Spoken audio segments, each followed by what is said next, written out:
I Hi. ignored it. Yeah, well, this is Jackie Chin, your host of Zombiepalooza Radio. Woo!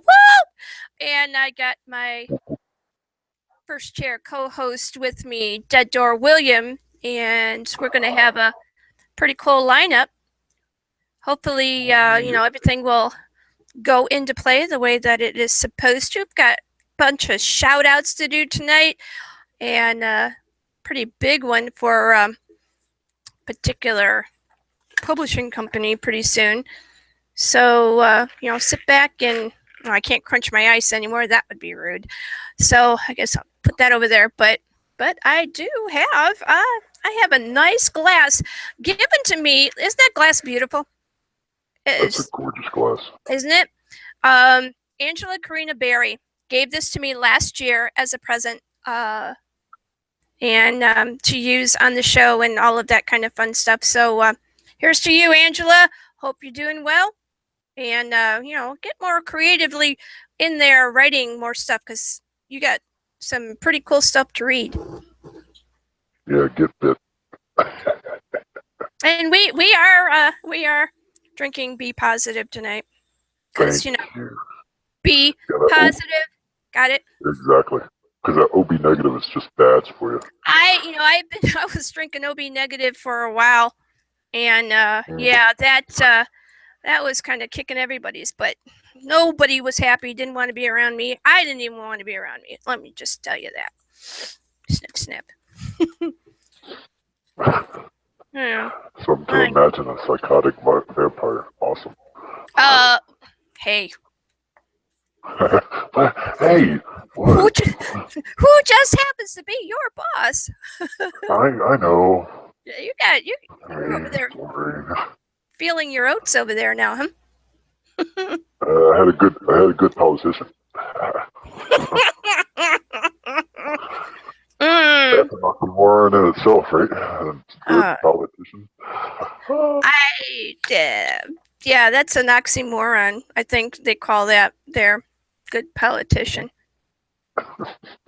I don't get some of this politics that's going on. I don't understand people acting like literally like year-olds and acting like their stuff can beat up the other person's stuff and just stupid things that are just popping out of these people's mouths. And I'm not really thrilled about whom we have to choose from. I say we elect Dead Door.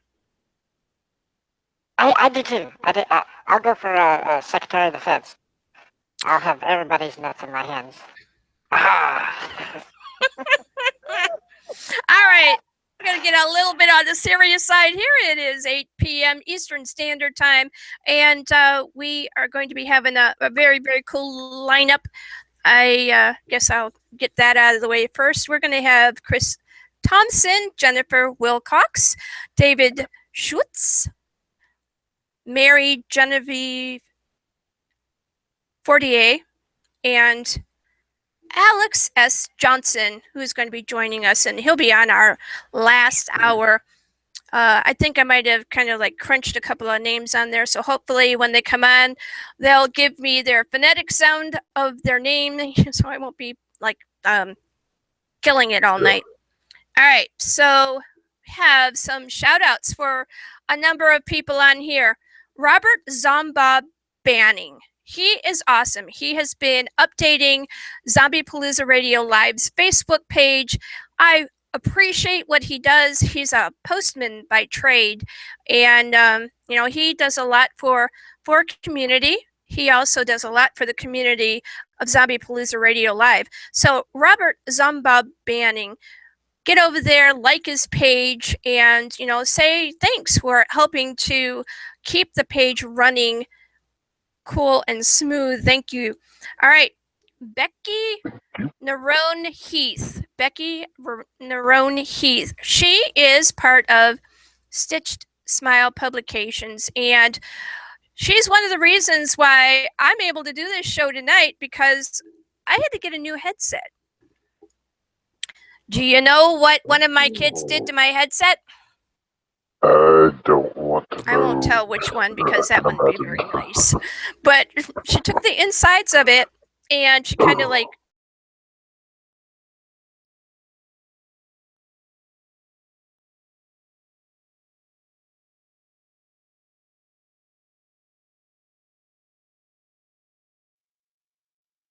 yeah. Oh, no. So we got some of that taken care of, and Becky, very cool lady that she is, helped me get a new set. Thank you very much for that. All right, Robert Zombob. Robert Zombob. I got Robert Zombob on the mind for some reason, because he is an awesome dude. But Richard Zombie King, he was out for a stroll 3-4 nights ago, just walking. Yeah. Had a buddy of his, and apparently his foot slipped. He was a little bit closer to the riverbank than he thought he was. He took a very, very bad fall. Now, mind you, he was walking. He got up and he walked away, and he was walking around for 2 days. Here's where the punchline comes in. He has 7 broken vertebrae. What? 7 broken vertebrae. Yeah. Now I have spinal stenosis, and my whole spine is all screwed up. But I just, he's in the hospital right now. He's on a lot of painkillers, as one can imagine, and he, that doll that's right up in the corner, way up there, he makes zombie dolls, and that one he made for me for the show, and it's pretty cool. I am just like, just get better. At least I'm going to go get the doll and bring it down here. Yeah. Yeah, definitely get better. We'll get some people to send out some zombie prayers and good wishes. I know, right? Just totally uncool. Check out this doll. I'm going to get her hair out of her way. How cool that is.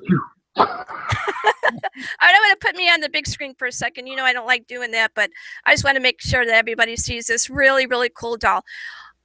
That is so awesome. And it says CPR on the back. Check it out. Oh, that is so cool. Yeah. So, thank you. All right. Now, moving on to another shout out. I met this woman, about,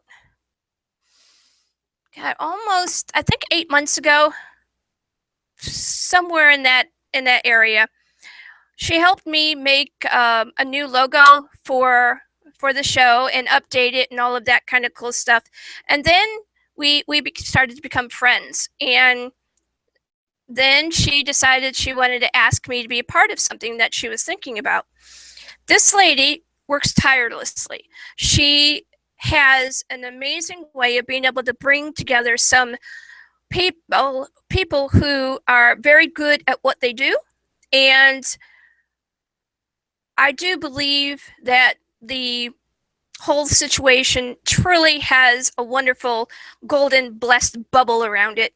And that would be Lisa Vasquez. All right. So if you get a chance, please go over to Stitched Smile Publications and give them a like and a share, and check out some of their books on www.stitchedsmilepublications.com. You might find something really cool to like. All right. Speaking of like, please, what do we need to do, Crunchy? Crunchy? Like and share, right, guys? Did I lose sound on my dead door? Hello? I know the broadcast is still going. What happened to my dead door? Because I don't hear you. I'm going to go over to the YouTube channel to make sure that we're still broadcasting and see if we can figure out what the heck's going on. Our YouTube channel is Zombiepalooza Radio Live.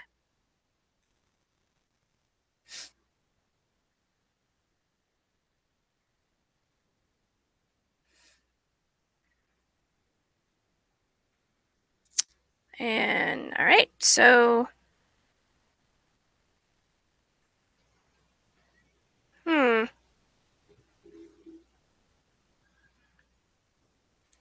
right. I'm hoping that we are. Oh, we are. Check it out. I don't know if you can see that, but I'm going to turn the sound down on here. All right. I think I lost my dead door. All right, so on June 9th until the 12th, we're going to be invited as Zombiepalooza Radio Live over to Horror Hotel, which is going to be in Hudson, Ohio, at the Clarion Inn and Conference Center. Again, like I said, in Hudson, Ohio, and those dates will be from June 9th to the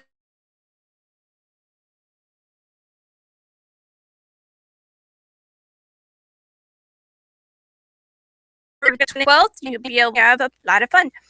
Tonight, before we go to our first guest, I want to make sure that everybody who really enjoys great zombie novels is going to be over. Go in and check out Dredging Up Memories. The event page is going on now. It's from 7 to 10. I believe that would be Eastern Standard Time. And you're going to be able to participate in some scavenger hunts and a couple other prizes for coal mimis and all of that fun stuff. So make sure that you get over there and check it out. That's Dredging Up Memories on the event pages. So just pop over on your Facebook and check out the events. All right, Doro, do we got you back? Yep. Cool. No more disappearing. I need you over here. Okay. All right. Well, that was page 1. I'll have a talk to my laptop for that one. All right. I'm gonna go put up my my zombie doll up in the corner so I have a little bit more room.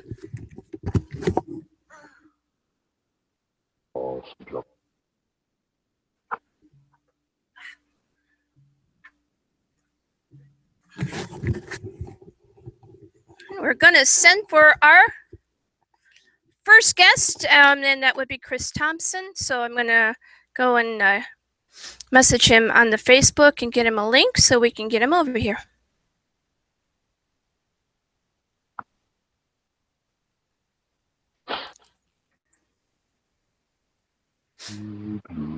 I know we need music. Go. We do need music.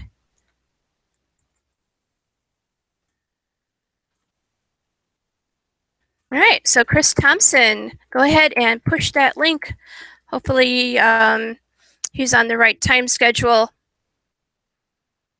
Yeah, you saw it. Oh yeah, he's coming from someplace else. We've had situations where, hi there, Chris, how are you? Oh, there you are. Here I am. Can you hear me okay? I sure can. Excellent. Let me get you on the big screen so it doesn't bounce back and forth like that. All right, Chris Thompson, you are going to be talking about a piece that you put in for Cherry Knows Armageddon, and that's going to be real cool. But what we want to do first, before we do anything else, is introduce you to my first chair co-host, Dead Door William. Good evening, Chris. Welcome to the show. Good evening, William. Thank you very much. Can I call you William, or do you prefer Dead or Door? Or Dead Door? Dead Door. Or Double D, you know. Or Double D, okay. He goes by that, too. All right, and I don't know if Crunchy is in there, so if you want to see if Crunchy wants to come on and say hello, so I can go and get Chris's links. Yep, I'm here. I'm trying to keep all the wires together and everything running. Hey, Chris, how you doing? Welcome to the show. Hello, Crunchy. Thank you very much. I'm happy to be here. All right, so, Chris, talk to us about the genre in which you mainly write. Well, my chosen genre is horror fiction. I've been a writer in horror fiction for a number of years. I have a couple of novels out that I've produced myself. Vamporno, if you can see that, and something about werewolves. Both are available on Amazon. I've been writing in the horror genre for probably the last 20 years or so. Only started publishing recently. A lot of that was just due to my own lack of confidence in my writing. Very much enjoy the genre. My hair is horrible, sorry.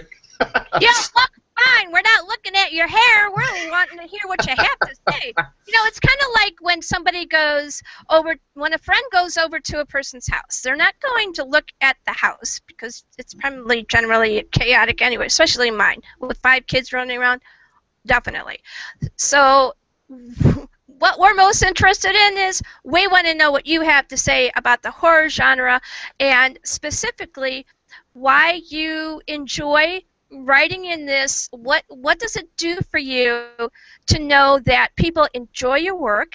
And you know, we're going to talk a little bit about the story that you have in Cherry Nose Armageddon.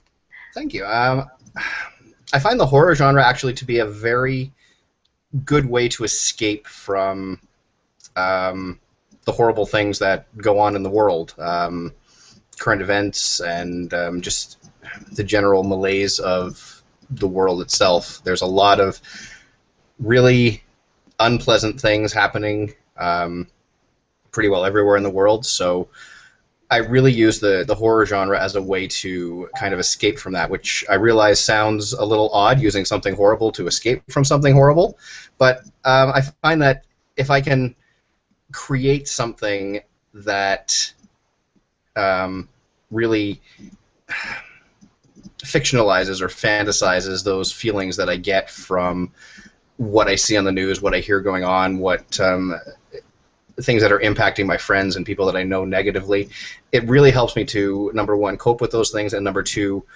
separate myself and get away from them, and really allows me to deal with my own feelings towards a lot of the issues that I have and that people that I know have and that are occurring in the world. My own piece that I put in, which I actually was able to get a copy of, Dr. Bonsai and the Circus of the Damned. Put it back up. Now leave it there for a half second, a little bit longer. All right, so this is Dr. Bonanza. Bonsai. And Dr. Bonsai and the Circus of the Damned. See, I'm like, I can't read either. That's all right, no worries. So what was the title again, please, so I don't step on it? Dr. Bonsai and the Circus of the Damned. So this is the standalone first edition print of the story. There is a second edition print that is now available on Amazon. It will also be appearing in the Cherry Nose Armageddon anthology when that releases in the next 2 or 3 weeks, I believe, is when it's due to come out. This piece itself, I actually wrote it while I was in therapy dealing with anxiety and stress and panic issues that I dealt with for 3 or 4 months of time off work and then a number of months of therapy following that. And I found it to be incredibly therapeutic. I had an excellent therapist who actually pushed me to write and to focus my feelings and my emotions and what I was going through into something constructive. So it worked very, very well. I was able to access a lot of the dark places and the dark emotions that I was feeling at the time, and I think it really comes out very strongly in the piece, and I'm actually very, very proud of the work that I put into it and of even just the way it looks in this print format, and I'm incredibly excited to see how it looks once the anthology finally comes out. It was an incredibly therapeutic experience, and I very much enjoyed it. Having people give me feedback on it and tell me that it's something that not only this piece but other pieces that I've written tell me that it's something that they very much enjoyed reading and they could find themselves emotionally involved with. They find themselves both disturbed by and getting pleasure from the pieces that I've put out. It just really gives me an esteem, like a self-esteem boost that I haven't had in many years of my life, and it really makes what I do and creating and putting things out there completely worthwhile. And I love everybody who gives me the feedback, everybody who gives me a chance, anybody who has given me an opportunity to entertain them and disturb them and frighten them and feed off of my twisted little thoughts that come to me at 2:30 in the morning when I should be sleeping. I would like to. Let's see. I'm hearing myself, and I shouldn't. So, do we have another setting? Oh, okay. That seems to fix whatever it was. Good. Okay. I don't know what I did, but whatever I did, it worked. Sometimes it'll do that. So, all right. I love the premise of this book, and I am enjoying that you fit in with what we do here, and even the premise of why the show was created in the first place. My husband loves zombies. Anything in it, almost anything. There are a few things he's like, ugh. But he is also retired military and came back with a lovely thing called PTSD. Yes. And familiar with it. He doesn't sleep well, and a few other things were going on. And the event itself that caused this show to be was that he finally got into a place where I was worried about him. And I'd known him since 1983. Mm-hmm. And our children were worried about him. And I'm like, we got to figure something out. And I was already doing a radio show. So I went to my producer and I said, I just want 2 hours. I want to be able to do this thing, which I didn't really know what the heck it was going to be. But what I did was I gathered up a bunch of people that he knew from his Facebook that were really into this genre. Mm-hmm. And I got them all talking. And at that point, there was no video, no nothing. It was just all audio. And it was incredible with what happened. Allowing for someone to make a connect into this particular genre has, the horror genre in general, has been incredible. I've heard some amazing stories of how people are able to literally drag them out from the pits of hell and start to be able to breathe again, to feel human again. Mm-hmm. Yes. So what was it like for you when you started writing? And we're going to talk about that first paragraph. What was it like for you when you started getting the essence of what that first paragraph was going to be?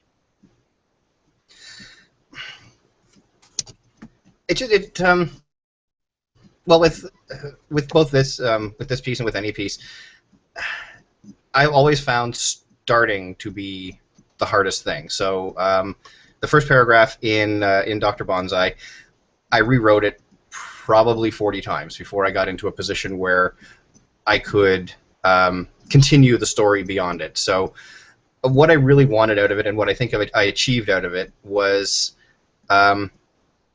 an introduction to both the character and the sense that I wanted to put across, the kind of pulpy science fiction, action, horror sort of feel that I was going for. So, in order to launch the story, I didn't want to start directly in with something horrible, with something violent, with something horrific, as a lot of horror stories will tend to do. They want to grab you with something dark and terrible right out of the gate. What I really wanted to do was give something a little lighter to start with, which I find is a much more organic way to develop a horror story, rather than starting off with a typical sort of 80s slasher, 5 people get killed in a horrible way at the beginning, then let's fill in the blanks. I like to start with something that almost feels like it could be realistic, but at the same time is so far-fetched and out there that it really makes you just kind of fall into the world and absorb yourself into the world that I'm trying to put out there and that I want to present. And I think I successfully achieved that with Dr. Bonsai and with my other works. I haven't really had anybody come to me and question, why did you start your book that way? Why don't you start more violently? You know, so doing something and opening up and starting with a gentler touch. It also, I find, makes the horror more impactful later on in the story. So when we get to a point where the monsters are introduced, the vampires, the zombies, the werewolves, whatever I happen to be writing about or reading about at the time, I've already gotten to a point where I care about the characters, or I've established the characters, I've established the world. It's a little harder in a shorter piece like Dr. Bonsai than it would have been in a larger novel, but to be able to have that feeling of attachment, and then something horrible happens, and now the violence starts, and now the killing starts, and the death starts. It makes it that much more impactful, both as a writer and I think as a reader, to actually say, okay, well, now I'm invested in this world. I'm not just reading this for the fun of seeing people decapitated and disemboweled and other horrendous things. So that's why that's why I started the book the way I did, and it goes from a fairly simple start into a fairly graphic sex scene, and continues on into the introduction of the villainy, and then into the actual horror elements. So I really enjoy doing that way. It kind of gives that little twist, and it kind of gives people that access to who are these characters, why should I care about them, why does it matter to me whether or not they live or die. Perfect, right there. Perfect. All right, so that first paragraph has, of course, a first line. And what I want you to do, because I know you got that manuscript there, I have it here. You got the book right in front of you, I would like you to count, or tell me the count of the words in that first line of that first paragraph. The first physical line or the first sentence? The first sentence in the first paragraph. 3, 4, 5, 6, 7, 8, 9, 13, 14, 15, 16, 17, 18, 20, 21. About 38. You have 38 words in the first line? 38 words in the first sentence. The very first physical line, 1, 2, 3, 4, 5, 6, 7. All right, let me ask you this. I would like you to tell me how many words you have when you first start up till the first stop. The first hard stop, or the first? Only the very first hard stop. How many words are in that first line of the first paragraph? 37, 38. All right, so here's what I want you to do. I want Another you to long sentence. I want you to, which is a little bit on the most different kind of a stage, because usually we have a different number. So what I would like you to do then is please read your first line. Okay. This will be my first live reading of anything I've written, so bear with me. Dr. Hiroshima Bonsai, Master of Science and Professor of Chemistry, Physics, Alchemy, Psychology, Parapsychology, and about a dozen other things ending in ology, reached around his assistant. Oh, there's a horrible word in there. I can stop there because we go outside of a PG rating if I continue. Give me the first letter of the first word, or of the word. It starts with an F. Okay, well then, what I'm going to have you do is re-say the line, and just when that word comes up, just say F and Okay. go. Dr. Hiroshima, all right, no problem. Dr. Hiroshima Bonsai, Master of Science and Professor of Chemistry, Physics, Alchemy, Psychology, Parapsychology, and about a dozen other things ending in ology, reached around his assistant as he F her from behind and squeezed her breast. Not the usual, normal kind of things that we would hear in a horror novel. What do you think about that, Double D? Oh no, Crunchy ran out of the room. Damn! if Crunchy ran out of the room, then that's got to be that's some action going No, on. that was to keep him away from the mic. You would be like, yeah, right, give me more, because that's yeah, steamy. That's a bit of a catch to it. Yeah. I like it though because it gives you some of the personality of him as a character. It definitely says some action of something going on, and you don't get that. That's quite a different kind of a twist into the genre that you use. So that was either really just amazingly creative, or it was something else. So we'll go with the first. We'll say it was amazingly creative. Thank All you. right. Very cool. I love the name of your book. Thank you. I love the name of your book because it gives me 3 different pieces that I'm probably going to see within the book itself. And we're going to definitely talk and hear about Dr. Bonsai, where we know that there's a placement having to do with a circus Yes. of some kind. Mhm. And the Of the Damned is interesting because it kind of like brings everything together full scope. Not all titles do that. Being able to have a title that's like that envelops the entire story itself in one basically sentence with 1, 2, 3, 4, 5, 6, 7, 8 words is very cool. Thank you. If you were going to pitch this book, what would be 3 words that you would give me to pitch this book?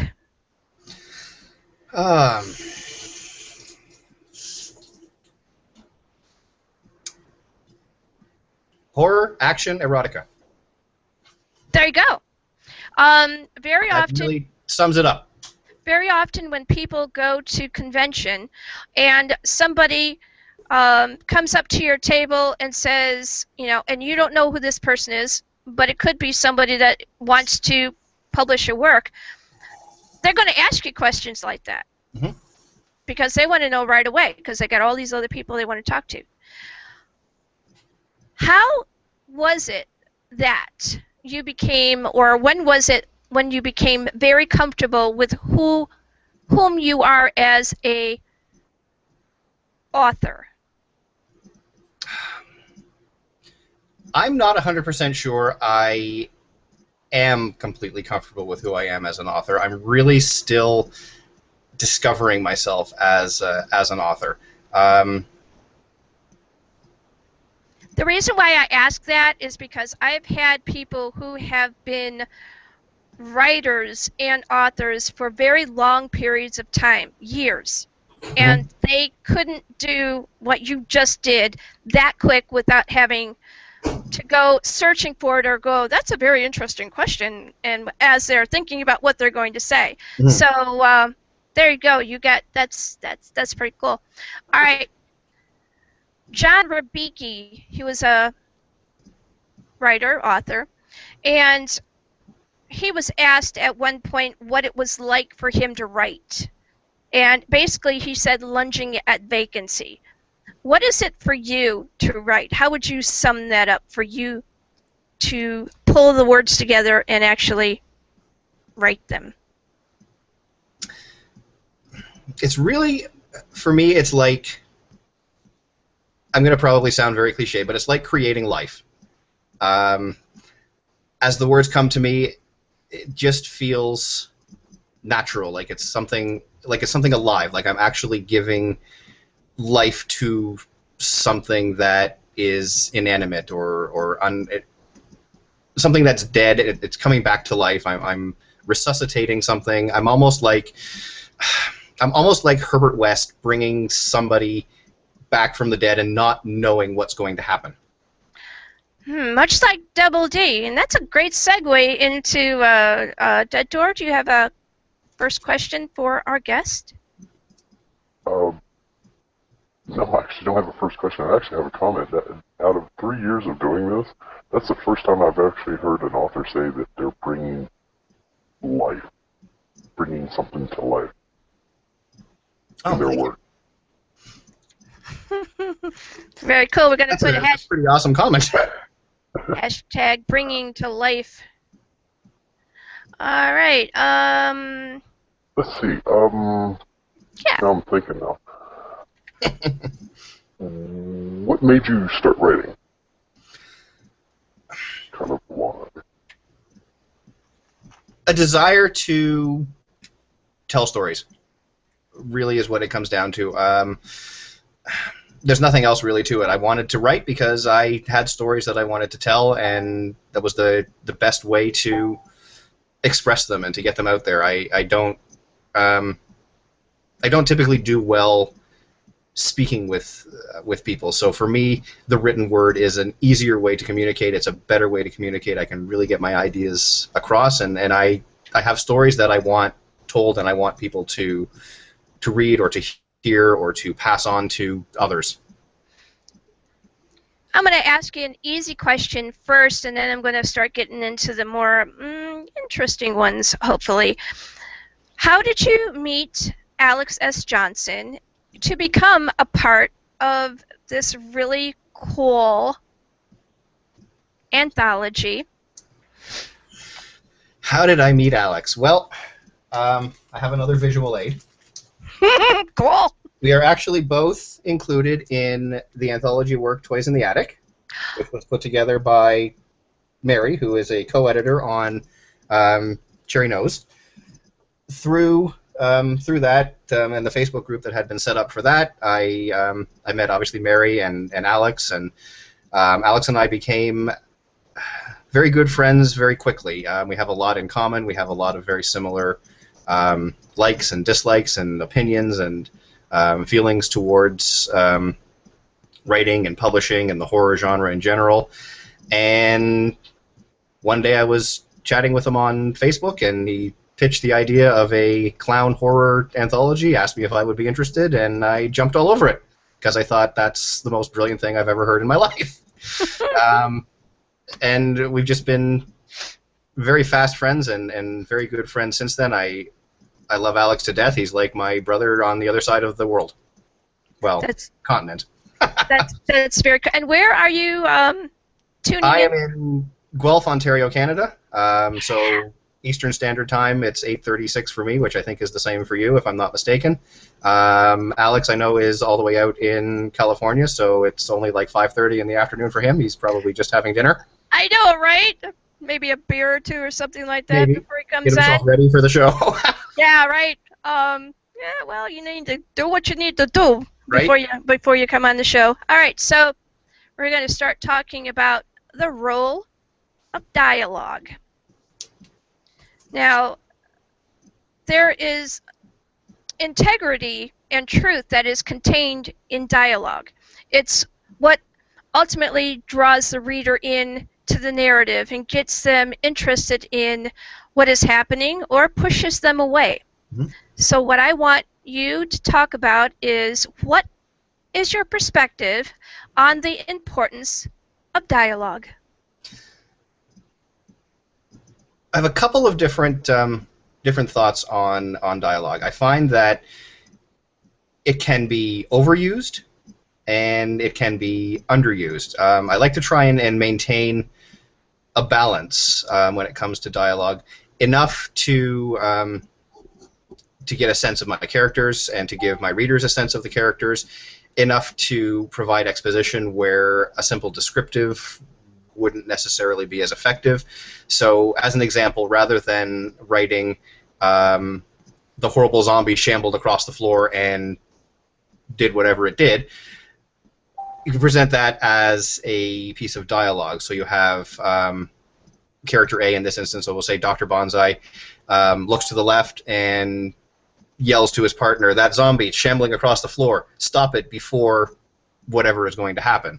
So I'm providing the exposition. I'm also getting a sense of that urgency, that something is going to happen that needs to be prevented.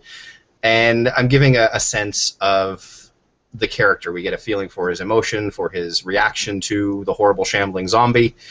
At the same time, I do find, like I said, that dialogue can be very overused, and I've read a number of stories and books in my life where I found that exact situation has happened. There are instances where I don't necessarily want or need to know what the character is saying about what's happening. Just tell me what's happening. Get the story flowing. I've already got a sense for your characters. I know your characters. I love your characters already. I've invested 300 pages into a book, for example. I don't need every piece of exposition presented to me as dialogue. So the importance of dialogue to me is really to get and maintain that sense of character and to move the story in the direction it needs to go as necessary. Dr. Bonsai, for example, the story is relatively minimalistic when it comes to dialogue. I find that, I mean, I've put in enough, like I said, to keep the story flowing. My longer pieces, my novels, they're a little more heavy on dialogue. Obviously, they're longer pieces. We need to get a little more character interaction involved. In a shorter piece, it's sometimes harder to get that character interaction, which is why I like to start with something strong, something catchy, and then you have that sense of character. So when there's only so much space for dialogue, I already have a feel for the character. I've already given a sense of who these characters are, and I'm able to just move straight into exposition and getting the story going, and I talk a lot with my hands. Hey, I'm Sicilian. I do that, all that thing going on there.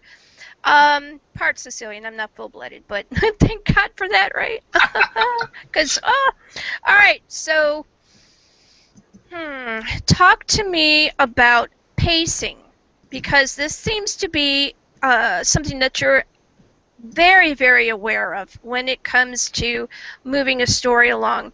Talk to me about, let's see, pacing, like, say, music, the score of a movie very often underlines the pacing for what we want to feel or to see or think we're going to see, right? Yes. So, talk to me about pacing and how you develop that in your works.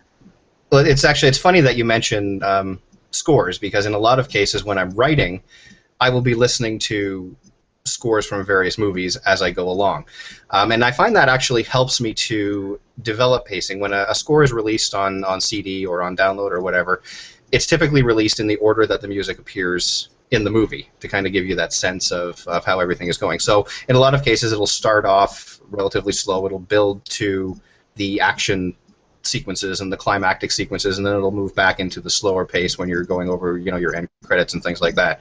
So I find that listening to a score and following it progressively really helps me to set up my own pacing as I go along. So we start off relatively smoothly, gently, here's your introduction, here's your characters. All of a sudden, okay, we're into the crux of the story. We've got our action, we've got our horror elements, we've got whatever it is that I'm putting out, and then we move back into the climax, and here's your little kick at the end, ha ha ha, the story's over, everybody wins or everybody loses, depending on what I'm writing.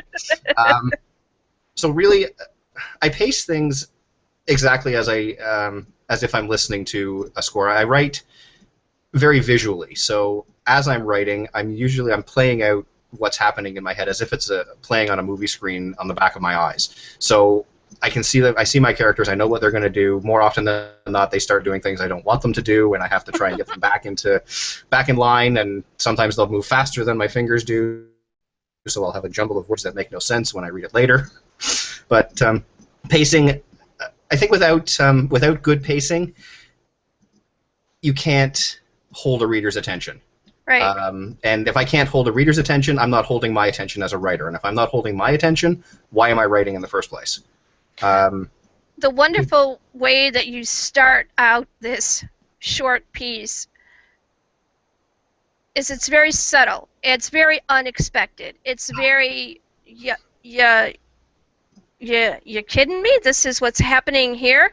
And then they want to find out, who the heck is this guy and this, what's this woman about, and all of that. That kind of like goes, oh, okay, because sex sells. But I don't think that that's why you did what you did. I think you put that there so that people would be enticed and not necessarily as a trope.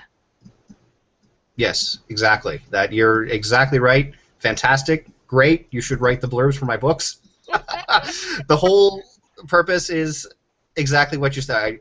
Your people who are buying Dr. Bonsai and reading Dr. Bonsai are going into it with a certain expectation, and I went into it writing it with a certain expectation. I'm presented by Alex with, give me clown horror. Okay, well, clown horror, how do you typically start clown horror? Well, here's a clown, it's doing horrible things. Or there are people who are scared of clowns running because they think the clown is doing horrible things, or whatever the case may be. So I really wanted to take that that preconceived notion of what is a horror short story and just kind of tip it over a little tiny bit and say, let's give the reader something a little bit different, a little bit new. Let's introduce our characters in a slightly different fashion. So we'll start with something completely outside of the horror genre and slowly move it in. So as you, from reading the book and from writing the book and the piece, starting off with something, like you said, completely outside of expectations and a more innocuous sort of introduction gives that sense of intrigue. Like, wait, I bought a horror story. I'm reading horror. It's in a horror anthology. Why am I being presented with people having sex in a lab? Like, it just doesn't make sense. Why is it... So, all right, so we're going to go from that to, in most horror B movies, we have particular people who act particular ways, and they look a particular way, yes. And you're going to expect that they're going to either get it, be the first one to get it, yes.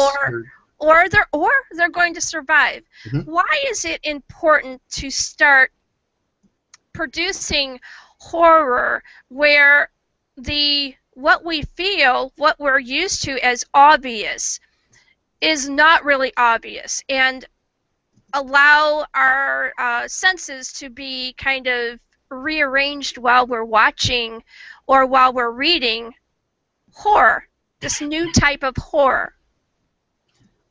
I guess really the only way to keep the genre fresh. As you said, when reading horror, when watching a horror movie, we're constantly presented and beat over the head and with stereotypes. You have the nerdy kind of cute girl, and you have the the cheerleader types, you have the jock types, you have the the loser types who usually end up being the ones to survive, and it's the same over and over and over again. I mean, right. It was fantastic throughout the 80s when we had the heyday of slasher films and splatterpunk books, and that's what everybody wanted, and that's what people absorbed, and that's what people loved. And don't get me wrong, I love the genre too. I love the slasher movies. Like, I'll sit down and I'll watch back-to-back Nightmare on Elm Street or Friday the 13th, and just it's a fun escape. But it's not fresh. It's not something new. It's not something that keeps me wanting to continue in the genre, to keep working and to keep watching and reading.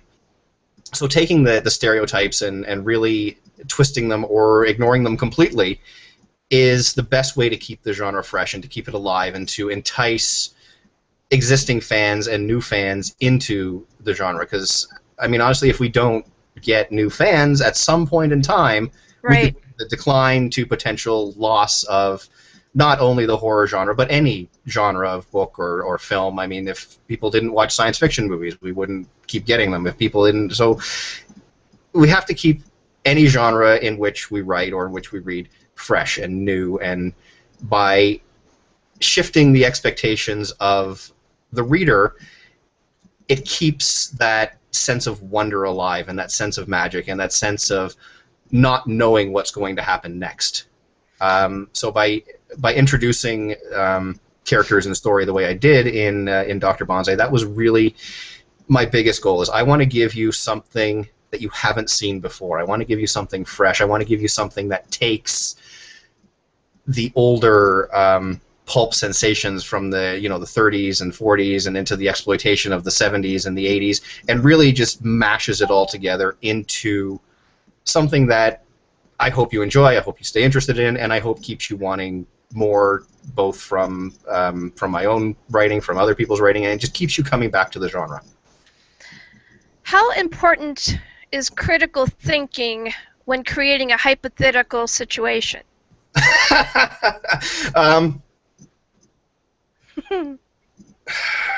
Initially, it's not. Which is one of my biggest issues all around. Is I am, as I think all writers are, I am my own worst enemy. I am incredibly self-critical. I have so many works that I've started that I've given up on because I don't personally like them. I just think they're horrible. I think they're crap. So I give up on them. And it's when creating something as wild and unrealistic and out there as horror or fantasy or any type of speculative fiction, critical thinking at the time of creation is like shooting yourself in the foot. There's no point in doing it. So do you think it's like if somebody says, okay, you have to figure out everything as to why you're going to be doing it before you put it on the paper so that it doesn't look like a masked mesh of mange that just popped out of your mouth? Or is it better to allow yourself to go, hey, I'm going to write this, I'm going to see what just comes, and I'm going to allow for that flow so that I can see if I've actually got something? I think the answer to that question is going to differ depending on what writer you ask. Different writers will work in different fashions. I work much more in the latter fashion. I'm very organic when it comes to my writing. I will come up with a vague idea, sometimes more vague than others. Sometimes I'll have something where it just pops in my head as a complete story, and I'll just throw it out. Other times it'll start with a title. I have a file of 40 potential titles that I want to use at some point, and now I need to find stories that fit them. So I've met with writers, I've spoken with writers who will outline everything, I mean, down to the last detail, and all they then need to do is fill in some descriptive and some dialogue, and you've basically written your book twice. And I've spoken with writers who will work in the completely opposite fashion, the way that I work, where here's an idea, I'm just going to start it, and let's see where it goes. We'll see what emotions it generates. We'll see how the characters develop. We'll see where the characters in the story wants to take me. Sometimes it takes me to wild, ridiculous, horrendous places. Other times it takes me somewhere I just don't care to go anymore, and so I'd put it aside and say, well, maybe I'll get back to you later on. I'm not 100% completely freeform. I do typically come up with a few plot points that I think I have to hit in order to flow a story, but they don't necessarily have to go in a specific order. They don't have to go, one right after the other. If I can look at it and I can say, okay, at some point I need a character to, go to a store, and then I need a character to, see this dead body, then I need a character to get in a car, then I need a character to meet this other person. 4 plot points I need to hit at some point in the story. If they don't go in the same order, not a huge concern to me. As long as I hit them, I know that I can launch off of those points into the next section of the story. Very cool. All right, Double D, you got any questions for our guest currently? He reminds me of Quentin Tarantino. He does. I'm not sure if I'm going to take that as a compliment or not. Tell him why. It's a very good compliment, because he actually broke a couple of film roles about making film. So. All right. Let's see, what else I got? When you do dialogue, do you sit with a mirror, or do you actually bounce the lines off somebody else? Or in my initial writing of dialogue, no. I'll write what comes into my head, what I think a character may say. As I'm writing it, there'll be circumstances where I'll be writing something, and all of a sudden I'll realize, well, this is more of an expositive sentence versus a dialogue sentence. And I will, if I'm at work, for example, and I'm on my break and I'm writing away, I'll turn to somebody beside me or behind me and say, hey, would somebody actually say this? Like, does this sound believable to you? I don't care if it sounds realistic, but does it sound believable? You know, if somebody came up to you and said, there are 16 monkeys in my trunk, does that sound like something somebody would say, or is it just, here I'm saying there are 16 monkeys in a trunk just to advance my plot about why there are 16 monkeys in a trunk? I'm going to hashtag 16 monkeys, too. All right. So, You know, he says 60 monkeys in the trunk, and all I thought was Crunchy driving a big old truck. So. And Crunchy would do that. I think he had some sort of an experience at a zoo last year. Something was going on. Scott in the zoo and the were-tiger and the whole it was quite interesting. And Were-tigers, that gives me an idea. yeah, definitely. And yeah, Crunchy would love to be probably written into one of your stories. I think he would like that. What do you think about that, Crunch? What are Crunch? It took me a little bit to get back up here to the mic. Yes, it's a great idea. That would be awesome. I think we can probably come to an arrangement. I think if we can even get you a picture. Could we kill the psycho wife, though? Well, I gotta run. yeah, he's Crunchy's an interesting character, and he's been changed into different characters over the time period that we've had him by various methods. Well, there's nothing like scientific morphing of your co-hosts. Yeah, right? All right, so, all right, we are now... we're not going to talk about the spider squirrel either. That was scary. And I got pictures, all of it. Yeah, you should go through my wall. That was kind of scary. All right, we're at a point now where I'm going to ask you some questions. Because you weren't before. Right. So, what I'd like to do is I'd like to ask you some questions, and what I'd like you to do is give me the first thing or the most important thing that comes to mind, and in as few words as possible. Okay. What is your favorite word? I can't say it on a PG-rated show.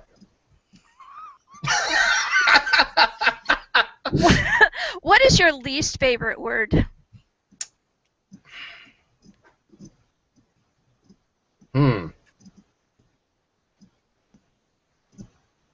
That's a tough one.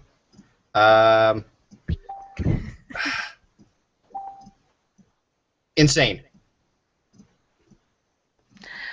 What turns you on emotionally? Ooh, intellectually stimulating conversation. What turns you off? The exact opposite of that. What sound or noise do you love?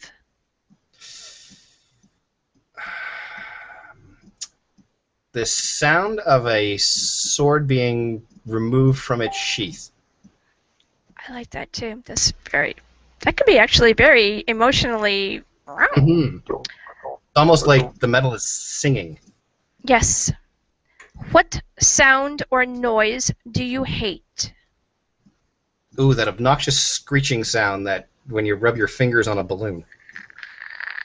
No, the fingernails on the chalkboard is okay. It's the weird, scrapey, screechy that on a balloon sound. Cool. I found if I had a balloon, I'd do it, but then I'd freak myself out. So. I got you. Now I got to do sound effect. Hey, Double D. All right. What profession, other than the one that you do now, would you like to attempt? Oh my God! I used to ask this to people when I was training them. I want to be the guy in the Godzilla suit. What profession would you not like to do? Anything related to eyes. I have major issues with eyeballs. If heaven exists, what would you like to say to God as he opened the pearly gates? Why did you take David Bowie from us so soon? And why is David Bowie so important to you? David Bowie's music has been with me for pretty much all my life. It's really been something that I've been able to fall back on. It's seen me through a lot of hard times, and I found him as an artist, as a man, as a human being to be incredibly inspirational. I'm gonna plug really quick, if you don't mind. Yes, and make sure to hold it up Yes. for a little bit. 4716, Volume 1. This is a collection of short fiction and poetry inspired by David Bowie, available in print and digital on Amazon and various other formats. All proceeds from the sales of this book go to cancer research. Please, if you buy anything that I've put out, buy this. Your money is going to go to a very, very good cause.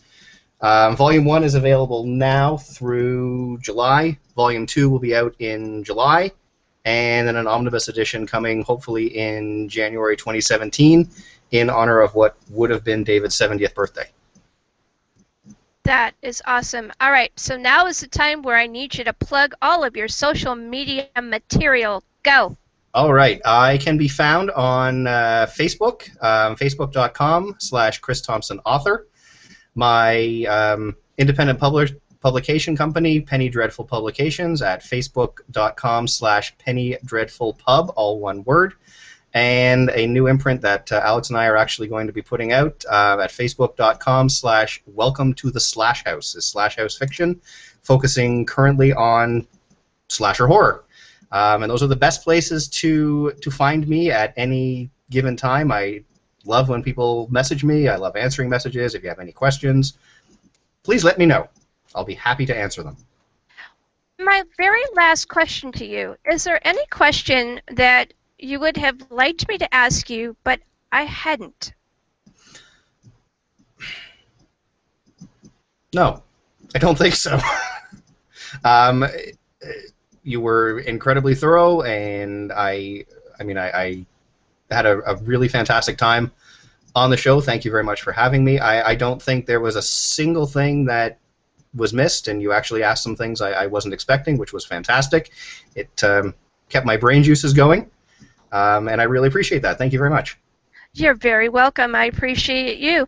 All right, so give me one more plug for the really, really cool piece that you have in Cherry Knows Armageddon.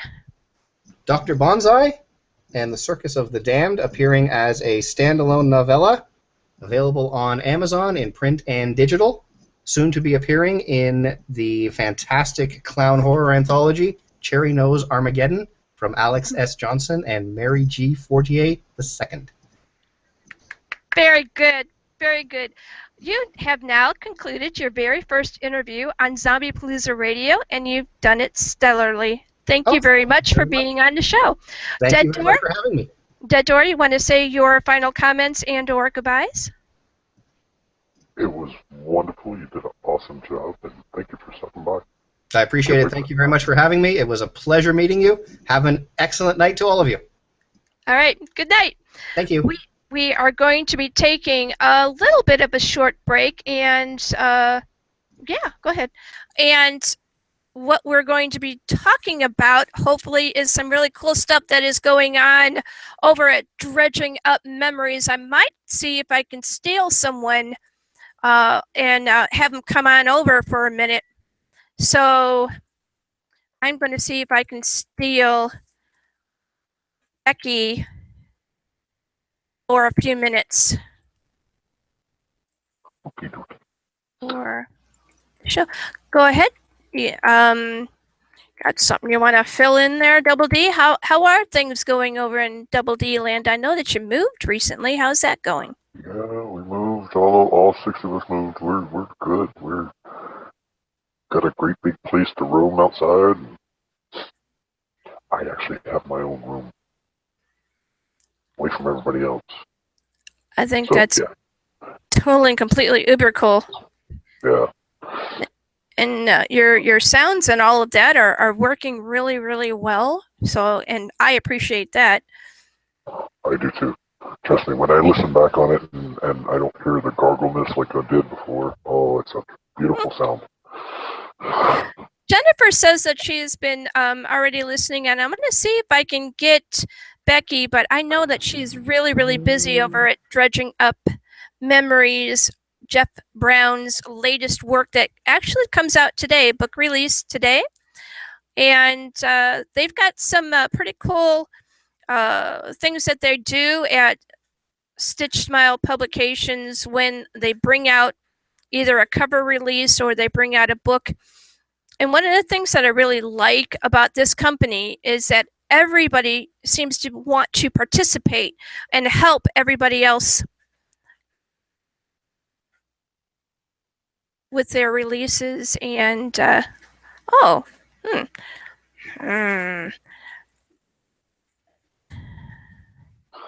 she says the link won't open.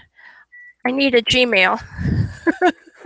Oh, That's what the holdup is. yeah. While we're taking a moment there, I just want to give a shout out to Scott Pearson, our zombie guru. We're still thinking about you, guy. I really hope that he is doing all right. I haven't heard anything from him, and that's just making my head twist. I haven't either, and you don't want my head to twist. It'd be nasty over here. Yeah, well, I had to buy some of that, what was that, missile tape or something like that to help Double D be able to do what he needed to do. And so, all right, so I added over to your Google Plus page and add me back. All right, so a little bit of housekeeping on Zombiepalooza Radio for how to actually get to where we are so that you can be seen and heard and all this cool stuff on Friday nights. You'll have to have a Gmail because all of this works on a Google platform. And on your Gmail, with your Gmail, you have a Google Plus page. And you might not know you actually have one, but everybody gets one when they sign up for their Gmail account. And so I'll send you a link. You'll have to add me to your Google Plus page, or they'll call it the Google Circles. And then the link that I'm going to give you is for the room that I create on the YouTube channel. And you click on that link, and if everything goes the right way, you're able to actually get into the show, and everything seems to work the way that it's supposed to. Sometimes it's a little bit edgy and it doesn't want to work. Since we plugged YouTube, make sure you like, subscribe, and share our page right down at the bottom. You can make comments too, and we can probably talk back there. That would be appreciated. Very much. And we get different kinds of comments. Sometimes they're like they just want to talk about something they see in the background, or maybe something that was said that was kind of like off the wall.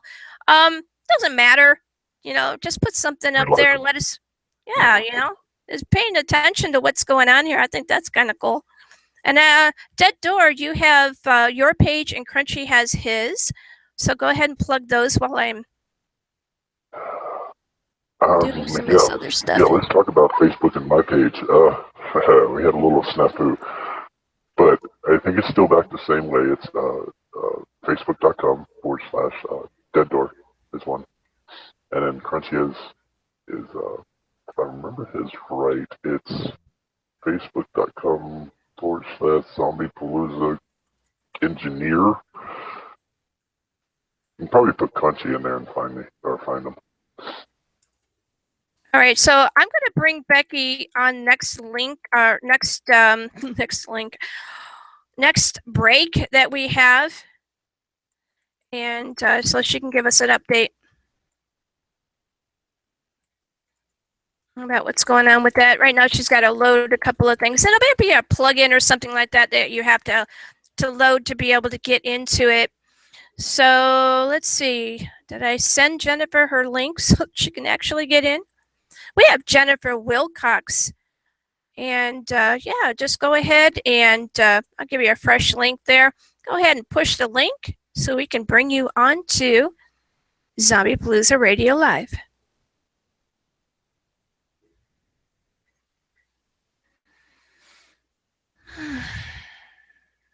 Jennifer, come on down. I won't bite much. He might.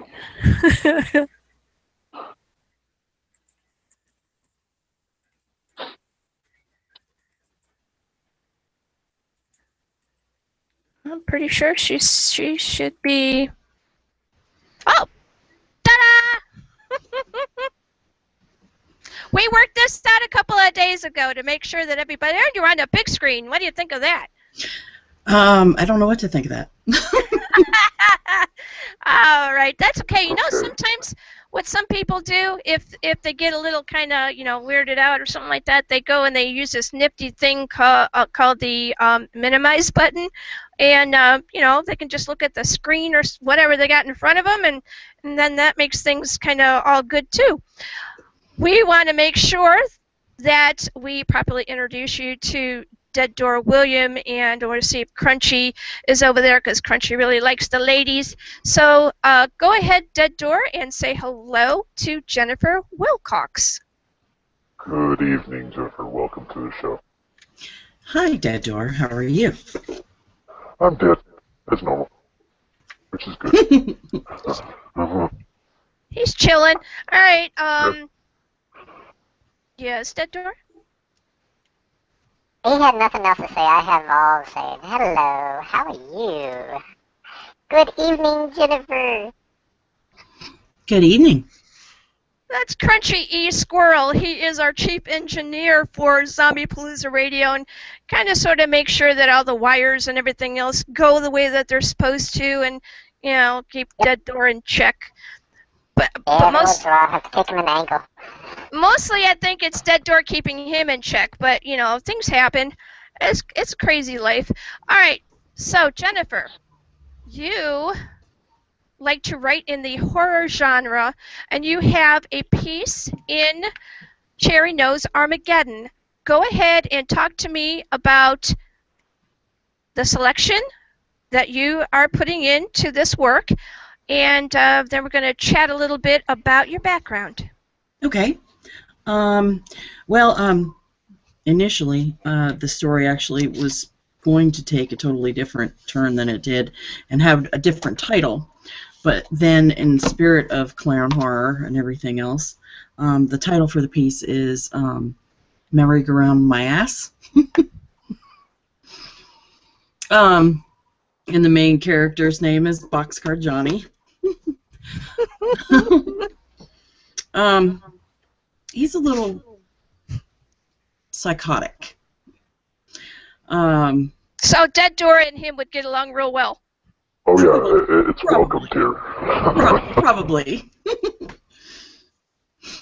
Probably very well. All right, so what I'd like to know is, how did you come about creating this particular story, Merry-Go-Round My Ass, which is going to be fun to say for an hour, and what is your intention of getting the reader to feel and react to with this particular piece? To be honest, I think with this particular piece, the main character, Johnny, has an intense internal struggle, obviously. It will become very apparent within the first couple of pages when they start reading. He has an intense internal monologue with himself quite often. And I think he's very much on the borderline of being a psychopath or a sociopath or a little bit of both, which usually, I guess by definition, most people are not both. And the story came about sort of by accident. We had all talked about the anthology coming together, and that it was such an exorbitantly great idea. But the character himself just kind of came out of nowhere for me. I was listening to some Queen, and the song "I'm Going Slightly Mad" was playing, which is one of my favorite songs by them, by the way. And it just he kind of formed from that song a little bit. And I was struggling for an inspiration for the story because I didn't want it to be cliche. I didn't want the story to be, a cliche killer clown on a killing spree or anything like that. And like you said, women in horror have different. I guess maybe I have a different perspective being a woman. I don't know.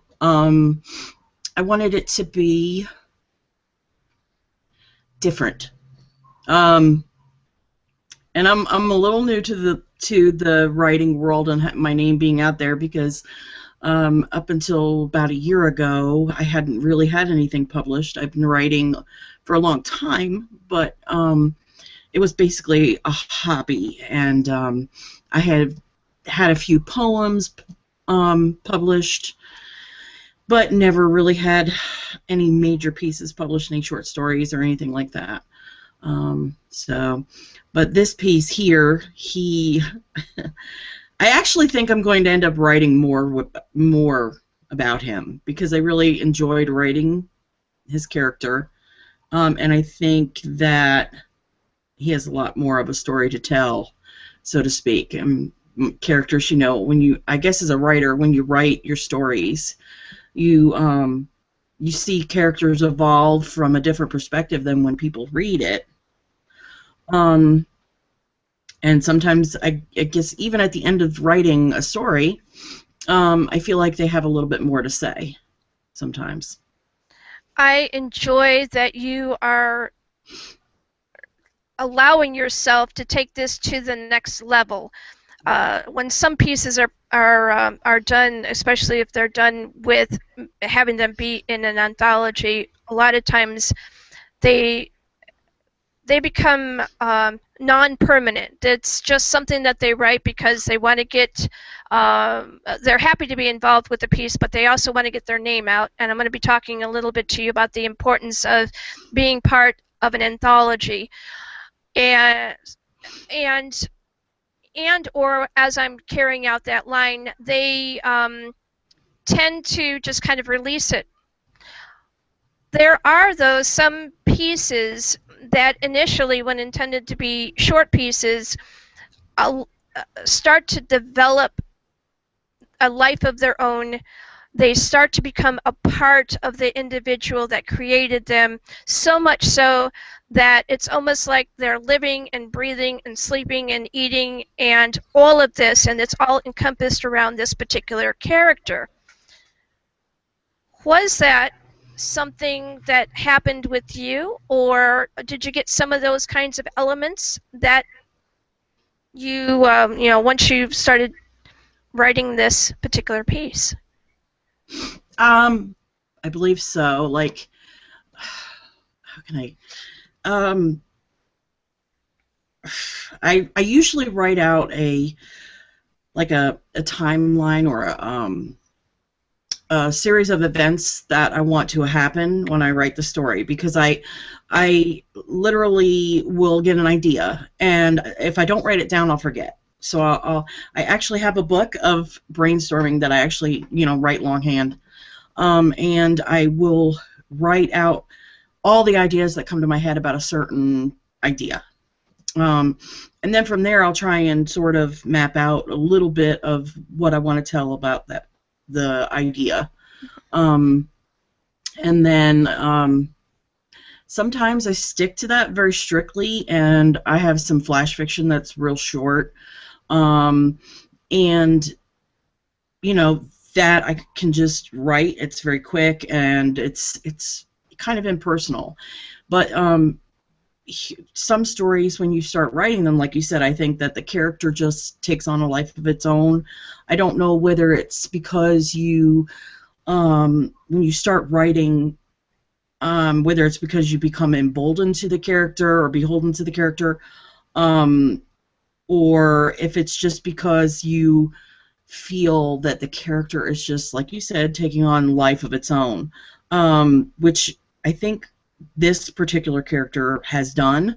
And I really want to write more about him because he's not your typical clown. He's a carny that travels around with a carnival and kind of puts on face paint behind the scenes, not when everybody sees him. And so, you know, it's one of those things that he does that's not a public thing. Like, as far as his job, he's not a clown per se for his job, but you know, it's something he does for his own pleasure and his own twisted mind.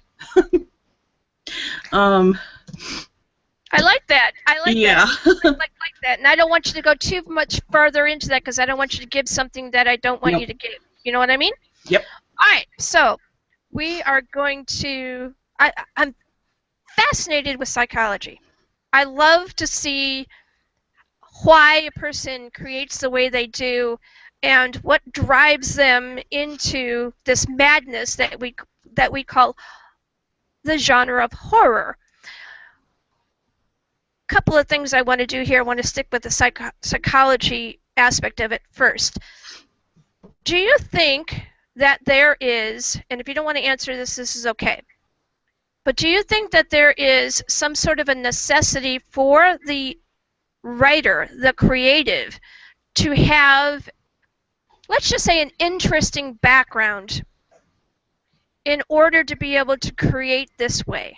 Or do you think that someone from regular suburban Joe Schmo goes to work every day, paints his house lovely, has white picket fence, all of that kind of thing, do you think that they would have the same perspective in creating horror?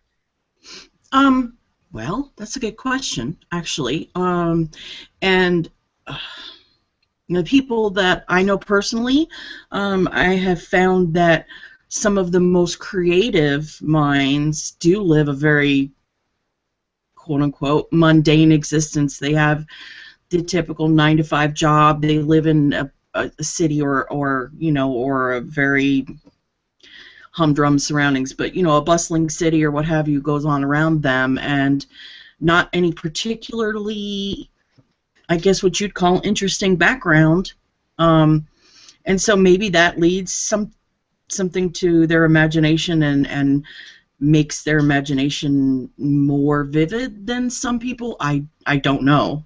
And then other people, I think, write certain things because of events and experiences they've had in their life, and either they get inspiration from that or because they, I don't know if it's definitely drawing from the experience or more so that they just want to change things that happened in their life, and sort of like tell the story but on a different level, and it happens, I guess. Everybody's story is different, and I think that's what makes everybody's writing style and things that they tell unique.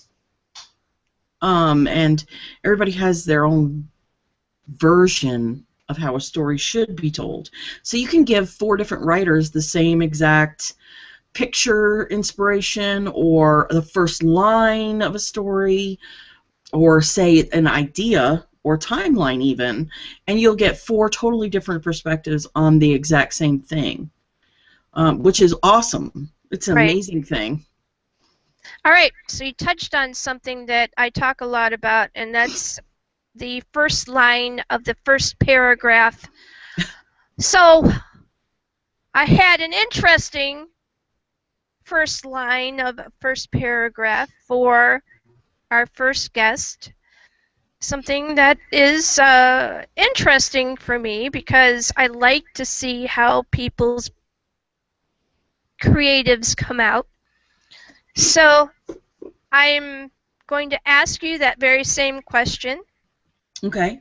And what I'm interested in is, first off, how many words are there in your first line for your first paragraph? First line, I believe. On the very first line, you want before the first hard stop, or do you want the whole first line? I want the whole first line and then the stop, the hard stop. Okay. The first line with the hard stop is 9 words. I want you to tell me in 9 Oh, words. no. Sorry, 8 words. I feel like I'm like, when was that show? I could do it in 8. Let's name that book. Name that book. We should do that, you know. I think that might be not a bad idea. All right, so you have 8 words in your first line of your first paragraph of merry-go-round. My ass. My ass. I forgot the my. You know what I wrote on here? I take notes as I'm doing this. But I wrote merry-go-round ass. Not my, just round ass thing. I think I'm having a good time saying that word. It's fun. Read your first line, please. Okay. Johnny woke from a dream in a sweat. And I can go, that's for the first hard stop. I mean, that's what I want to know. All Yeah. right. The importance of bringing someone into the story, you have to be able to, in that first paragraph, show the environment, show the character, at least one of them, and give us some reason as a reader to care about what this person is going to be going through and whether or not psychologically it relates to us at all in any way, shape, or form. Correct. What I would like you to do is explore that first paragraph and go ahead and read that first paragraph. Okay. Would you like me to start all over again? Yes. Okay. Johnny woke from a dream in a sweat. What the ever-loving F was that? S. He thought. He wiped his brow and pulled the sweat-soaked shirt away from his chest, or peeled it from his chest a bit, rather. Whew, was all he could muster in the darkness of his damp, humid room. The summer heat had been getting to him, and he wasn't faring well in this new climate. Okay. You give just enough information for mild curiosity, which is also one of the interesting aspects of horror. It's subtle. It's like, all right, so why is he in the environment that he is, and whom is this? I need a little bit more to be a little bit more curious about the character, but you've given that subtle, and I like it very much. So when you were going and you were creating this particular work, what was it like for you to go from conception to post-production? That's after edits and everything. Well, I think any story, but this story in particular, is a labor of love. Although this one came together for me rather quickly compared to some others. I did have a point where I struggled to decide exactly how I wanted and where I wanted to go with it. Because I actually gave the story to my boyfriend, my sister, and a few other people to read at about the halfway point. Mm-hmm. Because I had this inner struggle myself, wondering where exactly I was taking my character because I felt like I had lost my direction in the middle of the story. And I wasn't sure whether I wanted to go a specific way or not. And so I actually asked for a little bit of creative criticism along the way in order to, decide exactly where it wanted it to go. And which I do a lot with my sister and my other half. They're very big supporters, so they help me out a lot. I know that's not necessarily conventional for a lot of writers, but I do that. And then I have other times when I'm writing and I don't want anybody near me. I just want to leave me alone. But this one, yeah, I think it started very torrid, and then I had a full stop on it for like days. And then towards the end of the story, it was a torrid explosion again of just like the idea just came to me and I just went with it. So That's cool. Yeah. That's very cool. I like that. All right. How did you meet Alex, and what did he tell you was the reason why he picked your story, Merry Go Round My Ass? Oh, that's a good question. I don't know if he ever actually gave me an actual reason, but I know that he really loved the psychosis of the character and his inner monologue. That I think everybody has who's read the story so far enjoys the probably the most. And I met him, like others, through friends and stuff on Facebook and different writers groups and things. And we have a lot in common as far as our likes and dislikes in the genre and what we like to write, our subject matter, things like that. And we became friends rather quickly. And he's kind of like a brother to me. He's given me a lot of very sound advice and helped me out a lot along the way. Helped also to give me courage besides, my family and friends here at home, to push forward. Right. Which it means a lot when it comes from somebody else who's been in and around the genre, the the publishing and editing world and everything else for quite an extensive period of time. It's a big help. That's it really very is. Cool. And yeah. It is very important to be able to have as many people as you can support you and give you criticism in a decent manner and give you more than, well, I liked it or it's not what I really want to read. It's how important is that for you? And a side part of that particular question is, do you feel like you retain your same voice when they do that? Well, I guess it depends on exactly how they go about it. I prefer somebody to tell me straight how they feel about a piece. I would rather hear criticism than someone tell me that they love it when they really don't. Right. And I'm that way about everything. I like straight shooters. I would rather you tell me the truth and be upset about it than for you to weave a beautiful lie and make me feel like I'm doing something great when I'm really not. And I appreciate the criticism.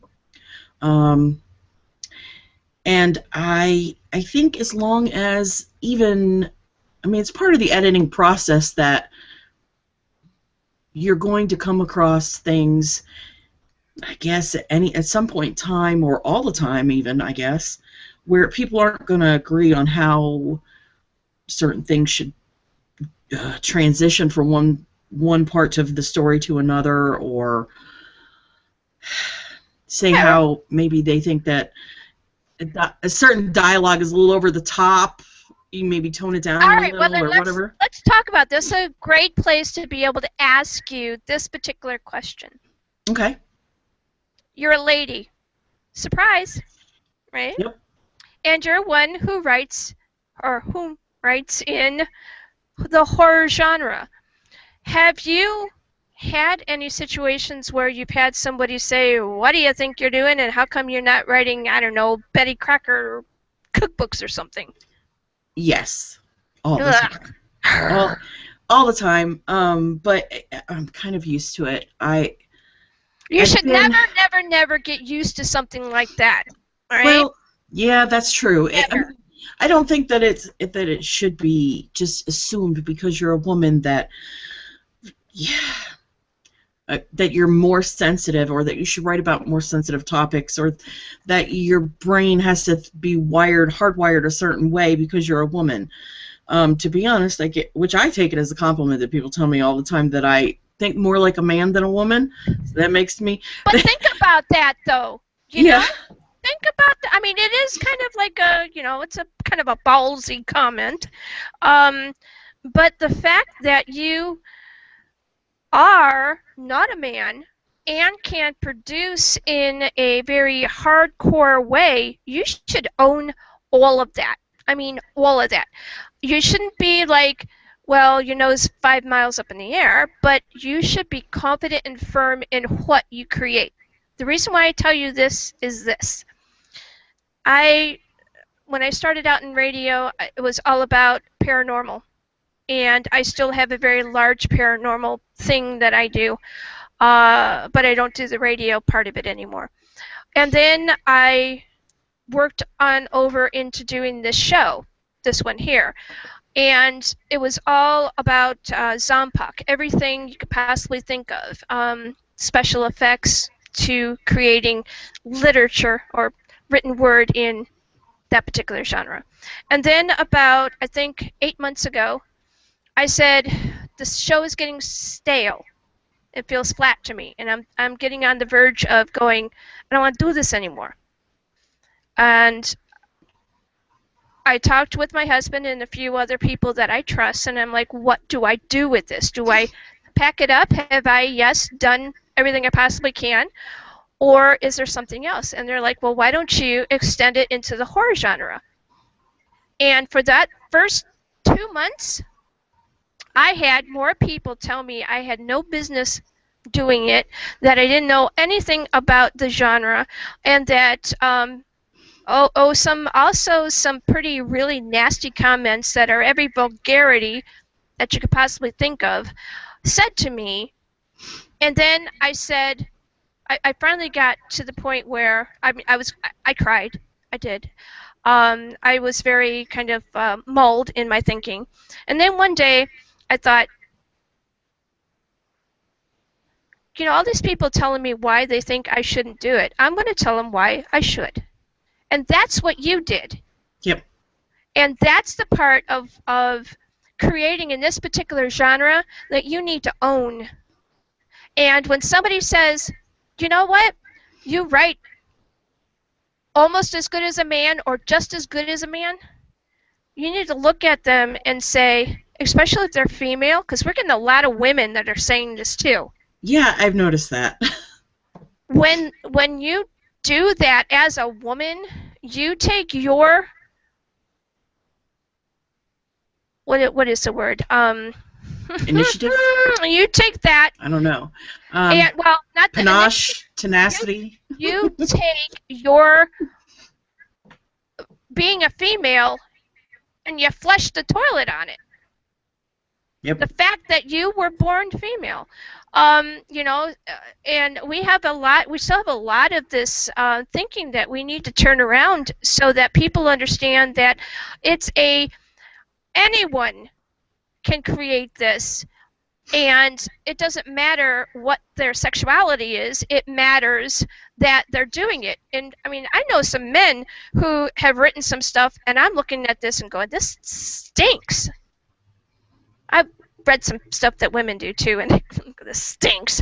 But I don't look at it first as a gender. That was the word I was looking for. I don't think of it as a gender issue. I look of it as, can they put a proper sentence together in the genre that they're saying that they're writing in, and can they make me want to buy it? Period. I agree. Yep, I agree. All right, so I want to go on to, because we're talking about clowns and we're talking about psychology, and because this man has a lot of backyard talking that he does to himself because of whatever reason that is posed to him, I want you to talk to me about irony in this book, and from the perspective of irony very often allows for the reader to get information that the author might not necessarily want to give, but the character feels is important enough for us to know.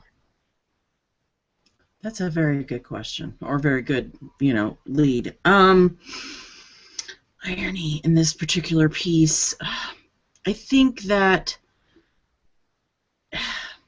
to me, for this particular piece, the irony, I guess, because of the way people feel about clowns, or yeah, or the way they feel about who clowns are. The irony is not only just who he really is, but who he lets people see is the irony in his character, because that in itself is the essence of being a clown. Yes. You put on a face, a painted-on face that people see, and that's who they expect you to be. And I think it's a facade for some, and maybe for some it may just not be. And that's I think some of the subtleness that you need to have in horror. Again, in that, are you seeing what you perceive? Is that what's real, or is there something else going on in the background? A lot of people, when like these serial killers and people that you would not even suspect at all, doing horrific things, dismembering people and other things, that's obviously not being a clown. That's being extremely sociopathic and just a tad bit psychotic.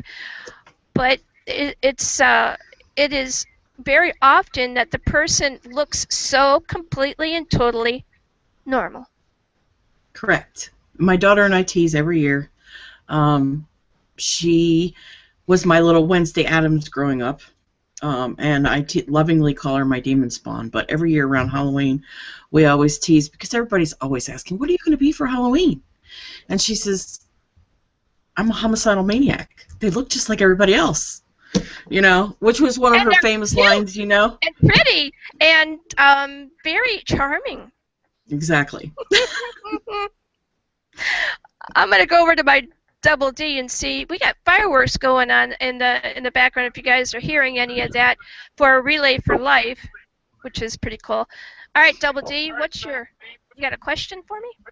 For her? For her? What made you start writing?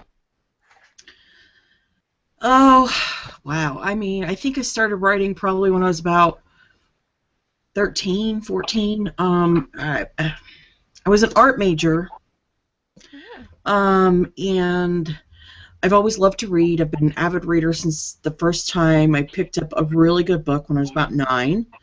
My grandmother gave me Bram Stoker's Dracula and Mary Shelley's Frankenstein, and those were my doorway, or gateway, however you want to see, to where I'm at now. And then in junior high, a couple of friends and I in art class wrote our own comic strip, but they wouldn't let us print it in the newspaper for school because they said it was too dark for the school newspaper. So, but it was a few more years after that before I started writing again. I think my writing over the years has been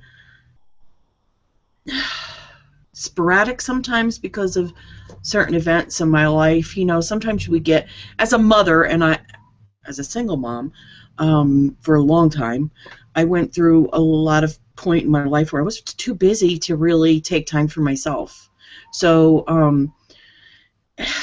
a lot of times my poetry and some of my stories really have a lot of bearing on things that happened in my life. And I think people have noticed that, at least people close to me. And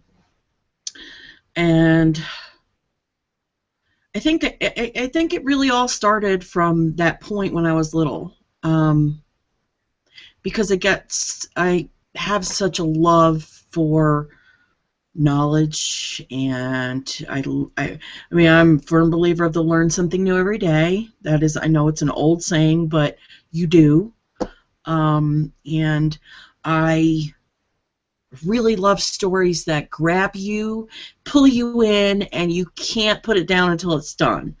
And I just love that whole feeling even when I'm writing, to have characters or tell a story that pulls people in, that really makes you want to. I love it when somebody reads a story that I wrote, and at the end of it, they're like, "That's it?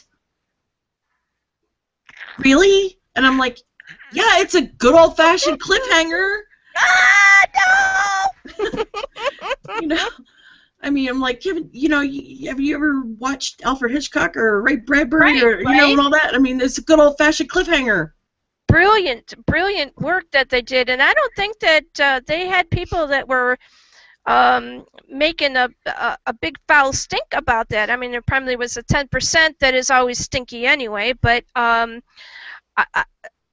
was what was expected. And if you didn't have that, it was like, meh, I don't want to watch that anymore, because there's no enticement. There's no reason for me to be wrapped up in this thing anymore.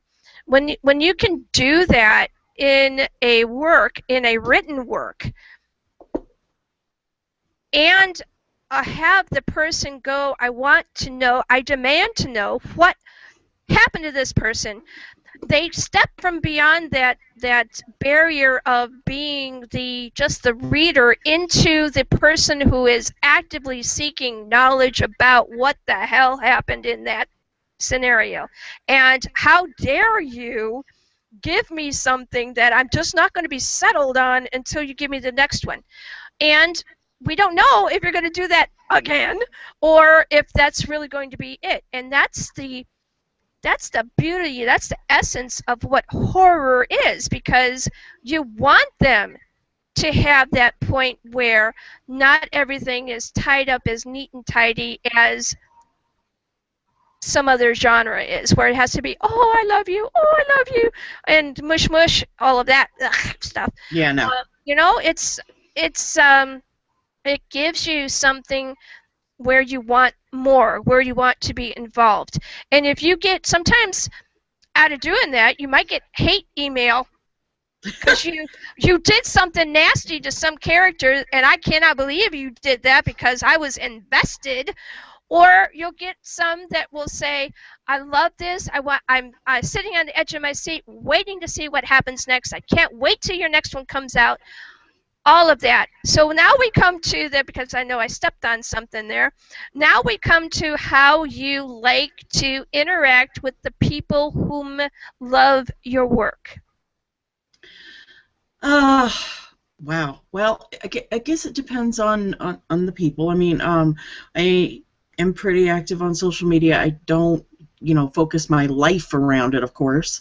But I do interact with a lot of people. I have an author page, a blog, and also a group that I have for all my friends that like to write and stuff, and actually a bunch of different communities for writers, which I think that we all kind of sort of help each other out. And I talk with my hands, sorry.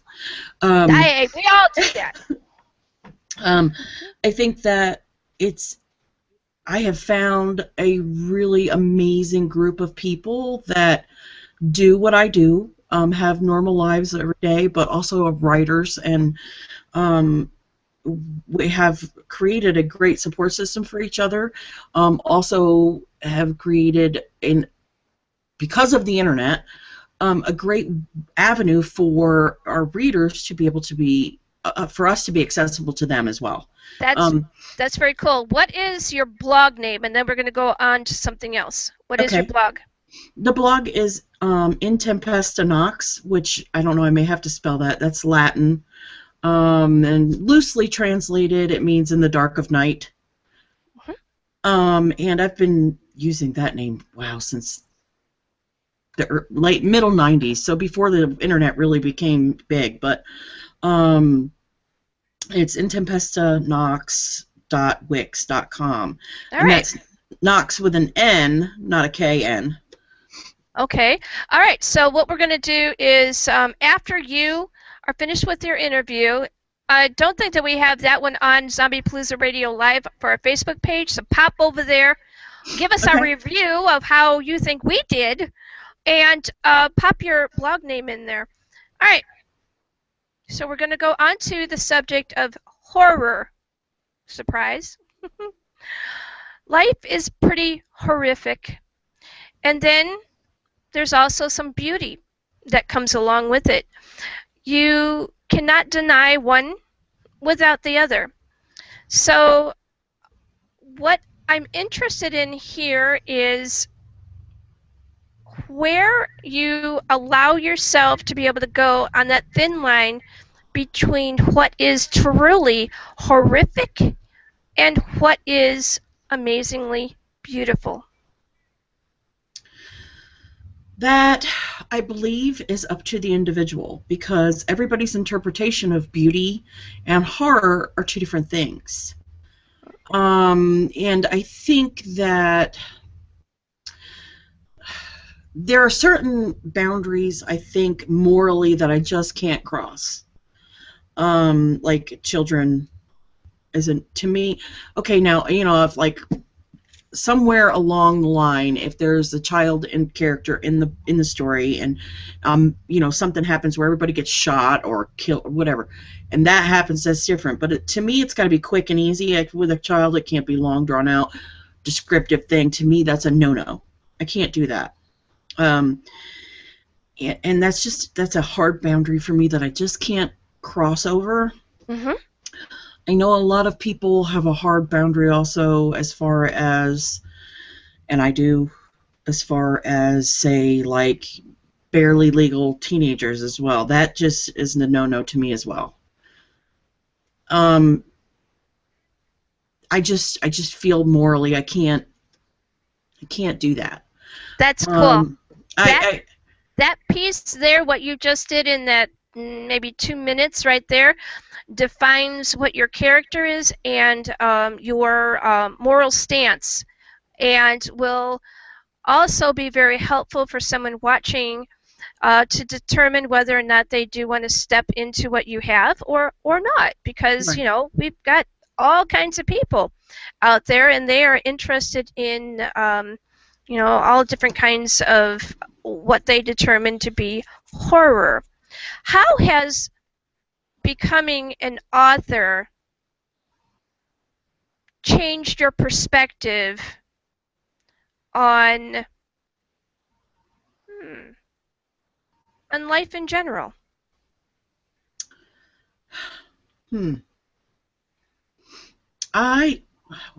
That's a good question, because I'm not sure that it's changed my perspective so much as maybe given me an avenue to share my perspective. I think because it gives you a voice and helps you create an avenue to put out there things that we just don't talk about. Well, okay, some people just don't talk about it. In my house, we talk about this stuff all the time. We have a very macabre sense of humor. All of us in my house, we talk about some really strange stuff. But most people, they're like, most people just don't talk about that kind of stuff. I'm like, but why not? Why not ask the questions? Why not talk about it? I know that people say that our society's become very desensitized, which I think is true, because I've been looking back lately on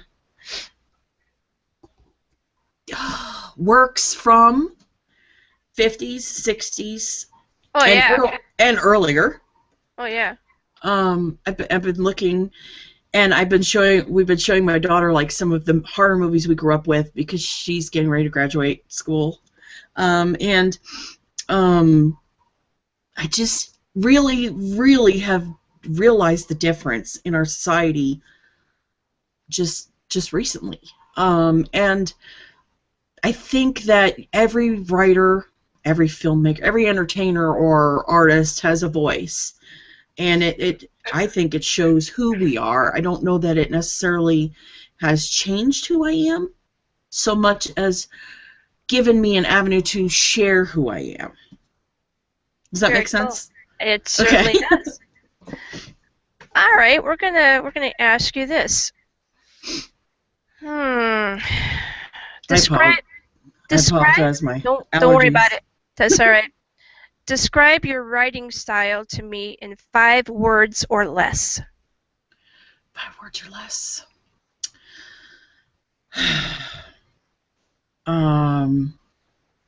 Horror.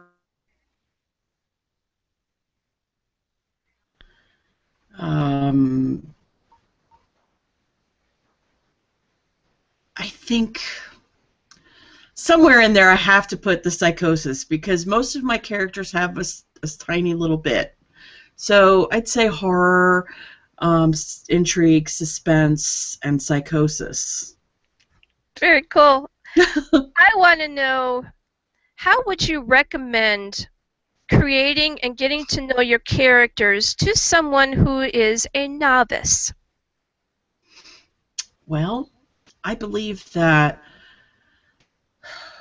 it's not necessarily, and I don't think that even all experienced writers even totally embrace every little thing about their character right away. I think once you start to write down, and everybody's process is different, Right.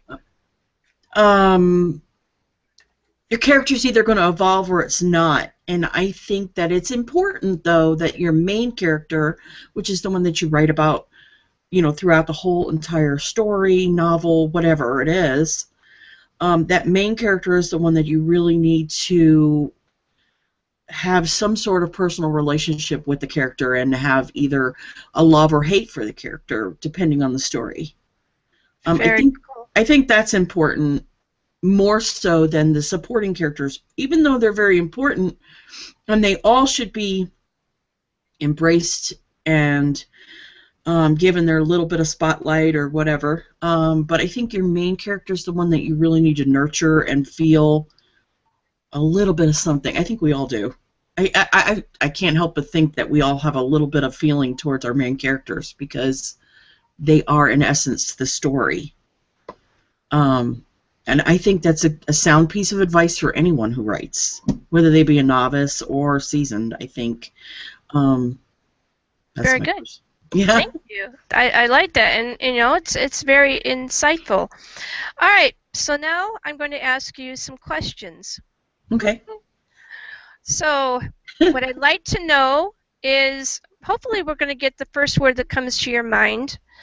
And in as few words as possible, I'd like you to answer them.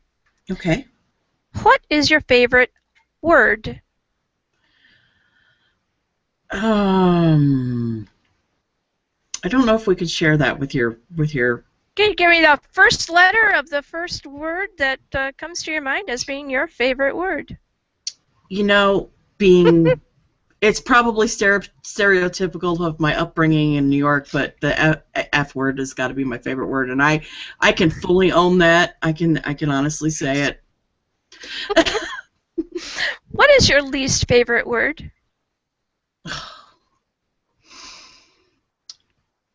Can't. That's one of my least favorite words. I hate hearing somebody say, I can't do this, or I can't do that, or I don't know that it should be in our vocabulary. Even though I have times when I do say it, I just hate that word so much, and it makes me feel like so defeated. What turns you on creatively? Intellectual conversation, intellectual intelligence is the word.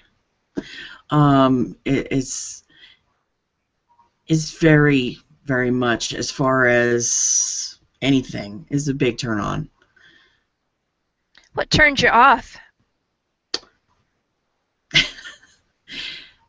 Probably the exact opposite of intelligence. It's, you know, when somebody when you're talking to someone and that's that deer in the headlight look when you're talking, and you're just like, Mm-hmm. are the lights on in there? Right. What sound or noise do you love?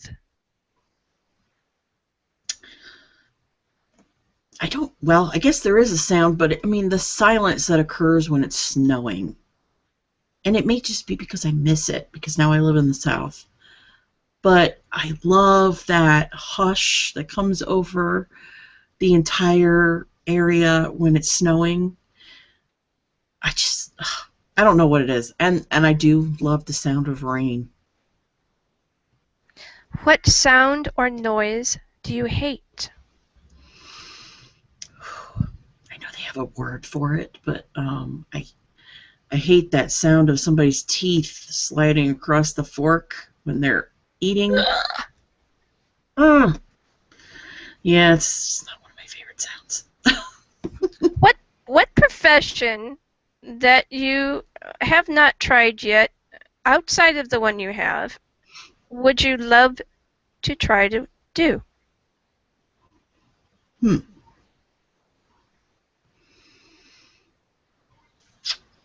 That's a good question.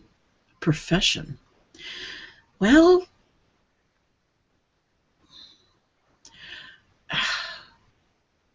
actually, I'm not sure. That is a good question.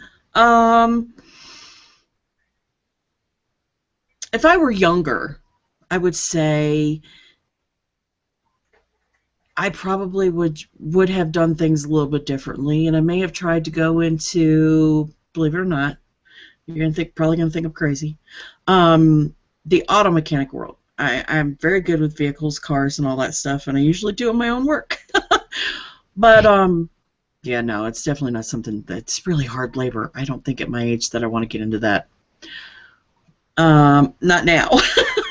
What profession would you absolutely not on anything but want to do?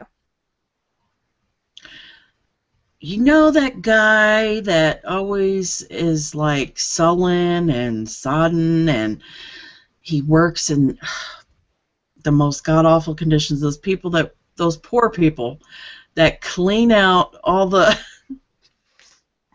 My brother-in-law used to work for a meatpacking plant, and let me tell you, the guys who clean up after... Oh, wow.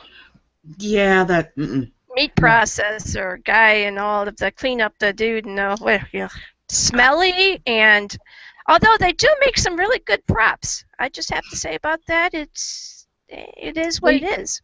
They do, but I just don't think I could ever do... I don't want to do that job. I think I could work in the plant itself, but I don't think I'd do the cleanup. That is just an awful job. An awful job. And the last question that we have here, if heaven exists, what would you like God to say to you as he opened up the pearly gates?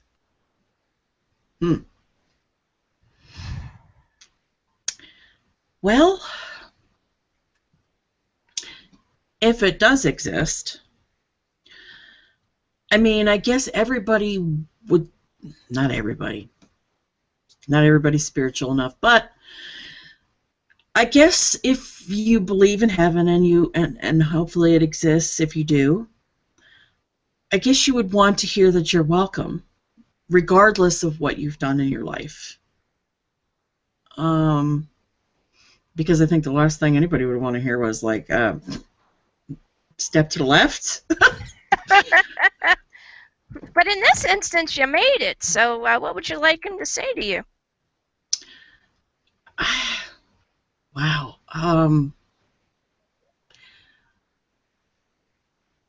That he was proud of me, I guess, if it were real and there was really, if heaven was real and God's real, or he or she, or that I'd like to think that you could, as a person, if there is that entity there and there is something bigger after we die, and pass on, that acceptance of who you are or were when you were alive was okay. I don't know exactly what the words would be, but that feeling of that feeling, I guess, that overwhelming feeling of just all that stress and everything else just disappearing would be amazing. Very cool. Very cool. All right. Is there any question that I have not asked you yet that you would like me to ask you?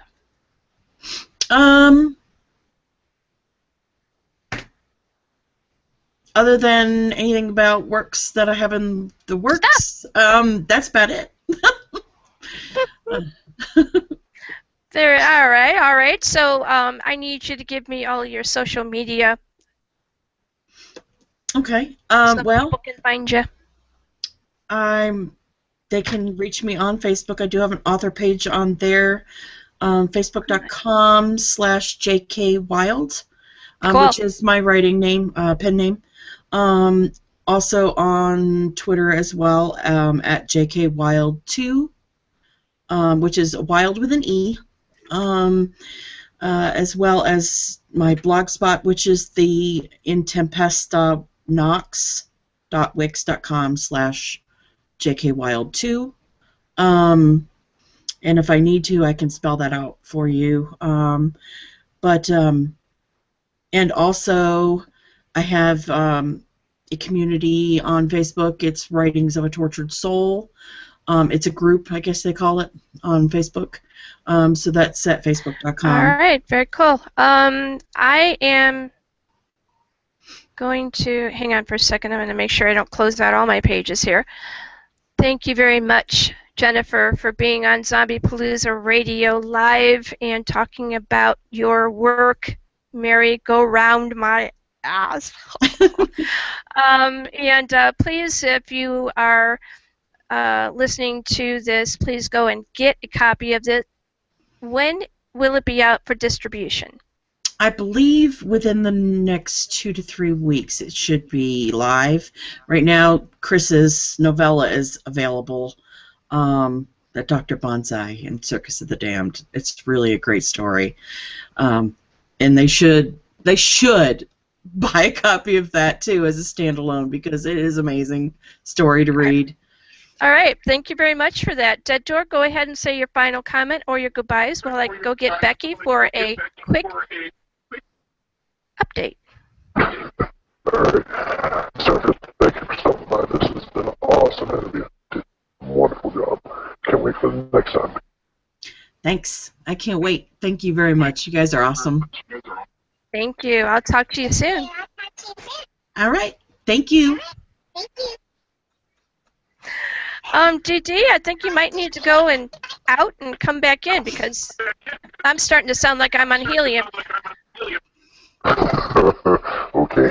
All right. I need you, Jennifer, to go up to the top of the screen and click out, and I'll see you later. And hello, Becky. Hi, Jackie. Been trying to get you on for a little bit here. All right. So Becky Naroon Heath is on here to be able to give me an update about what is going on in Dredging Up Memories, Jeff Brown's latest book from Stitch Smile Publishing. It was a wonderful party. It's over? Is it over? It's over. It just ended. Oh my goodness. I told you I was going to try and get in. I know. So tell me about some of the stuff that happened there. And the party, well, we played some very fun games. One of them was, what do you think Hank Walker looks like? Which is the main character in the book. So we got a lot of good pictures for that. One of them was, what would you say to Humphrey, if you could? And Humphrey is a very main character in the book, and we're not going to say who or what anything No. about that, because No. that's part of the fun of reading this particular book, Dredging Up Memories.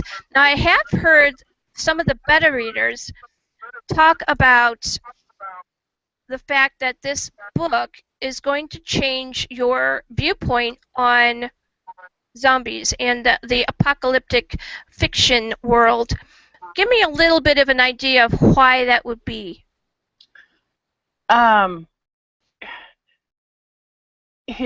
Hank Walker's outlook on the zombies is so very different.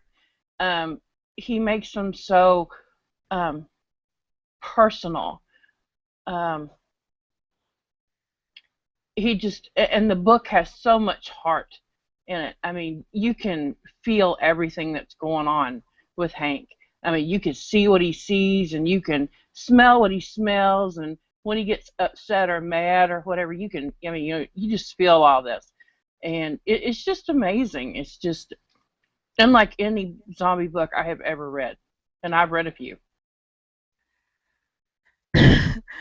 I think that's pretty cool. I'm not laughing at that. I'm kind of laughing at someone who's trying to message me, probably knowing full well that I might be doing something a little important over here. But hey, that's how that goes.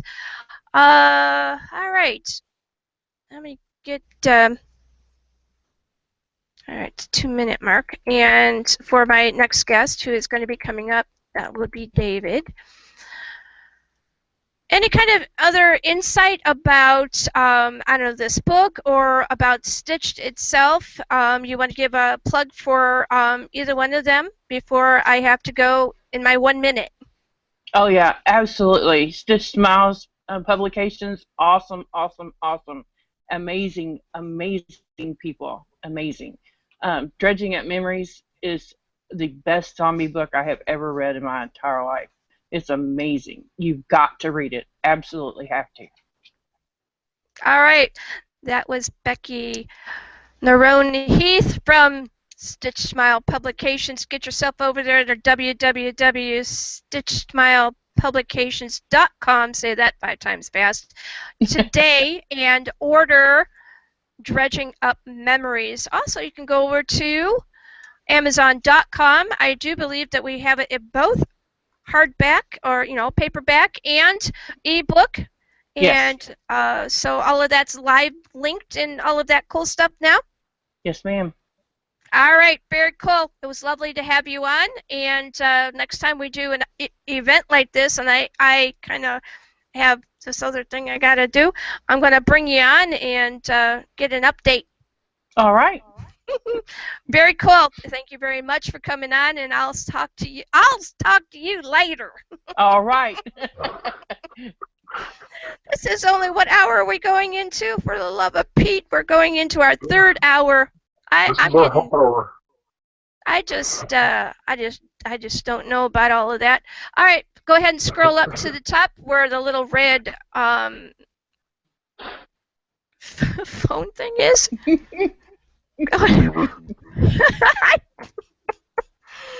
I want to go. Crazy You're thing. losing it. That link, please. All right, we're going to go over and get David, and I'm not saying his last name again until he tells me how it's said, because I don't want to butcher it. Cool, Rebecca's still here. All right, let me see. Bye-bye. I'll see you later. Nice bedroom or living room or whatever that is. Living room, that's the front door. I'll talk to you tomorrow. Let's see. Here we go. Ah, there she goes. I love that woman. She's just amazing. All right, we're going to try and get David over here.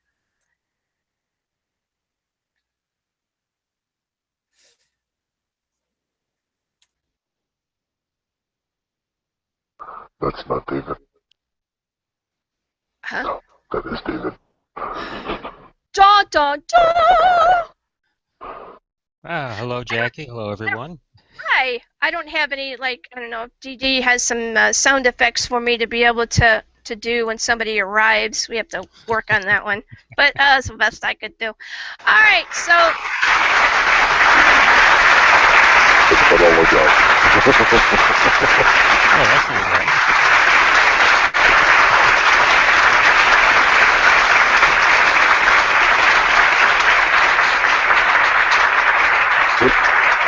Good try, though.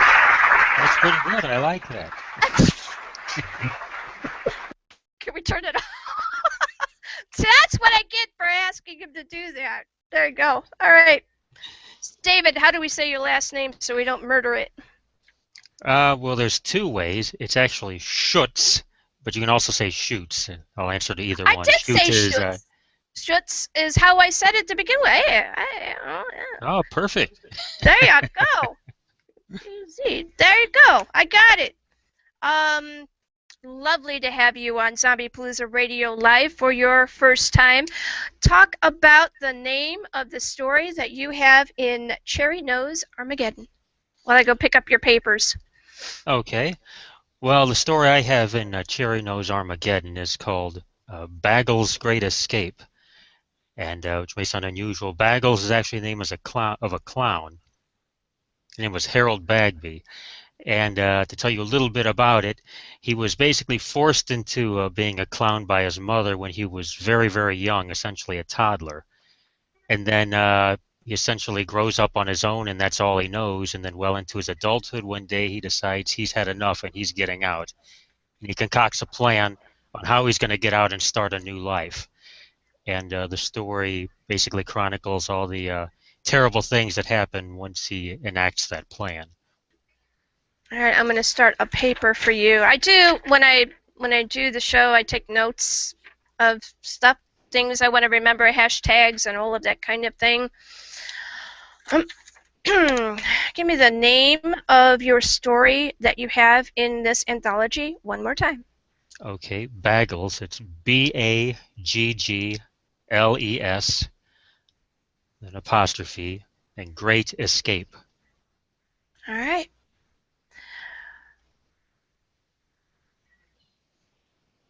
What drew you into writing as far as horror when you have a perspective of being a former Shakespearean actor? Yeah, that's a good question, isn't it? Well, I've always had a love of Shakespeare, so is my wife Mary, and also a love of things horror, also, which is the same with her. And I was first published when I was 19 in a college newspaper for 3 issues with a comic strip that I illustrated and wrote. And it was called The Return of Martin, and it was an odd, sarcastic one about a Dirty Harry type character who thought he was a superhero. And he ran around St. Louis battling these very bizarre criminals, and he was accompanied by a supernaturally animated toilet that had arms and legs and a cape flowing out of the back of the toilet tank. I gave the editors a choice between a mummified 3,000-year-old dead armadillo or a supernaturally animated toilet, and that's what they chose. Well, anyway, you know. After that, there was a pretty big gulf of time, and it wasn't until actually after Mary and I were married that she had inspired me, because I used to write. I hadn't in a long time. And it was basically because of her and her inspiration that I began to write horror fiction, which had always interested me, and I started submitting, and I started getting accepted into anthologies. So. You also had some time as a screenwriter, and you produced independent projects. What were some of these experiences that you had with doing screenwriting, and what forms of independent projects did you create? Well, a lot of the screenwriting, like a lot of screenwriting, doesn't really see any physical fruition at the end of it. It's basically just a pile of papers. And but as an actor, I was also somewhat of a very low budget, no budget producer, and just worked on a lot of local stuff. I'm from St. Louis, and there's a filmmaking community here, like there is pretty much everywhere, and I was involved in that. And I had a lot of actor friends and associates and directors and whatnot.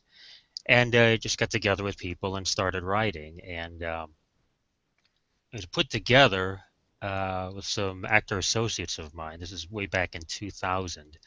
We put together a local television show in St. Louis, and at that time, The Sopranos was in its height of popularity, or was pretty much on the arc up at that point. And so there's a big interest in crime fiction, so that's essentially what it was. It was essentially a half-hour crime drama that had a new episode every month. And I was a writer on that. I was the main character, and did a lot of screenwriting there, and various other odd things. I used to actually kind of screenwrite for fun. So You have been published in several anthologies.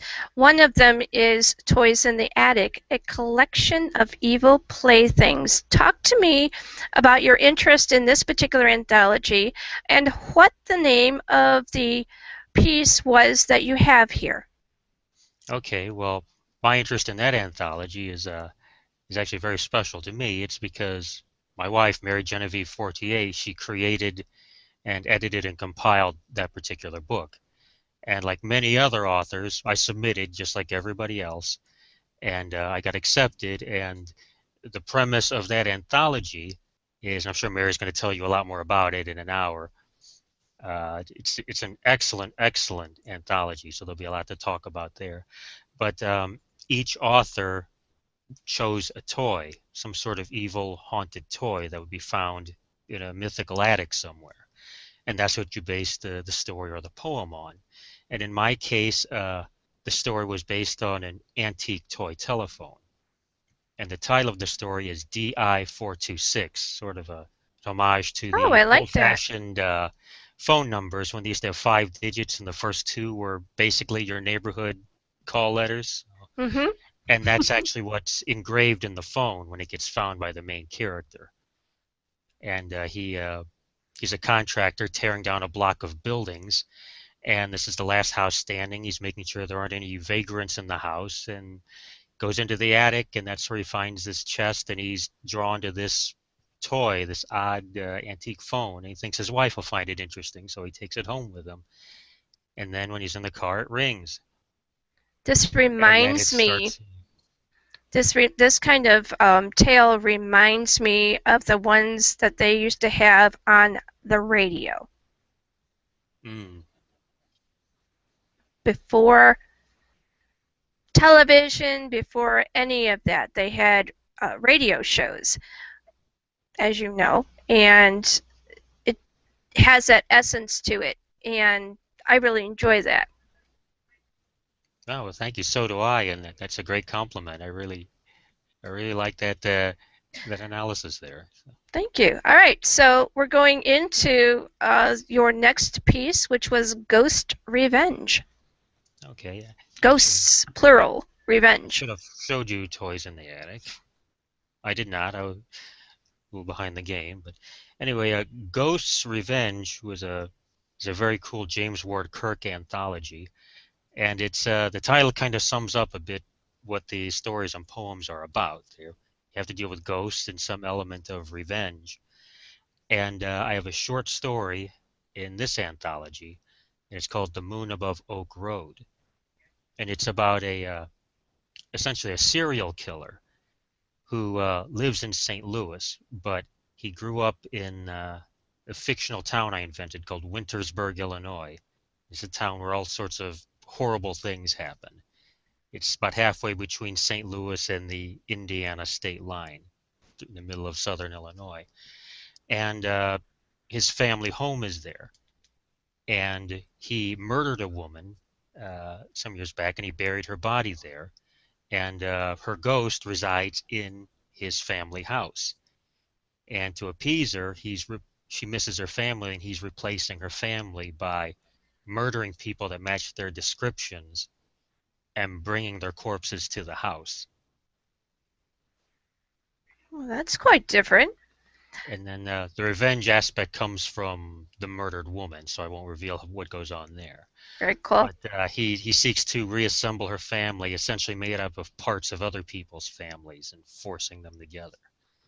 What I'm going to do, because he has such an extensive list of pieces for anthologies, is I want to have you pick.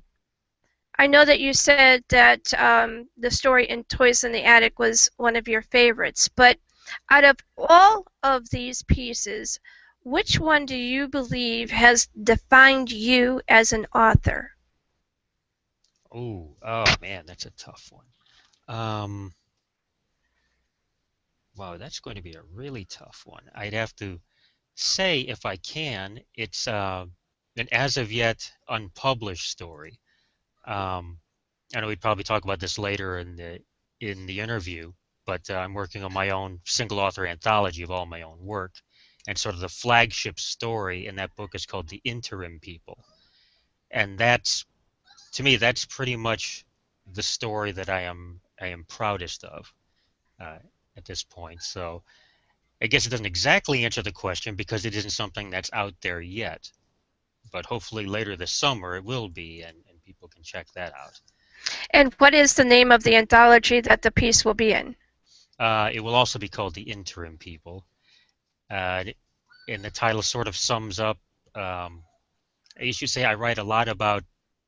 There's always transition and change in the stories and in the characters. Nobody's really the same person they were at the end of the story than they were in the beginning.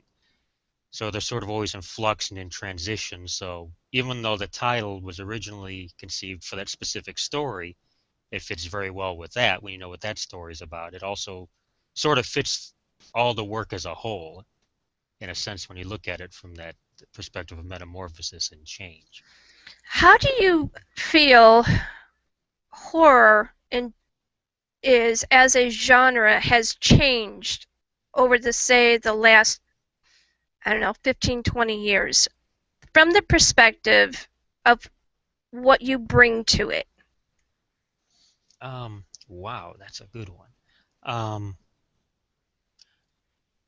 I'd say now, I mean, in a sense, horror, I mean, for the last several decades, it's been very popular, but it's sort of, in a sense, bigger than ever because there's so much media that it encompasses now, and I guess there's a big accessibility factor that there is now that you really haven't seen before. It's in so many different forms. I mean, it's in obviously in books and stories and in poetry and in films and on the internet and all over. And I like to think that what I add to it, I certainly wouldn't be the only person to do so, is I try to add a lot of realism to the characters that I create. Um, I'm not a big fan of, you'll read a story and then somebody has this incredible name like Jim Hercules is the name of the main character. Everybody reads things that has people have written characters like that in some places, and I don't like that. And I try to keep all of my characters very realistic. They're very much the people that live down the block. So they're very ordinary in a lot of respects. They're not, you know, superhuman this or that, or a super genius, or this incredibly tough person that's impossible to kill, even though they should be a normal person. I try to make almost everything about real people in very unreal situations. Well, let's see, where do I want to go with you? You write poetry, and you enjoy to write it in iambic pentameter. What do you bring from your experience in doing this to the present day as far as developing your sense of what the genre means of horror? Well, let's see. I write, obviously, it is poetry. It's sonnets, but it's really the only form of poetry that I delve into.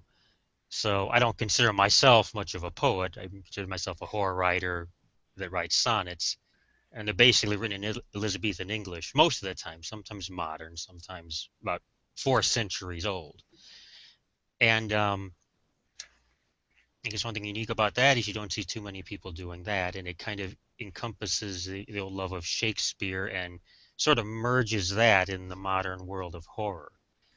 And in 14 lines kind of gives you a very interesting and sometimes ancient and very creepy perspective on things, sort of It presented in a way we're not really used to. it also forces you to not only take the essence of what horror is, but to write it in such a way that you capture the reader and allow them to experience everything that you are placing before them in a very short order. Right. Excellent analogy again. I really like that. What about writing allows you to experience the everyday, the mundane, in a different light? Let's see. Well, I'm somewhat mundane myself, so I guess I bring that perspective. But I suppose because that's the stories that I would find the most interesting were always those that, you know, they may be very scary and very unusual, but there's a certain plausibility to them in the sense, at least, that, you know, the person next door is what experienced this horrible thing. And other than that, it's not really so much of a dynamic situation. It's just these people that you know and you see every day, and then there's this completely horrific alien thing or whatever is going on next door, and you would never be able to tell to look at it. And plus, I think it's a little unsettling to think that you can plunge just your average everyday Joe and just drop them into this completely horrible situation, because it brings it home a little bit. You know, if it can happen to that kind of faceless, nameless guy, it could probably happen to me as well. It gives the fascinating aspect of chance and makes it much more I don't know, much more concrete. And it's not so much that if it's going to happen, it's more like it already is happening, and if you weren't so blind to what was going on, you would see it too. Right. Cool. Yes, no, no, yes? Yes, very much. Yes. All right, we're going to talk a little bit about character development. And I'm interested in how much of what your past brings to your character development in, say, 2015 or 2016. Well, let's see. Like I say, I try to go with you know, your average everyday. Well, not always your average everyday Joe, but I like to say every decent writer should try to write at least somewhat of what they know, you know, things that they're familiar with. So I do try to draw from my own past, where I've been, people I've known, you know, things like that. And I just had something and I just lost it. That's all right. We're going to go back over to something that you're very, very familiar with. We're going to talk about your piece in Cherry Nose Armageddon, Baggle's Great Escape. And you talked to us a little bit about this particular experience that you're going to be allowing us to partake in. What I'm interested in is, what is your perspective as far as thinking about clowns themselves? Well, I know a lot of people are actually terrified of clowns, I suppose, for, you know, various reasons, whatever reasons there are, and of course some people aren't so much. And for me, it's kind of funny. It was a particular fear of clowns, but when I was somewhere in grade school, my parents actually had this birthday party for me. I don't remember how old I was. I was pretty young, and at the time, my father worked with a very unusual man that was a clown on the weekends. He called himself Homer Schnookums, and his wife was known as Sweet Pea, and she would help him out. Very strange people. And so they came over to be the entertainment to this party. And long story short, Homer Schnookums got drunk and passed out, and his great belly was a big obstacle in the middle of the living room that people had to step over on their way to and from the kitchen.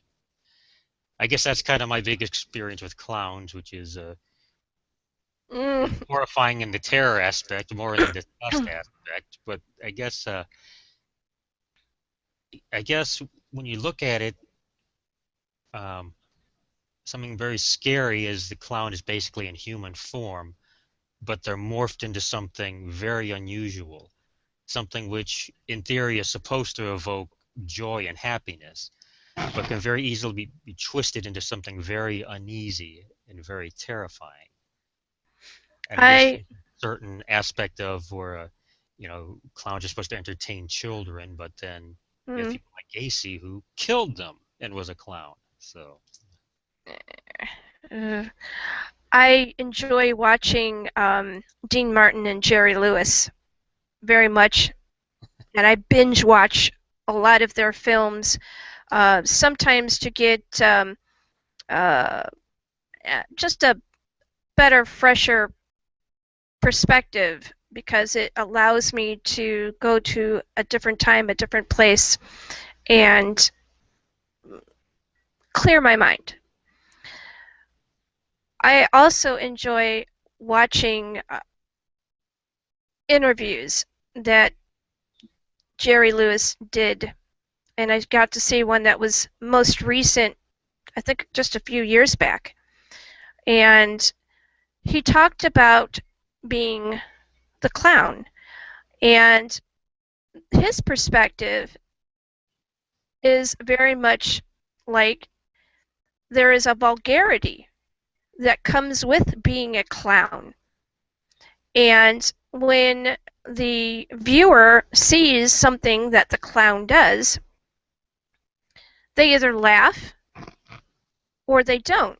And a lot of times when they're laughing, it's because they either did it, or they thought about doing it, or they know someone else who did it, whatever the it is. In your work for this particular anthology, Cherry Knows Armageddon, do you put any kind of essence of yourself into this character, and if so, what? Well, hopefully there's not too much of myself actually in this character, but but in developing this particular story, I wanted to, well, I always have an appreciation for sarcastic, dry humor, and the main character, Baggles the Clown, he does as well. And the story has a lot of that type of humor in it, mostly from him, saying very inappropriate things at very appropriate times, though. He causes lots of mayhem and usually has something very clever and quite funny to say about it, and has his own unique, obnoxious catchphrases. And he dupes a very simple-minded man who's a very good person. He kind of dupes him into his plot. And ultimately, it's sort of the downfall of both of these characters. What is your most favorite line in Baggles' Great Escape? Oh my gosh. I'll have to think on that, because especially Baggles' dialogue was actually very fun to write sometimes. Oh man. I might have to paraphrase it because I don't necessarily always remember my own work. And that's But, good, though, too, because then we get the essence of it, and we have to read it to be able to go, now I know why you said that. There is a point where I'll just say those two characters are on the run, and through a car that they've stolen and, well, let's say, dispatched the driver of it, they're kind of holed up in this hotel room. And Baggles he's quite upset things are not going very well. And he's angry and pacing back and forth. And he's thinking in his head he didn't like the night manager of the hotel when they checked in. And he says, he didn't even laugh when I said, no, it's not a room for two adults. He's my seeing eye clown. I hate people that don't have a sense of humor. I'm going to have to go back to the night and take him out. That's one of them at least. So. I love that though. That's like, yeah, it's like kind of, it's not as, it's,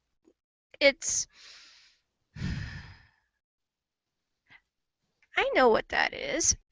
It is definitively, it has the essence of the, what do we want to call it? The old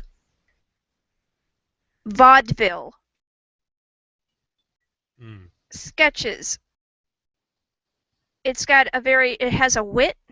It has a it has a hard stop when the person finally gets the line and they're like, oh, and then there may be a little bit of a hesitation for the laughter, but sometimes that's not necessarily a bad thing. Sometimes it's like, oh yeah, that's kind of slick. That's pretty damn funny. I get that. I like that. In your works, do you generally write in this way? Is this something that we could say is the essence of you as an author, or do you write in other genres, and do you have another voice?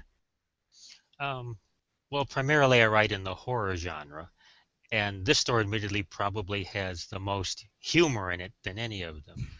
But a lot of times I do try to incorporate little funny things here and there between the characters.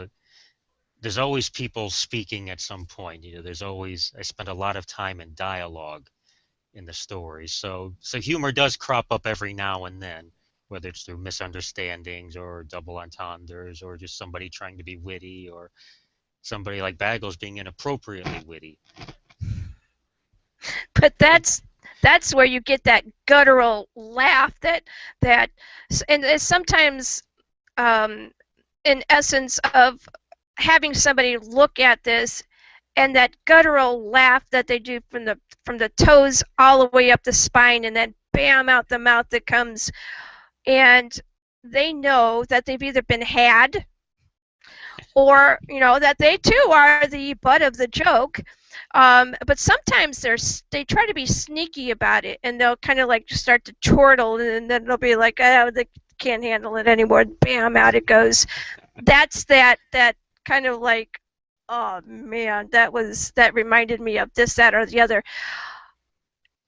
Allowing for the audience to also participate, though, in the joke is a very difficult thing to do.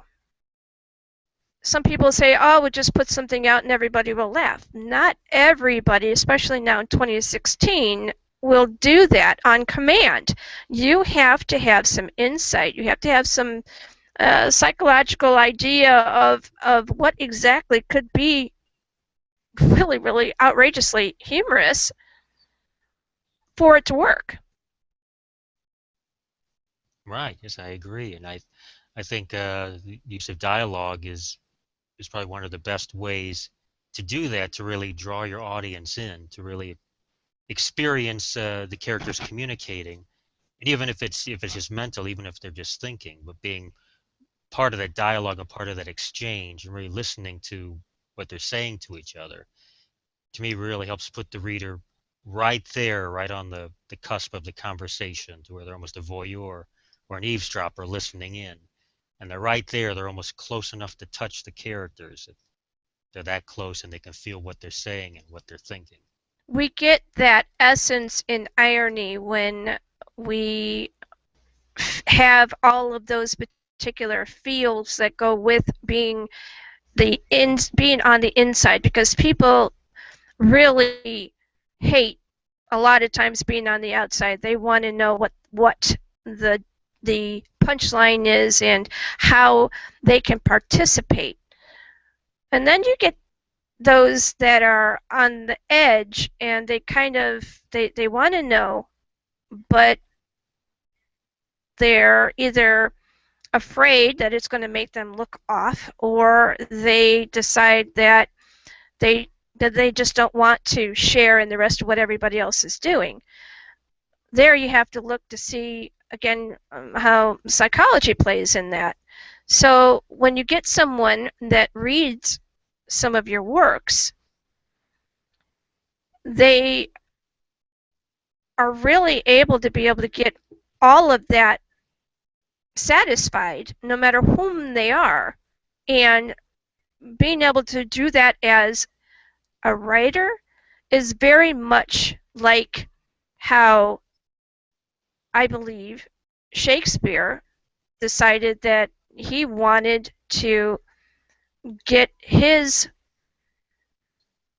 works across to people, because he didn't really necessarily want everybody in on the inside of the joke. Right. That's right. And he very carefully guided where the audience would be. You know, he'd even have some characters like a Richard III that would throw these little asides out, breaking the fourth wall and speaking directly to the audience here and there, just kind of steering you this way or poking you that way, and then turning it around on you later on. Do you do any of that in the interim people? Yes, I do. That story, which is probably the one to date I am the proudest of, is one where the sort of the spirit going throughout the story is to keep the reader guessing and to keep them one step behind what's going on. I don't want to give out too much of what goes on in this one. I have to say, when I started writing it and the way it started to develop, I have to admit I don't remember seeing anything that played out exactly that way before on the page. So I thought I had something really interesting, and I was really anxious to see where it would take me, because I don't always know where everything's going to go. And sometimes I have an idea how I want something to end, or I'll come up with an ending and then try to figure out how are we going to get there. But this particular one really, really undulates like this terrible serpent and really keeps you guessing. And the way the story is structured, it's really to keep you on edge and keep you very uncertain as to exactly what the reality is that's going on in front of you. Once you have your character created, by whatever method happens, how do you keep them motivated? Because it's hard enough to motivate the average person, let alone a character with whom you have put into your particular construct. Well, I always try to approach them in any story. As I said, the change is always very important to me. I don't want the characters really the same at the end as they were in the beginning. So I try to have some sort of arc in there that the character generally has no idea is going on around them or inside them, pretty much until it's too late. So I try to, at least when I'm successful at it, try to envision where they're going to start and where they will ultimately end up at. And then try to build the path around them through people and things that happen and, whatever's going to go on. And definitely try to give them something to fight for, whether it's their own survival or somebody else's, or, whatever situation they've just been dropped into. Whether it's trying to figure out, how do we get out of here? How do we survive? Or how do I get rid of this person that saw what I did? Or, whatever the situation is. really, I suppose, add, even if it's subtle, because there's always a sense of desperation that somehow creeps in there eventually, or something's going on, and then eventually you realize that there really are stakes here, and they keep getting higher and higher and higher. And then by the time they realize what's going on, they're already thrown into the middle of something. And now they have to find their way out, whatever way that's going to be. Let's talk a little bit about imagery. Imagery is highly important when you're creating a written work. What methods do you use to help create imagery? Well, I really like thinking back on classic works, not just Shakespeare. When you think of classic works and just the way that people wrote and the way that they either constructed a sentence or the way that they showed you something. It's a little different then than you'll read in most works today. And I try to go back to that sort of visual essence when I can. And I try to slowly incorporate the details, and I suppose as intelligently and logically as I can, sort of build a sentence or a scene, and I try to construct it in a memorable way that hopefully once somebody's read one of my works, they'll be left with some kind of sense of being glad that they've read it, that they've enjoyed it, and that hopefully it was well done. So I want to make sure that they've had a good experience reading it and that it's very nicely put together. Thank you for that. What are 3 elements that you believe, based on your knowledge, are necessary for a well-balanced horror work? Well, to me, I think you have to have, especially whoever your protagonist is, it has to be somebody realistic. It has to be somebody you may know. It has to possibly even be yourself, or at least that you can sympathize and you can sort of see through their eyes. I think it's very important because that can really draw you into the story. It really makes you care about this person that's at the center of it. And even though if you're reading a horror story that you want the scare, at least hopefully you want them to kind of come out of it at the end.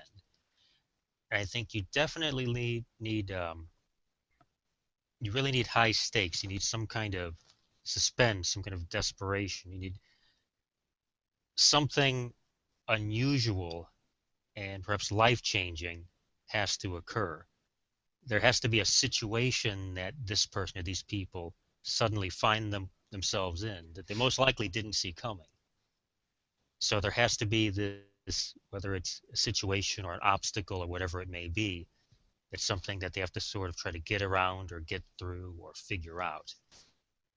And I think you need a really, and you can do many different ways, I think you need a really nice sense of evil, whatever it is in the story, even if you wouldn't exactly call it evil, but you have to have whatever that antagonist is, whether it's malevolence or strangely innocent but somehow horrific, but you have to have the sort of the opposite pole of, well, I guess essentially your good guy and your bad guy, even though the bad guy doesn't necessarily have to be a guy, doesn't necessarily have to be human. It doesn't even have to be physical. But I think you have to have that obstacle, that force that's big enough to either destroy the main character or their life or somebody they love, or forever alter something in their world or everybody else's world in some sort of huge, devastating way. There, I have found, needs to be a symbiosis between the reader and the author. And if there isn't, if that breaks, there is going to be a chance that they're not going to continue the journey within the work. How do you go about capturing their attention span to be able to draw them in. And really what we're going to be looking at here is that very important first paragraph. How did you go about doing that for this piece for Cherry Armageddon? Well, in this particular piece, in the beginning, we're sort of thrown into the plot. You're sort of in the main character's head at the moment, and as the first character plays out, you first experience it through his thoughts, and then through the environment that's around him. Because essentially what he has planned to do is he wants out of this life. It's brought him nothing but misery, and the only way he can see to get out is the people that run this circus, they make a lot of cash, and they don't exactly go to the bank every day and deposit it. So they've got it somewhere in their trailer. So he comes up with this brilliant plan, and he dupes the simpleton Sam into it with him. He's just going to go in there, and he's just going to take their daily take, the weekly take, whatever they've got, and he's going to get out of there, and he's going to do whatever he has to do to get out of there with it. And he has two obstacles there, and they are the two men that run this circus, who aren't going to want to just give up their, really everybody else's hard-earned money that they keep. But he basically knows what he wants to do, and he's contemplating it, and it's kind of worming around in his head. He has this loathing for these individuals, for what they have and what he deserves, and that plays out in his head while he's staring at the trailer just before he's going to go up those few steps and burst through that door. What is the most difficult aspect of creating for you, if there is one? It's probably because I love to, I guess as a lot of people would, to have almost the scheduled time to be able to sit down and have everything the way you want it and create, but life really doesn't, for a lot of people, it doesn't really give you that. So for me, it's a big obstacle is trying to really find the time to create. And so as I write things, I have a lot of small things on pieces of paper, ideas here, here's a line of dialogue here, and things are in pieces, and sometimes part will be in a notebook, part will be on loose sheets of paper. And sometimes it takes a while for me to write one story, and it'll be over a small period of time as time allowed to get into it. And then sometimes an anthology will come up, and, ooh, that sounds interesting. I want to do something for that. Well, let me kind of put this one on hold, and I'll get into this one, and then sometimes you're juggling two or three things back and forth. But I'd love sort of that mythical time to where you could just really sit down and create and get into your element, because to me that's so fleeting. You try to create in the car, and I actually have a very, very wonderful barometer for if a story works. I always, Mary she's an incredibly intelligent person. She's an amazing writer and poet, an incredible editor, and has a sense of story unlike anybody else, and plot. So I never share work of mine with her until I've finished it, and then I will read the whole thing to her. And if you watch a movie with Mary, within a few minutes she possibly already has the ending. she knows, she just knows a combination. She has those tumblers in her mind. And so if I can keep those tumblers off until the end, I know I did my job. I know I got it. And hopefully somebody else will then, I can keep them guessing in that, because sometimes, get one paragraph in, oh, you've got it already. I better start over. Oh, that's the rough. But I like that, though. That's a very unique perspective on whether it's going to work or not. If you can get it past her, then think, maybe we got something here. Right. And it's not easy. I'll tell you that. It is not easy. Sharp, and she's tough. I cannot wait to have this lady on. It's been at least a year that I've been trying to get her on, and so I'm excited to get to the next interview. But for now, we're still in your interview, which I have been enjoying immensely. Thank you. Me too. Thank you very much. I'm gonna ask you some questions now. You know, well, kind of change things up a little bit. Okay. And these questions have to do with really what you think, what you like, and what you don't like. So we'll begin. Well, they want me to say, what is your first favorite word? What is your favorite word? Oh, what is my favorite word? Oh, wow. I suppose I shouldn't have to think about that. How about enlightenment? What is your least favorite word? Ugh. Traffic. What turns you on creatively?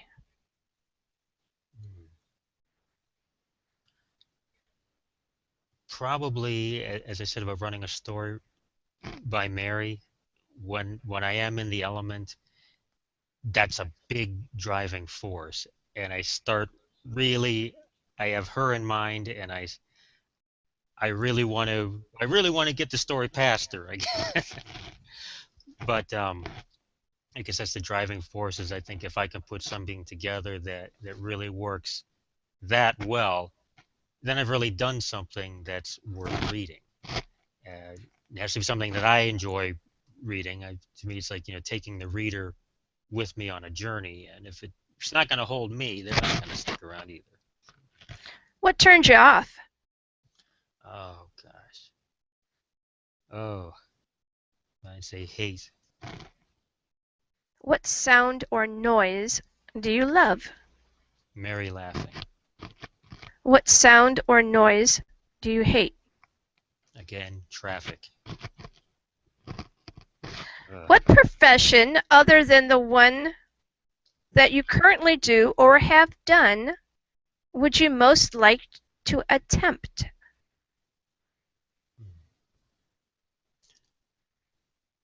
I'd say being a painter. My father was a very good and very interesting artist. And although I've delved somewhat in the art world, I never like him, never on canvas, never really delving into that kind of color and form, and really grasping something in that sense and being able to manipulate the oils in such a way and create something so beautiful or so interesting or so terrifying. I guess having the job to be able to delve into something like that, I think would be fascinating. What profession would you absolutely not like to do? I don't think I'd like to work in the sewer. Yeah. Ugh. And the last question. If in fact heaven exists, what would you like to have said to you by God when you arrive at the pearly gates? You finally got everything right, and you don't have to go back anymore. That's my take. I can buy that one. Yeah, tie that up with a ribbon and all of that. Send it. I have been absolutely just blown away by this interview, and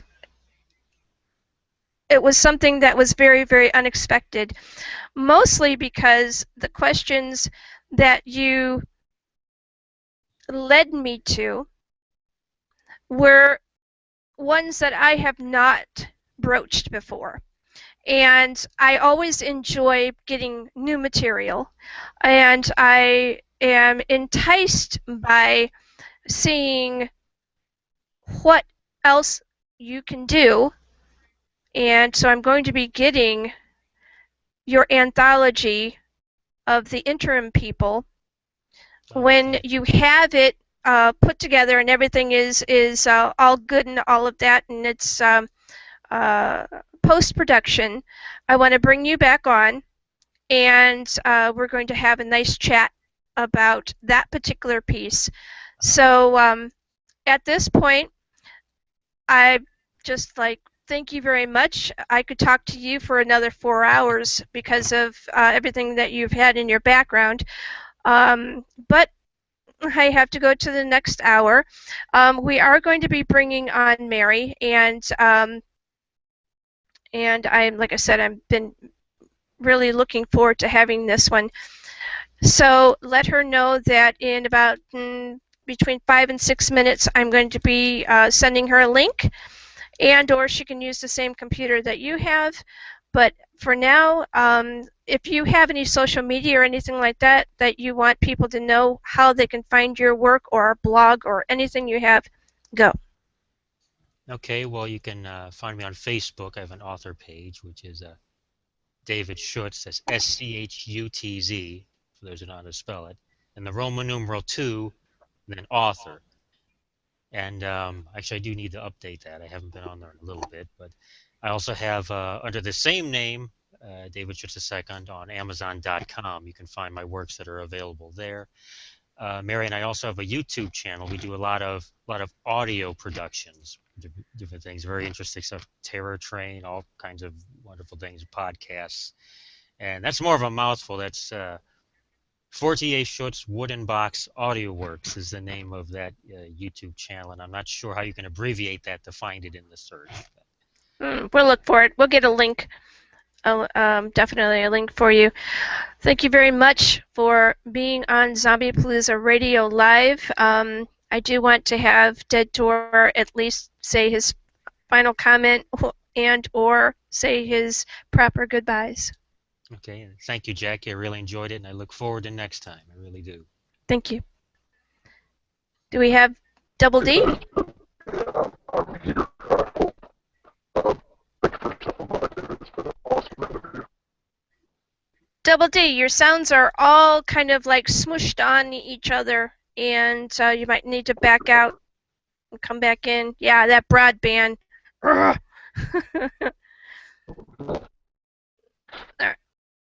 Okay, all right. Well, thank you very much for being on, and I'm going to take a little bit of a short break. Do you want me to pass a new link to her, or do you want her to use the same computer? What would you like to do? Actually, if it's easier, I mean, we're going to be using the same computer, so. Okay, cool. Change seats and turn the headset over, and when you're ready, she'll be here. So. Very cool. All right, go ahead and do that, and give me a few minutes to catch up on a couple of things I need to go get her information and stuff like that, and we'll be back in a few minutes. Okay.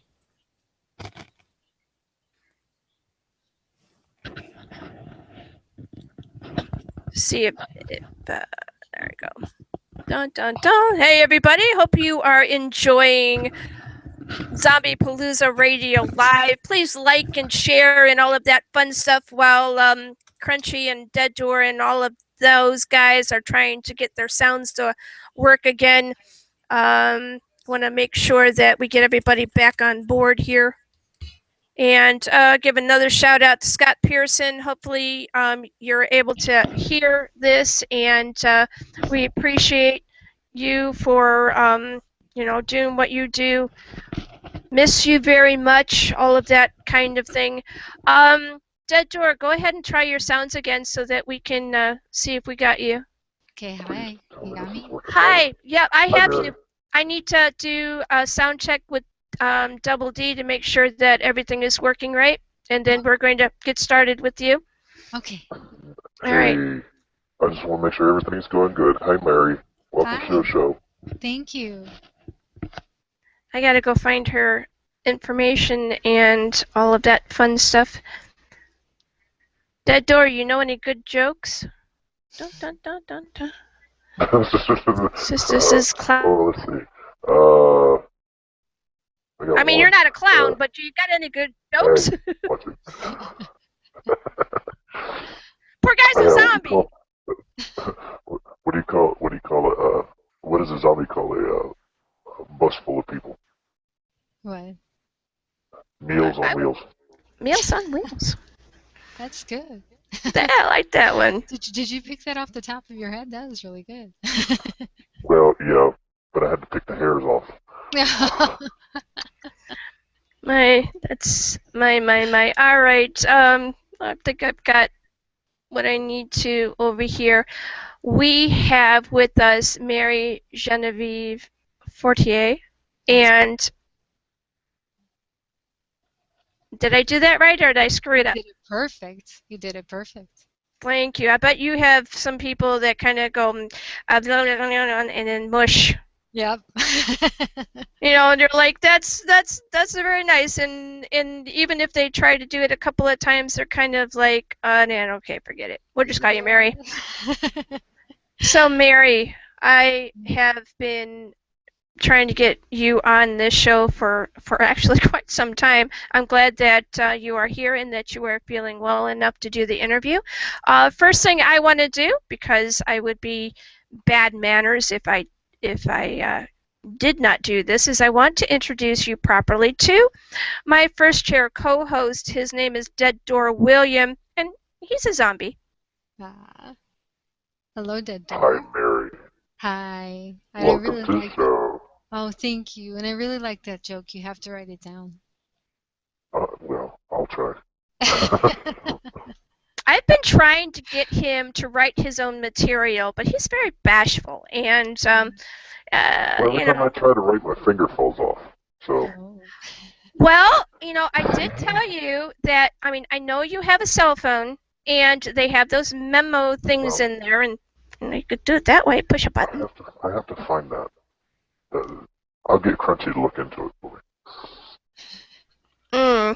I see. By the by, is that bipedal around anywhere so that he can Yeah, say? I'm here. Hello, I'm here. Hello, lady. Hi. Hi, Yeah. Mary. That's Crunchy E Squirrel, and he really does like the ladies, and especially ones that write in the horror genre. Although Crunchy has a little bit of an advertence to horror. He hangs around with zombies, and we had this discussion, I don't know, about 4 or 5 months back, where I said, you know, I asked him, I said, do you like horror? And what did you say, Crunch? Yeah, as long as it's okay, as long as there's no cats or things that can eat me. Cats. He has this really bad aversion to cats too. I mean, the way that actually he ran into Dead Door literally. There was a cat that was chasing him. Yeah, there was a cat that was chasing him, and he needed to get away from it, and he happened to be on a roof at the time, and, well, he didn't really think too much about where he was jumping just to get away from the cat, and didn't really think about the cat following him, but he jumped, and he ended up on Dead Door's head, and Dead Door kind of like got the cat, and he's looking at it, or the squirrel, and he's looking at Crunchy, and he's about ready to go, oh, this is a snack. I'm on my way out the door anyway, you know, pretty cool. And he goes to take a bite out of him, and Crunchy's like, no, I can help you. Yeah, and I started helping him with the wires and getting everything set over here, and the rest is history. All right, so, but enough about all of that, because really we want to hear what Mary has to say. Mary, you have a story in Cherry Knows Armageddon, and I'd like to know what that is, and so would everybody else, and then we're going to have a little chat about your background and what you bring to the horror genre. Okay. Well, actually, I open and close Cherry Knows Armageddon. The first thing is with a poem, and it's called Every 9 and 20. And it ends, the book closes with Every 9 and 20 revisited. So although Every 9 and 20 is, I know it's Alex's all-time favorite, and when I told him, okay, well, I was going to write, you know, another one for the ending, I tried to match it as well as I could, because when I wrote Every 9 and 20, I thought of the most horrific circus you could ever think of, and it just, the words just, they just poured out. And with the ending, it's I mean, I'm very critical of my own work. David will tell you. I'll sit there and I'll read it, and I'll say, I don't know. If I submit it in, I'm always surprised that it's been accepted, and I've knock on wood, I've never had a rejection, which is a Wow. really great thing. Wow. Yeah, it's a really great thing. But every time I get, I send something out, I'm just not sure, and when I get a reaction, that's positive, and people come back with, wow, how did you do that, or what, whoa, that was so great. It's a rush, and then I don't even understand why it's so great, but when I go back to them and I'll read them later, because once I write them, I set it down and I walk away from it, and there are very few poems that, and I know there's a lot of poets that may memorize their work, and I don't. David knows more of the lines in most of my poems than I do, to say them right off the top of my head. But when I wrote the final one, I wanted it to be just as creepy, just as horrific as Every 9 and 20, and I hope that I succeeded in doing that. I know Alex really liked it, and he said it was the perfect ending. Although I'm still, like I said, with my own mindset, I'm never really sure until I start getting more feedback. Does anybody that actually goes to the circus in which you put together, does anybody survive? No.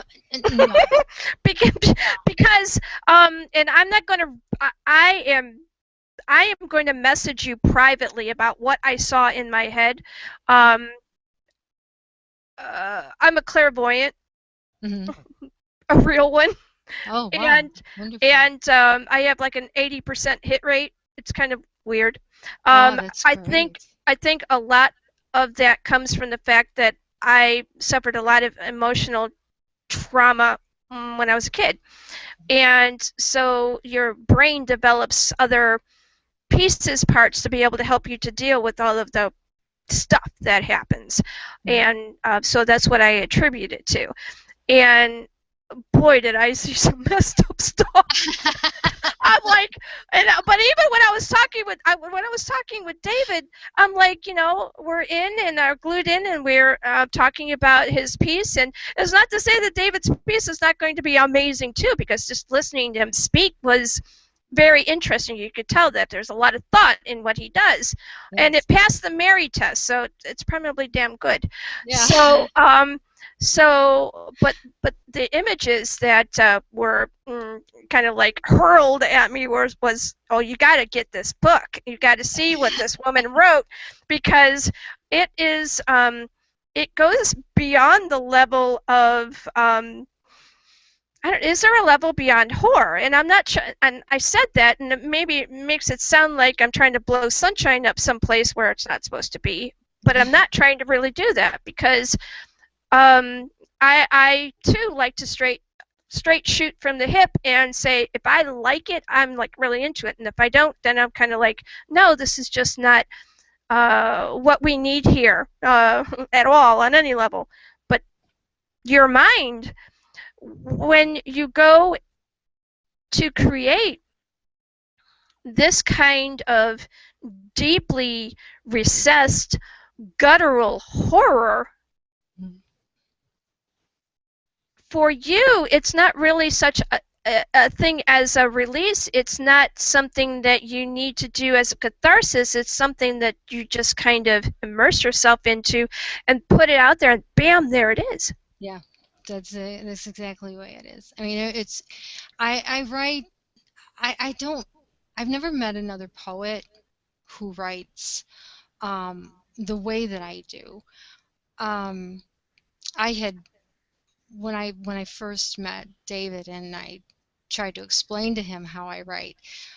It's hard to explain until somebody actually watches it happen, and there's very few people who actually have witnessed it, because a lot of times, I mean, I can be literally asleep, and a word or phrase starts going through my head and it doesn't stop.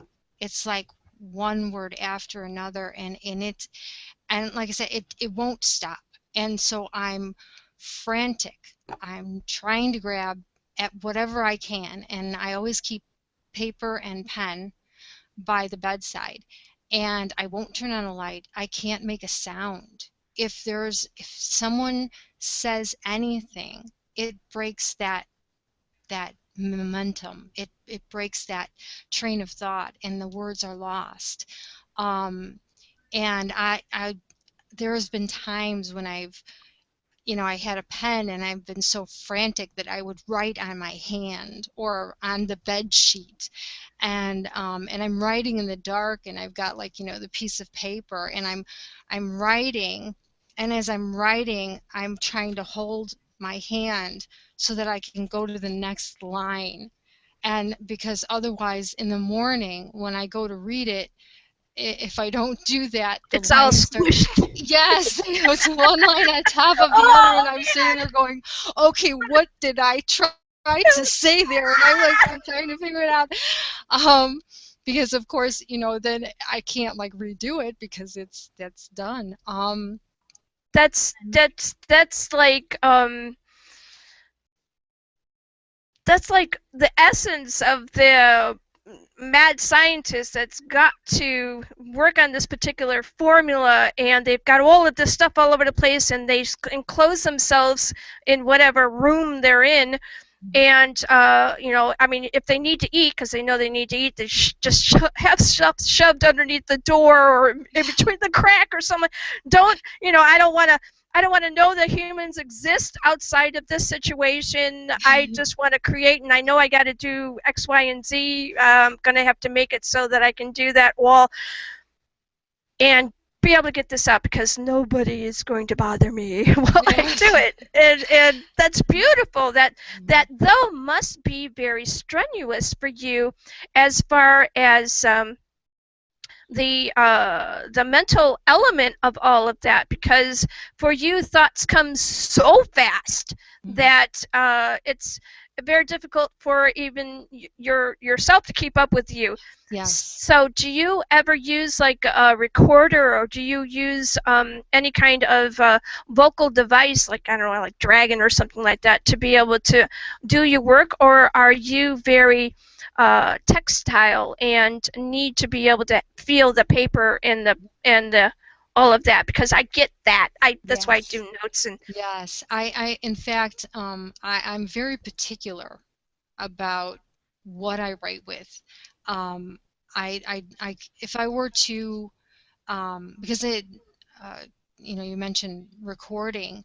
There have been, because I do write traditional poetry as well, and there have been times where I've, words are coming and there's also music, and I can't write the music and write the words, and if I were to hum it, the words would be lost, and if I were to sing it, the words would be lost, because if I open my mouth, if I vocalize, if I hear a noise, it like I said, it breaks that momentum. But like I said, I'm very particular about my writing instruments. I have to write in black ink, and the pen has to be the broadest point that you can possibly find, because I'm sure, as you know, a fine point pen to me is like nails on a chalkboard. Oh, okay. I prefer And I prefer the fine point. The finer the better. yeah, see, to 'Cause I me, it's like it rubs against the paper, and I could hear it make that noise, and it's like grating. And then it is almost like a vibration inside that just, it's like I said, like nails on a chalkboard. And it's like I want to shut it off. I'll go, ew. I mean, I'll literally take the pen and throw it. That's it. I've been known to do that too, though. Yes, So, and that's so it. I need that pen to flow. And sometimes, you know, if words don't come at night, you know, I'll have like a line or something. I'll be cooking or I'll be doing something, and all of a sudden it can take a single word that'll pop into my head, and then all of a sudden here comes, you know, it's like this little wheel that starts running, and then so you know, I quickly grab whatever I can, and once the pen touches that paper, and it's like that gliding, it's the most beautiful feeling in the world. It is just, it's this release. And with traditional poetry, it's quite different from when I write horror. Like you said, you know, it's like that deep, dark.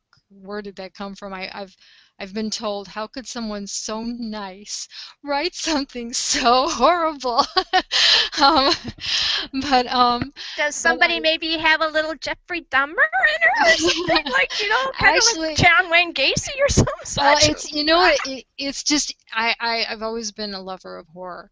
And I guess I just delve into what would scare me or really creep me out. And, you know, if I'm writing for a specific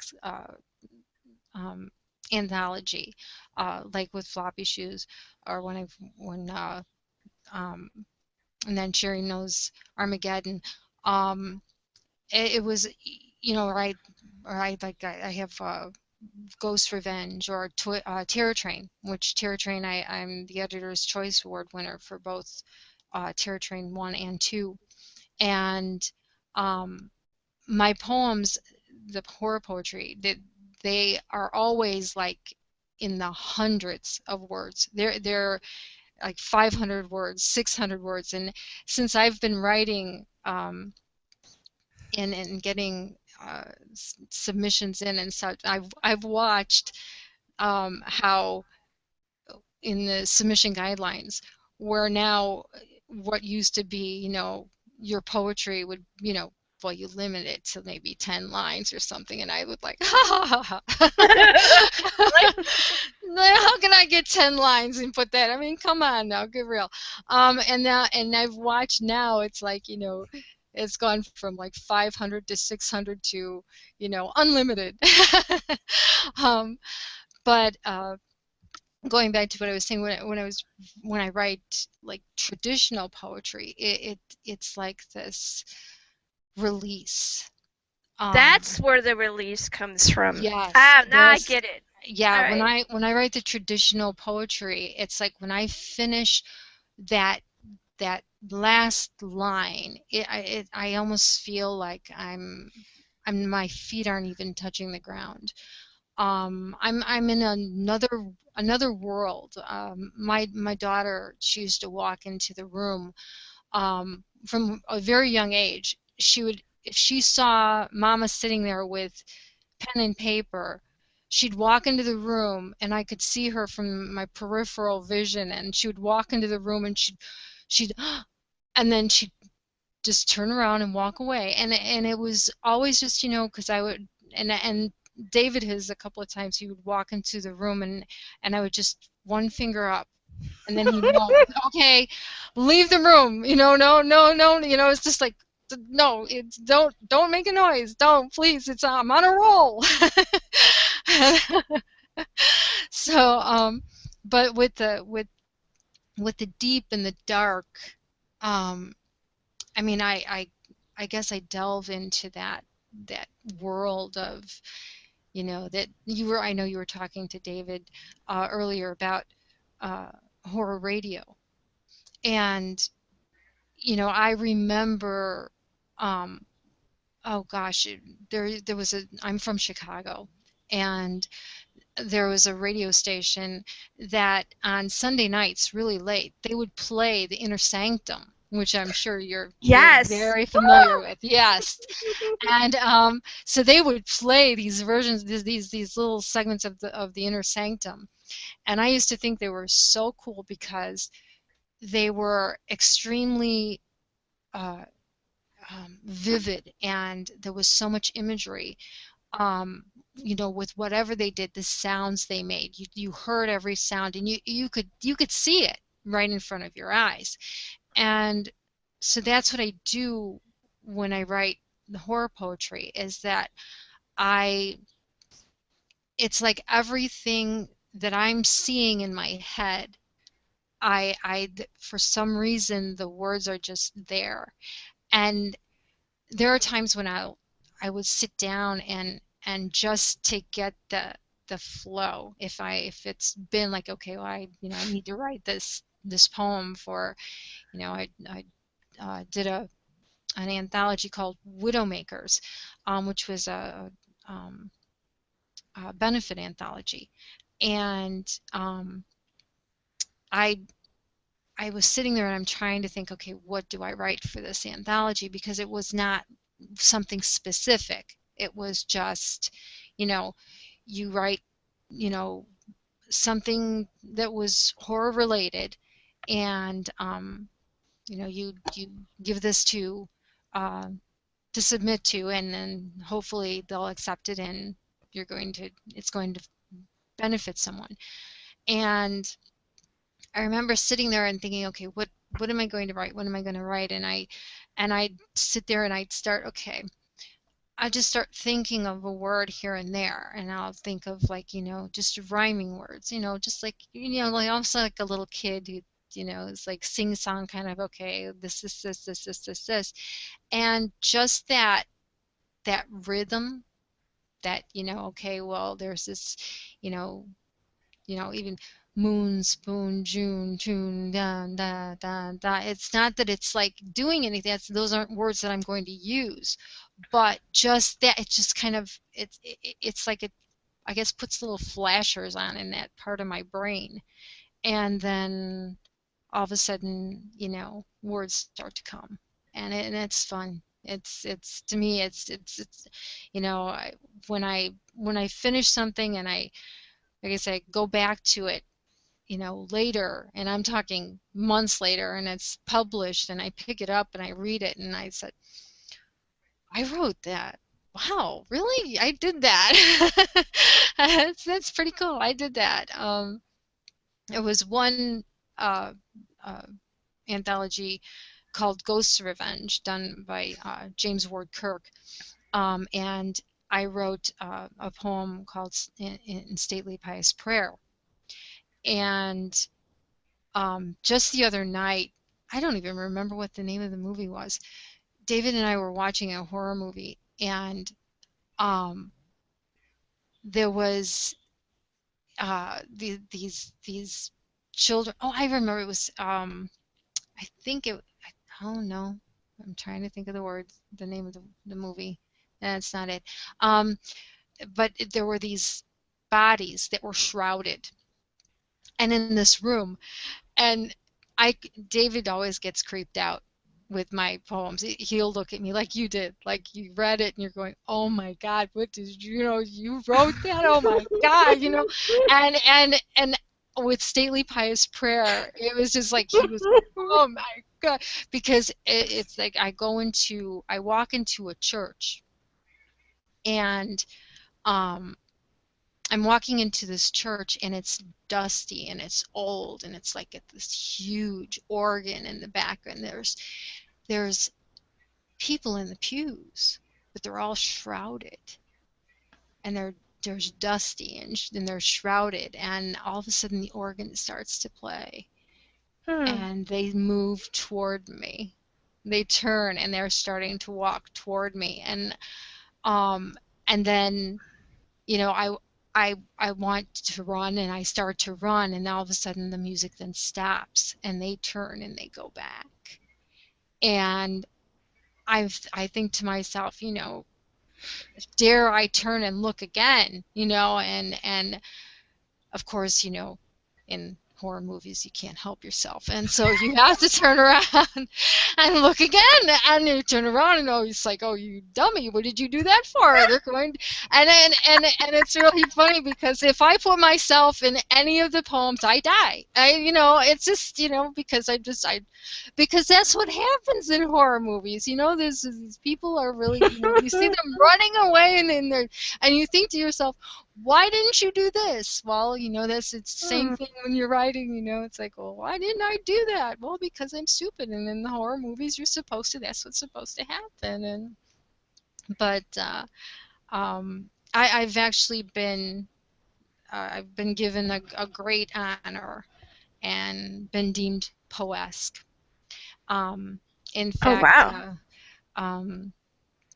I've been called this century's Poe, and that is like, that is humbling. I mean, That's the poet's poet. yeah, Wow. I'm writing, it's almost finished. Actually, the book itself, every time I think that the book is done, more poetry starts coming, and then I just keep adding to it. And I'm waiting on the artist to do like about 10 illustrations for me, and I wanted him to do the artistry that would look like charcoal, where it's something very old. And the name of the book is Verses from a Deeply Darkened Mind. And so that hopefully is going to be out within the next couple of months. James Wordkirk is going to be publishing that. And I said, just when I think that, you know, it's done, more poetry starts coming. But it's, I mean, I had asked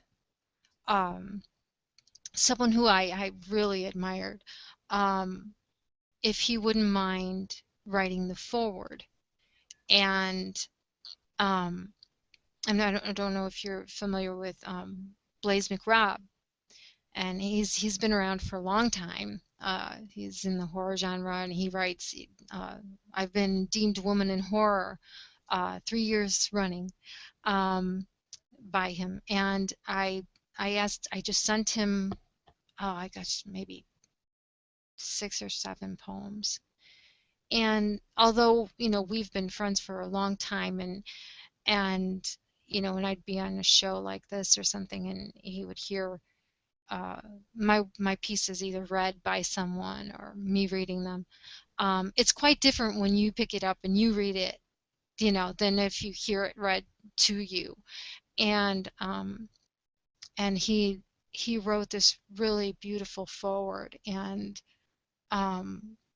he had written that something along the lines of that, you know, that I definitely deserved that title as this century's Poe. And it's, like I said, that's the greatest honor, and that is like, I mean, I have admired Poe since I was really young, and you know, a lot of times people think that I write like him because you know, I read all his stuff all the time, but it's not the case. It's just me. It's just the way the words come, and I think that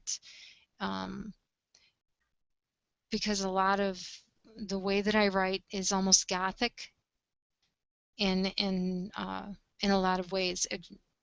One of the poems that actually is David's favorite is Unwelcomed Visitor, and it's actually written in Gothic times, and it's written as the title is Unwelcomed, where there's the hyphen instead of the E. So it's Unwelcomed without the E at the end, D, and then Visitor instead of Visitor. And it starts out tap not a knock on the rotted wooden door. And every now and then I'll say it to David, and then he gets freaked out. He may be a horror writer, but I can scare him. I would like you to, because you have such a very unique perspective, being a lady who writes in horror and having the privilege of being placed where you are because of the works and because of your own unique perspective on what is truly scary. What would you say to women who catch a lot of flack from men and or women, because they both do it? What would you say to a woman that's actually kind of struggling with that particular noise in her head, and how would you convince her to move to the next level? Well, the one thing that I've noticed a lot in this genre with women is that I think they try to, because they are a woman, I think just in, like with any other career, whether you're an architect or what, you want to at least be equal with your male counterparts, your peers, and to be recognized. And I know that women in horror they're not recognized enough. There are a lot of wonderful female authors out there, but the one thing that I've noticed is that, and this is something I won't do, and that is to lower myself in the sense of going into, like, how do I put this?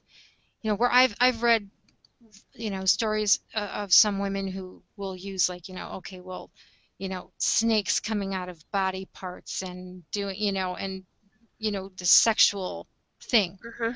And I know that because, well, men do it, right?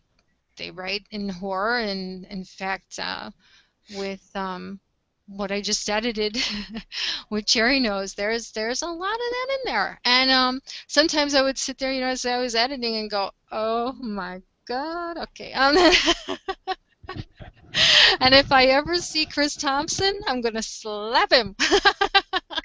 Oh, I might have it in for that one. I think I don't know if he's still hanging around, but no, Chris, he knows I love him.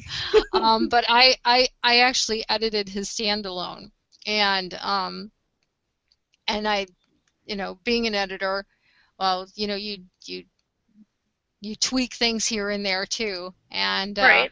So and women try to do the same thing. They will, and instead of just following their own heart, seeing horror in through their own eyes, through their own heart, and because I think that what makes a true horror writer is their uniqueness. Just right. like with music, every era we have these sound-alikes. So you just get one right after another. They come out and everybody sounds the same, and it's like, and then you turn it off. Exactly. Yes, it's like, well, you don't want to hear it anymore, and then and then sometimes you get you listen. They'll do an album side, and it's like every song sounds exactly the same. It's and so it's the same way with writing, and especially in horror, because um, there's been so much. Uh, you've got, gosh, there's just so many areas that you can go into. You don't have to go into like the sexual part, or you don't have to go into, there's so many vampire things, or there's so many zombie things, or there's so many this, or there's so many that. It's go take your own route. Think of something, be a little bit more genuine. Be true to yourself. And trust that what you put down on paper, just like I said, I submit and I think to myself, I don't know, I don't know, and that's good, because that means that when I go to write again, I'm not gonna go, oh well, this is perfect, when I'm no, it's not. I don't think it'll ever be perfect, no matter how many poems I write. And I don't think that, as a woman, that they should ever think of themselves and say, okay, well, I have to compete with this guy because he's really good, or I have to compete with this, or even this other girl. I mean, Right. Just you write what you feel. You're true to yourself. Be creative, be genuine, be unique. Go take the avenue that no one else has, and make it your own. It's just like me, like I said, like with music. One person can sing a particular song one way, and then someone else can take that song and make it their own, and it'll sound completely different, only it's the exact same song. And that's what will make them unique. That's what will get them heard. Right. That's what will get them noticed. And so, if you stick with what everybody else is writing, and as an editor,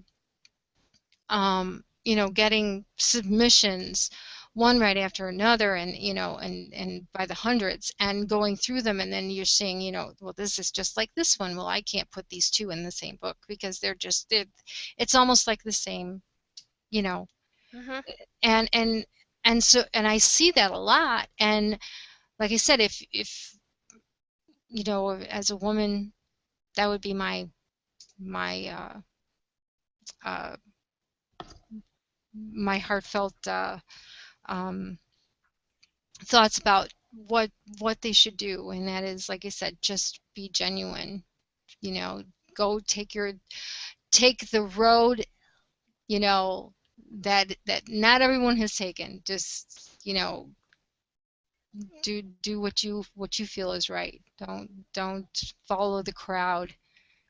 Step away, step out of the box, take a look at it in another way. I know I told my daughter when she was younger, and she was she was in school, and she was told to write a poem. And so she was sitting there, and she's writing something, and she just could not get it, how I could just sit there and just boom boom boom. And I'd taken her out onto the deck, and there was a tree right outside, and I said, okay, well, it was fall, and I said, this is how you write. Okay, this is how you write poetry. And I said, what do you see? And she said, a tree. I said, no. What do you see? Look at it. I mean, really look at it. I mean, get inside it. Go underneath it. Look at it. And then listen. What do you hear? And then, so, well, I hear the wind. Well, what else do you hear? Don't you hear the branches are kind of like creaking, and don't they almost sound like they're moaning, or they're groaning, they're bending, they're almost breaking, and I'm trying to throw these adjectives at her, and that's another thing with writers, is that adjectives are your best friend. They really are, because you want to paint that beautiful picture that when someone cracks that book and starts reading that story, they don't look away. They can't look away. And, they see it all, right before their eyes. And they don't need a television screen. They don't need sound going on anywhere. It's all going on right in front of them, and you did it. You did that. You created that. You made that beautiful piece that somebody's reading and that hopefully they'll never forget. That's what I'm hoping. Somebody will read what I've written and never forget it. Then I know I've done something pretty cool. That I'm very intrigued with how you move with such ease and grace into the world of the macabre and then back into the world of beauty and essence and life. And that is really a very full, balanced understanding of what true horror is, because it is never always just the horrific. It is also blended with that beauty that kind of juxtapose the individual being placed in that particular environment, and they go, they very often don't know which way to go. That unbalance is also a very nice, subtle way of being able to keep the individual very intrigued with what is happening. It's that perfect imbalance that you need from the beginning to the end, so that you can keep them captured Right. into that. It's just really amazing. Very cool. Thank you. What I'm interested in here is, because you have such vast knowledge of poetry and ways to be able to weave the written word, do you ever go about teaching classes? Do you teach young people? Do you, have anything out there where someone who is quite the novice would be able to enjoy, as well as someone who is pretty rich in experience? I've never taught a class. My daughter was probably the closest to teaching anything, and she writes rather well. I wish she would keep doing it, but she's got a family now, so her hands are full. But I was asked, was it, I think 2 years ago, when I had finished Temporary Skeletons, and that was another book that the publisher, he normally did not accept poetry, and I sent it in. He said, just go ahead and send it to me. I'll look at it. And it opened the book. And I was the only poem in the book. And I met doing this because I'm also a columnist, and I'm Nighty Nightmare. And Nighty decided that she'd help, because I don't normally do reviews or things like that. I take subjects, and Nighty's in a realm, a deep, dark realm, and she's she's playful, and yet she's evil. But she's got a good sense of humor, and so she takes this, this little twist on horror, and she comes up with these little witty, things about, you'd be talking about something. And in fact, I'm getting ready to write my new column, and I'm going to interview Nighty, which should be interesting. But what I had done was I decided I was going to help the book, and I took several of the authors, and I did something completely different. And I had, instead of just like in your normal, okay, well, I'll interview you and now write down what your, what your story was about and what the book was about, and just like have Nighty do this, Instead, I chose, a few of the authors, and I brought them into Nighty's realm, and I sent them a list of questions, and I said, you don't have to answer them all. You just, I want you to pick whichever ones strike you, and have fun with it.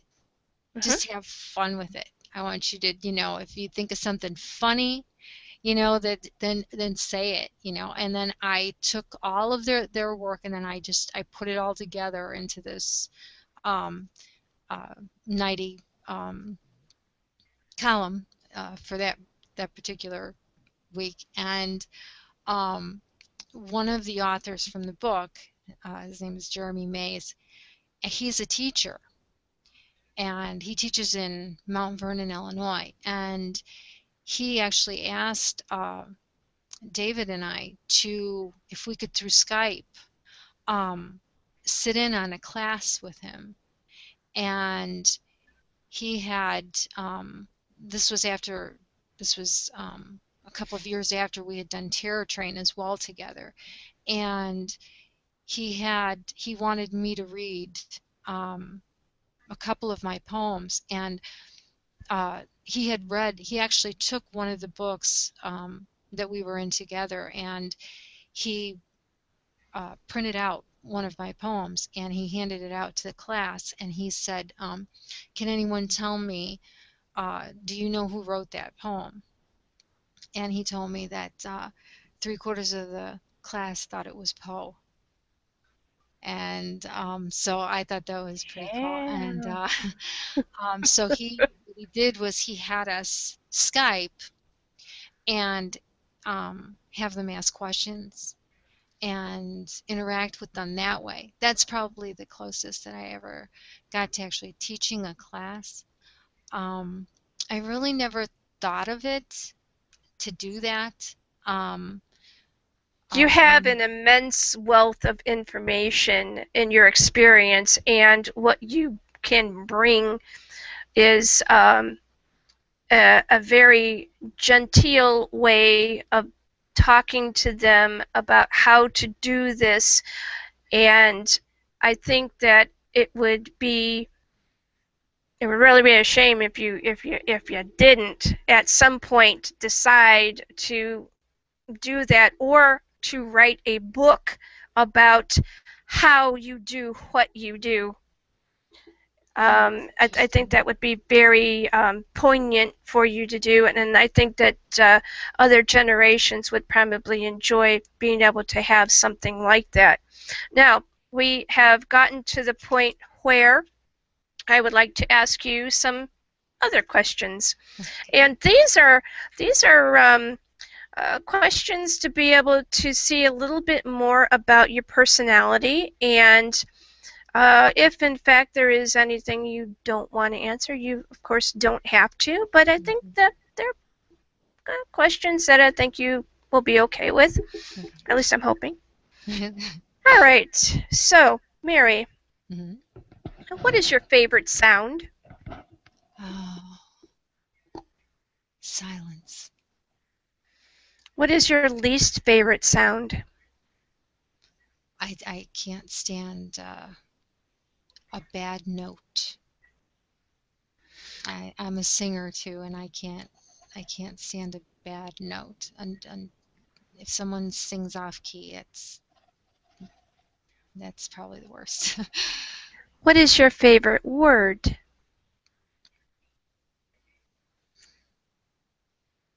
There's a few. In traditional, when I would write traditional poetry, one of the words that would always spark thought was iridescence. And with horror, darkness.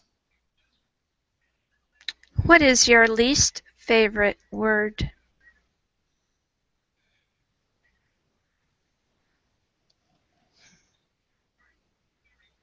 Let's see.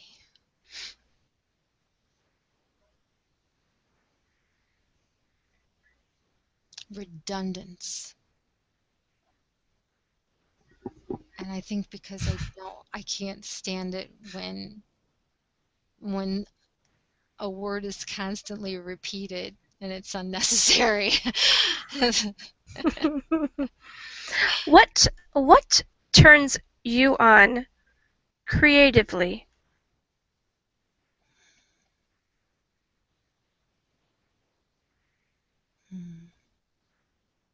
Beautiful lyrics.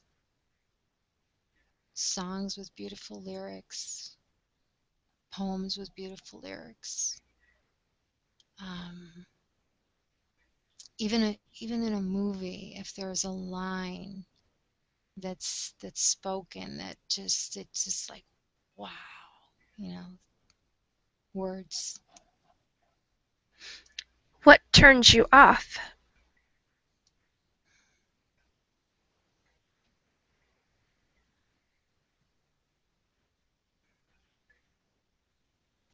Probably just reading something that is not, where it's like someone just seems to throw together without thought. What profession, other than the ones you either do now or have done, what one profession out of the ones you haven't tried yet would you most like to attempt? I've done quite a few.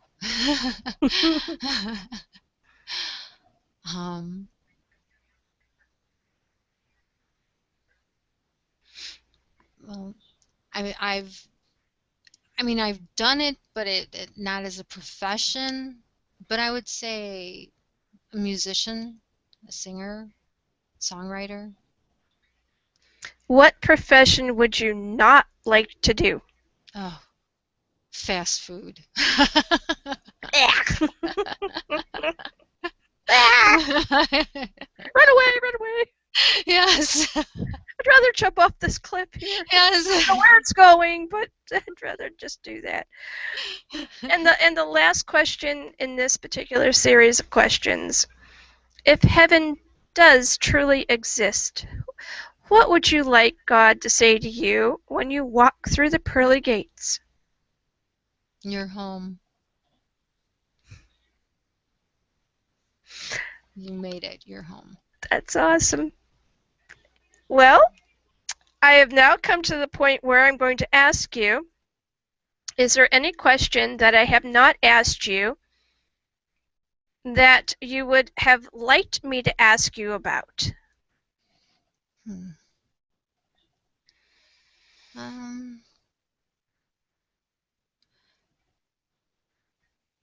No, I don't think so. I think we covered quite a bit.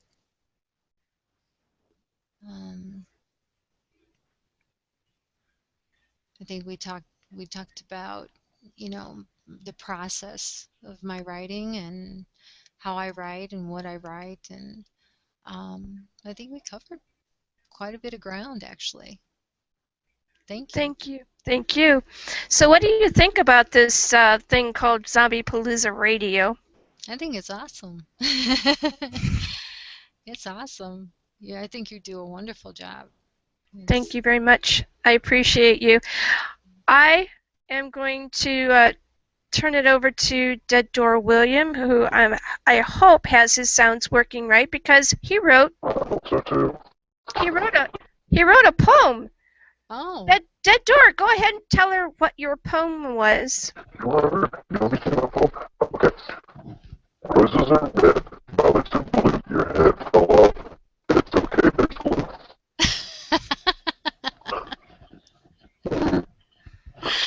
That's awesome. That's pretty cool.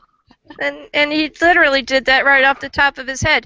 Your sounds though are still coming in smushed. So if your son's still downloading, tell him I'm going to crawl through this thing and put a hurt on him.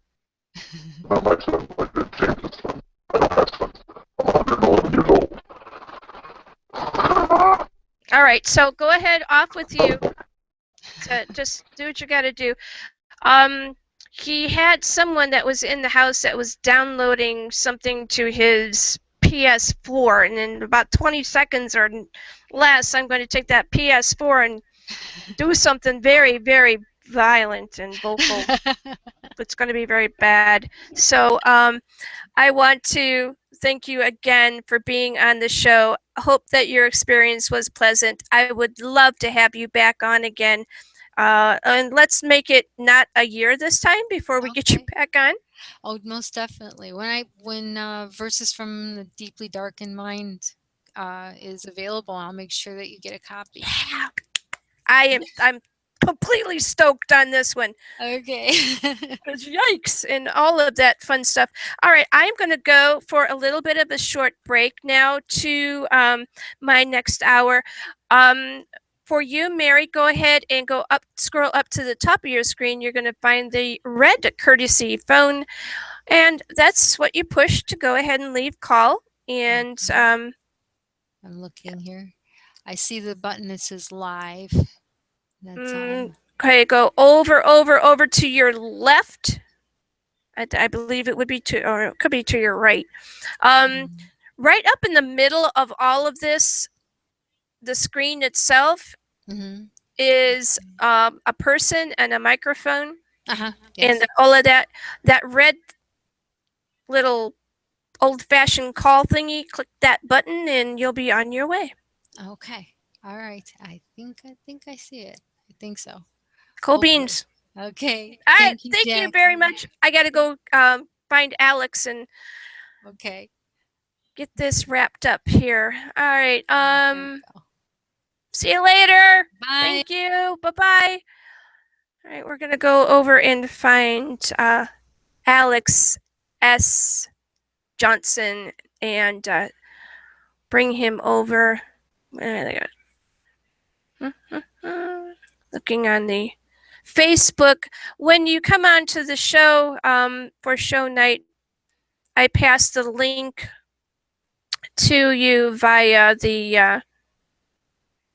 Facebook, and all you got to do after you have everything else is go ahead and click on that link.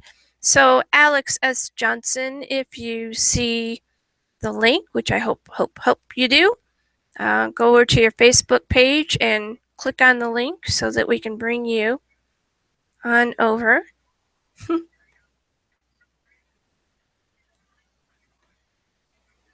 And I'm waiting for both Dead Door William, who hopefully will be able to get his sounds back to a more reasonable growl.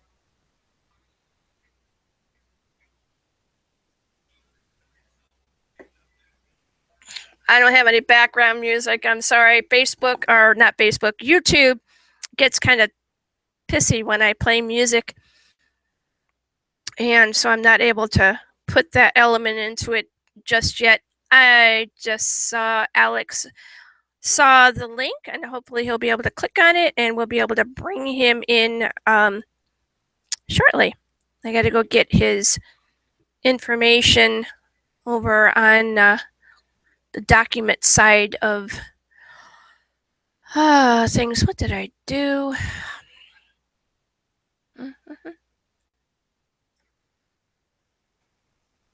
All right. I got his stuff pulled up. Alex says Johnson is responsible for putting together Cherry Knows Armageddon, and some of the authors that we have from that have already been on, and I dare say that Alex has picked some pretty cool people to be able to bring their experiences into his anthology. There you are, Alex S. Johnson. Let's get some sound on you and get this thing rolling. Hi, Dead Door. Yep, turn up your sound. Just get those. Okay. Put them in your ears Hey. and all that. Hi. How are you? Got them. Great. How are you? I'm doing good. We're in our 5th hour, which generally, you know, is getting ready to round home and get out of here. But we're going to wait for a little bit. So I also want to I want to check to make sure that Dead Door William is back in here and locked into his seat. So give me a sound check, Dead Door. Yeah, your sounds are working fine. So are yours. Yeah, well. What'd you do? Pull the wire? What'd you do? Pull the wire out of the PS4? No, Crunchy ran through the system and fixed everything, so we're good. All right. Well, thank you very much. I appreciate it. Dead Door William, will you please go and say your hellos to Alex S. Johnson, and we'll get this show on the road. Good evening, good morning, Alex. Welcome to the show. And thank you, Dead Door. Good to see you again. All right, looking very dead. Thank you, thank you.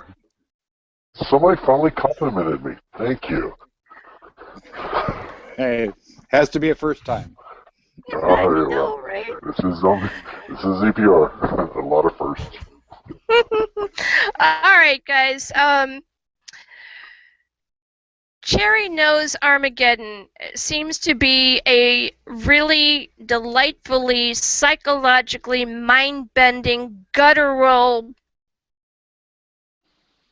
beautiful mass of authors. Yes. I'm interested in how you decided to handpick each one. I'm interested in what makes these particular stories unique from other horror anthologies. But right now what we're going to talk about is give me a little bit of background on yourself, and then we're going to jump into that. So talk about how you started within the horror genre, and what has brought you up to Cherry Nose Armageddon. Okay, well, I'll shorthand this.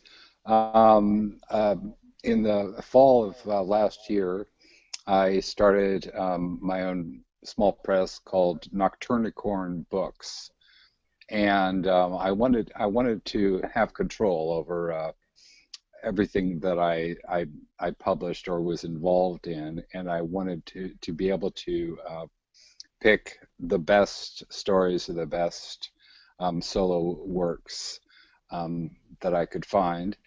And the first anthology that we did from Nocturnicorn was this handy little volume, which is entitled Axes of Evil, and this was a heavy metal horror anthology. So right away, I wanted to impress with the readers that we were doing something a little different, that we were going to explore avenues of horror that weren't generally known or popular. So heavy metal horror, you know, it was kind of a natural fit. A lot of horror fans. And some love, and surprisingly, I mean, some of the big names that I had in this volume, like we have something by Jean-Claude Smith, whose novel Riding the Centipede is nominated for a Bram Stoker this year, and he had a story called Louder, Faster. We had Lucy Taylor, who is a Bram Stoker award-winning author, a very celebrated, very gifted writer, who had a story in there. She's not a heavy metal fan, but she did it very, very well. You wouldn't know the difference. So that was the first thing we put out. I've put out some solo collections of my own. The Pit and the Void, and pneumanoids again. These are just the volumes of sort of showing my range that I can do the fantastic, I can do the bizarro, I can do straight horror.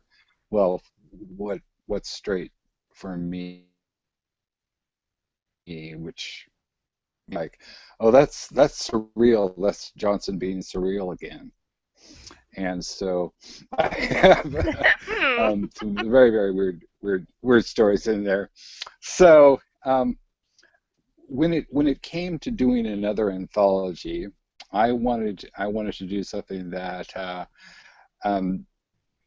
that sort of plumbed a genre that was more familiar, but maybe people hadn't seen all of the aspects, and it was kind of a challenge to take clown horror, which is the time I started working on Cherry Nose Armageddon, vastly popular, maybe even more popular than it had been a couple of years ago when we had American Horror Story, and Right. And so a lot of clown horror works were in production and are now coming out, like the Eli Roth clown movie. So, and when I did a Google search, I discovered that there were literally thousands of clown horror books and movies. So how to do it differently? How to take that very well-known genre and expand it so it wasn't, stereotypical. We didn't have the usual. And when it comes to people who think outside the circus ring or whatever, I couldn't think of anybody more appropriate than Mary Genevieve Fortier, who I've been in a number of anthologies with. She mentioned, as I have this show and tell thing I'm doing now, she mentioned Terror Train, which she and David did this podcast where they performed all of the stories in this book. So, and it's wonderful. Mary did the voice of Terror, and David read all the stories. It was great fun. So her last book that she edited was called Toys in the Attic, and that's very, very evocative. What's up in the attic, and so she has some sort of parameters. It had to be clean, it had to be family friendly, you had to basically like dig down and find those the profound horror threads as opposed to the ones on the surface that I like to play with.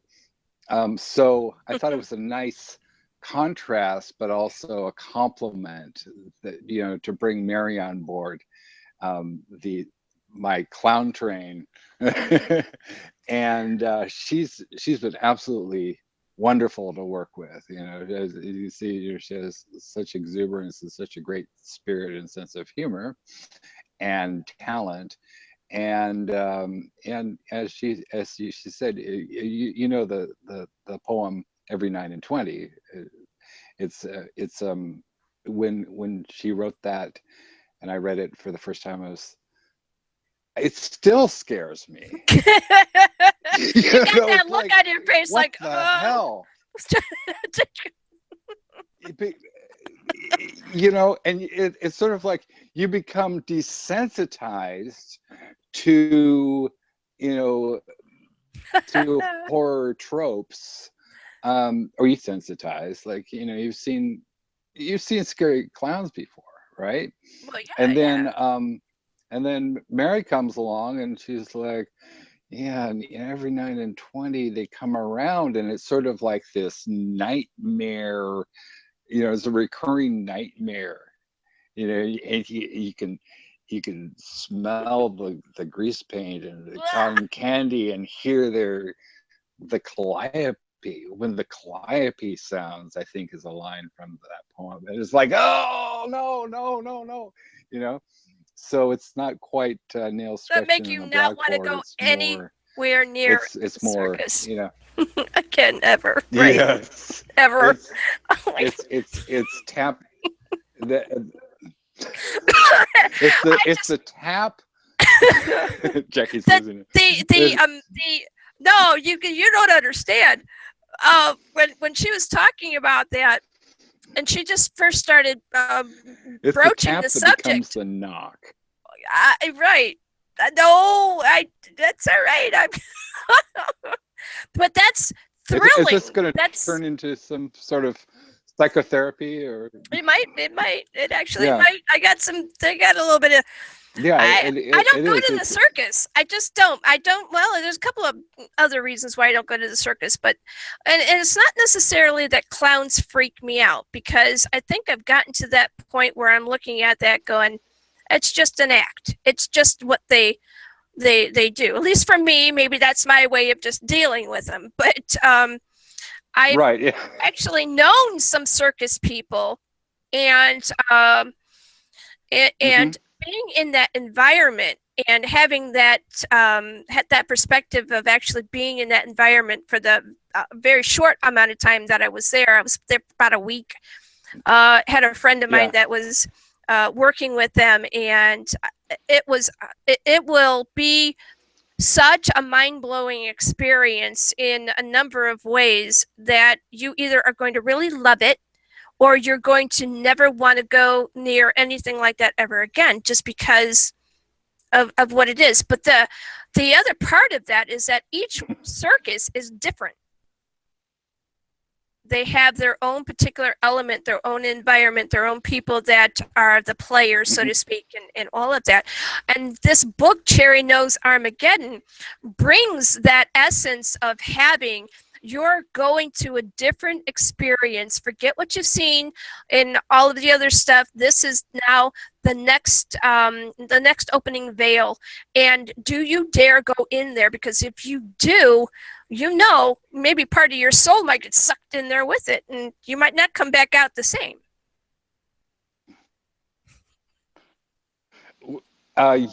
That's genius. That's a story in itself. You know, one of the great things about Zombiepalooza is that sort of the conversations generate these great ideas, you know, and then I have to return to the fun house, as it were, which is you know, to reference a classic carnival circus movie by Tobe Hooper that everybody should see. But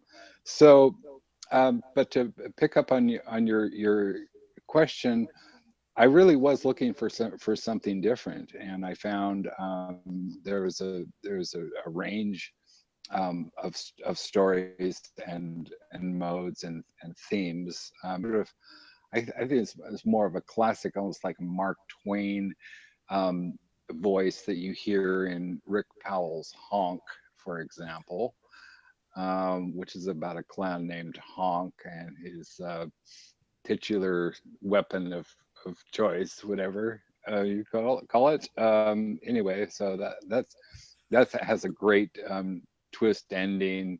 It's sort of like the slow immersion in the boiling water. You know, he's like, oh, this is, you know, harmless, and, you know, the old man comes around, you know, tells a story around the campfire, and then pretty soon you're like, oh, you know, you know, no, send out the clowns, right? Get 'em out of here.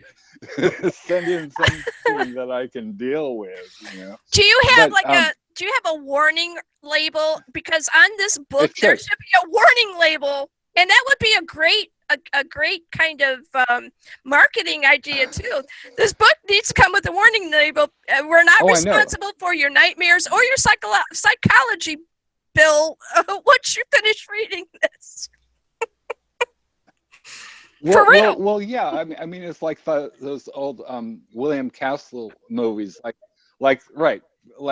the Tingler, where the theater was equipped with these shock buttons, you know, and like whenever the Tingler came in, then you know the audience would be shocked a little bit, or, you know, the House on Haunted Hill, And what was that famous marketing campaign for Psycho, where nobody will be admitted after the movie starts? Right, You're locked right. in the theater, and you can't, like, oh boy. So. But they don't yeah, think about the fact that, okay, so nobody's going to be able to be allowed in. But then here's the other part of that: you can't get back out. The door's locked. You can't get back out, and That's you're locked in there with the circus folk. Yay! No, But this actually touches on some real sociological points, which are absolutely fascinating, because when I was researching the book, and of course you want to find out what's up with fear of clowns. Is it just it sounds like a joke. I mean, it sounds like something that people would pretend to be afraid of. But I had people like I posted a link to my standalone novella in the sequel to Cherry Nose Armageddon, which is called Cream Pie Facials, and I'll let that speak for itself. But which is called Nymphomaniacs of Big Top Island, and this that's a good thing I put you on Fifth Hour. On his Facebook page, and then right, yeah. And then that'll be about as risky as it gets for me, because especially since last time, which I think I had the world record for F-bombs. But we still love you. Right, like right. Yeah, appreciate that. So he posted a link to Nymphomaniacs of Big Top Island, and he tagged in a couple of friends, and their comments were like, no, boo. I was like, what? Yeah. I wrote to him. I said, your friends don't like clown horror, and he said that. One of them is my sister, and she's deathly afraid of clowns, and there's some sort of traumatic incident in her childhood. And people really, it's like, I don't know if they're, pulling my leg, but I've seen this enough, and it's a real phobia, coulrophobia. There's a term for it. So, it's. So hopefully with these stories in Cherry Nose Armageddon, people who are afraid of clowns, who have this phobia, might be able to approach their deepest and darkest fears in a safe environment, which I think that horror excels at. I just crawled on another idea for you. I just crawled on another idea for you. All right, so I'm sitting here.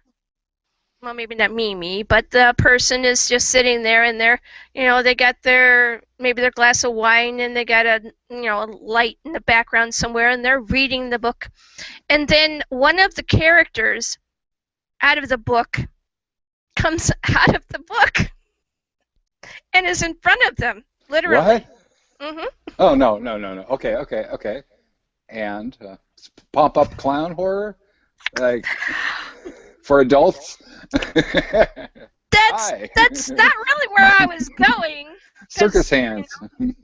What I mean is, so you have someone, just a regular person, and they're sitting there and they're reading the book, and then all of a sudden one of the characters literally comes out of the book and is standing right in front of you. Follow the line here. Right, okay. Got it? And right, yeah, and so now they don't know if for real that's happened or if it's just in here that's happened, and now they've got to deal with this person through their regular life plus reading the book.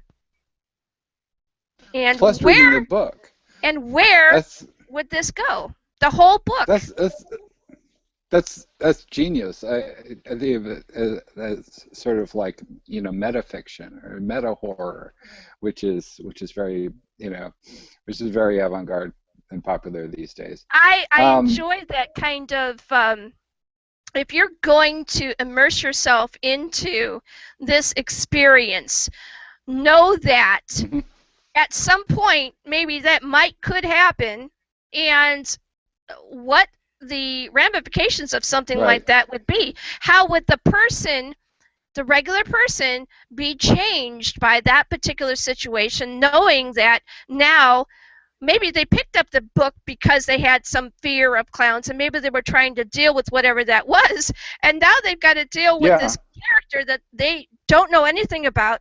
The only stuff that they know about the character is what they've read so far, and then they are forced to have to deal with that character all the way through the end to the end of the book. Yeah. The interesting aspect of what would happen with that would be, would they finally be cured of their phobia of clowns, or would they then become a clown themselves?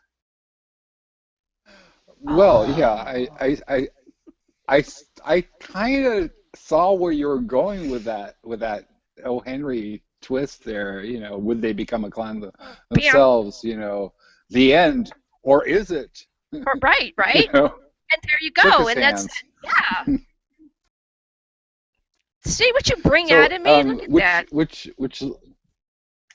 yeah, I don't know if that's good or bad, but going back to the first question, because I have to mention this. I have the supreme fortune of being able to publish perhaps the greatest living author in horror fiction today, Ramsey Campbell, in this book, and he contributed a story which is actually a chapter in his clown horror masterpiece called The Grin of the Dark.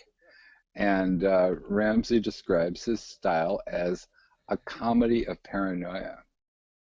So, talk about twists and turns and not knowing, where you are, where you're situated in reality. And it was interesting that I read some Amazon reviews of The Grin of the Dark, and one of the reviewers said, "Well, I liked it, but there were too many details." I'm like, "Oh, so what?" That dog just talked. It's like you watch a movie and say there's too many pixels, too many frames. I don't know. This kind of a person would be the kind of person that would count the commas or count the hard stops that shouldn't be there, and all, just that thing. But then again, what's funny about that is that's detail. I mean, what? Yeah, right. What are you trying to do here? It's the craziness that leads rational people like ourselves to try to, grip it with logical tongs, and it just not gonna work out, and then we ask ourselves, are we the crazy ones? Are we the psychopaths, or which is another primrose path down storyland lane. So I think it's very interesting. Yeah, go ahead. I would like to get Dead Door William in on this because of his unique look. He kind of sort of looks like he maybe was a clown in real life because of the way that he's made up. No. Clown. Dead Door? I'm here. Hi, Dead Door. He's trying to wrap his head around what I just said. Yeah, you called me a clown. I'm not a clown. Yeah. But you're dead. You're a zombie. What were you? We never discussed what you were Dead Door kind of reminds me of the serial killer Ed Gein. It was He was, it was this kind of a, rustic character who he would, just do odd jobs around town, and he had his, his mother's mummified body, and in his house, and he would just go to the local cemetery and dig up corpses and make lampshades out of them, or whatever, and he was kind of like the, your sort of overall wearing, plaid shirt wearing, kind of like That's creepy good. genial like buffoon, almost clown-like in many ways, because I was thinking, well, Psycho is just, which was based on the Ed Gein case, is just it's almost, the main character is almost clown-like in a way, and I may be pushing this a little bit, but he's always like peeping in, through keyholes, and he's sort of furtive, and but he has this face that he presents to the customers of the Bates Motel, and then he's got this other sort of personality. So it's that division, that duality, that comes into play whenever we talk about clowns, I think is really interesting stuff, and also how the audience responds, and just the kind of sparks that fly when we talk about this, and the interactions between like fiction and our imagination and our real fears and what we enjoy pretending to be. So it's all these different issues come to light. What do you think about that, Dora? I'm having some issues. Oh, your sounds are smashed again. We gotta fix that. Yeah. All right, because I want him to be able to interact with the people on board too, because that's what he normally does. But apparently his sound stuff is not working the way it's supposed to. All right. The only thing I could say is go back out and come back in and go around the house and have everybody turn stuff off until we finish the last 20 minutes.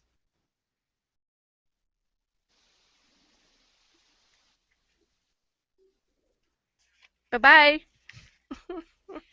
I hate having to do that, but all right, so talk about, in your own personal works, the role of dialogue when it comes to writing in the horror genre, and give me a good essence of how you feel a piece should go. Mm-hmm. Well, I love writing dialogue. I overuse it. I think the momentum of a story will begin when I take two characters, and usually in conflict, because that's interesting to me, and it's also the engine of story writing. So if you have two characters, they want something different, and they're in conflict. That is like the story arc, supreme. You have it right there.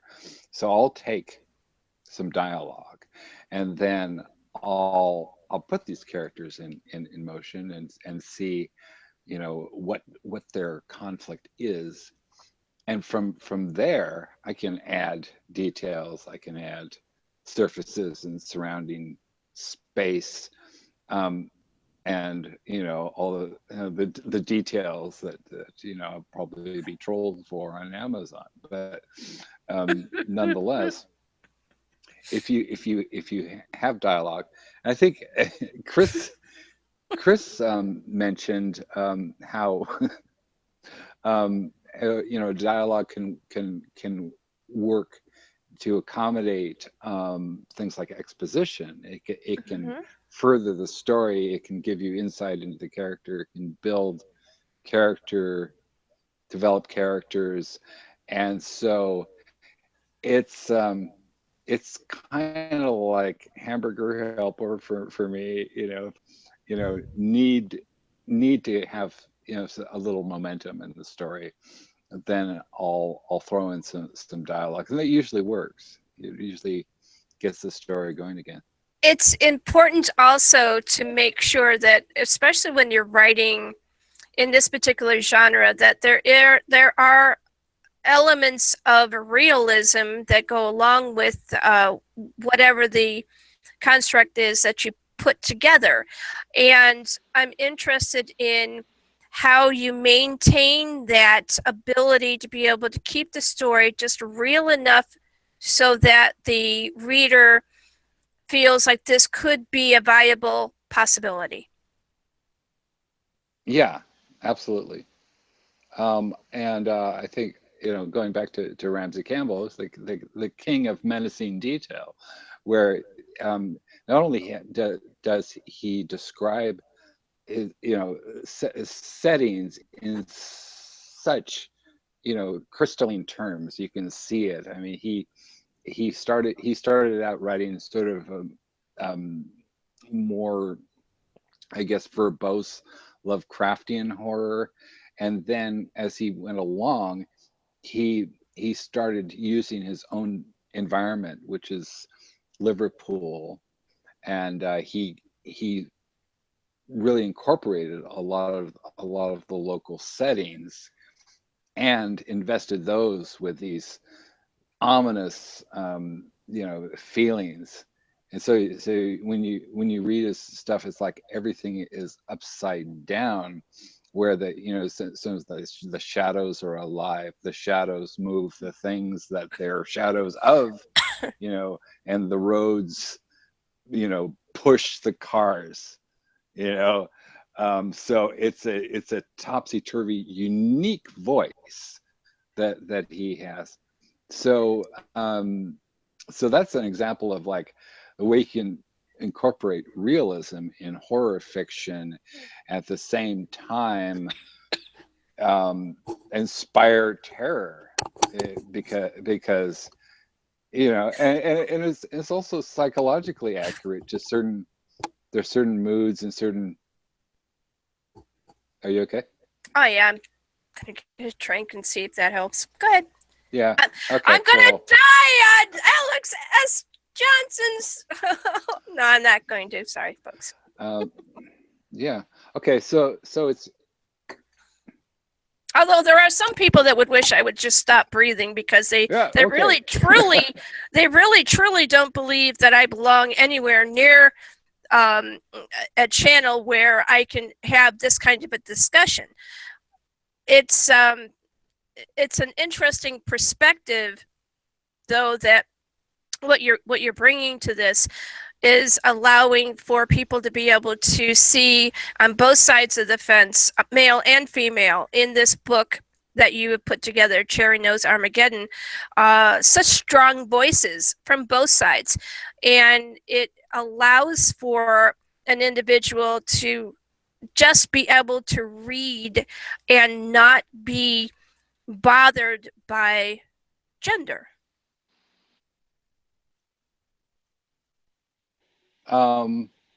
Yeah.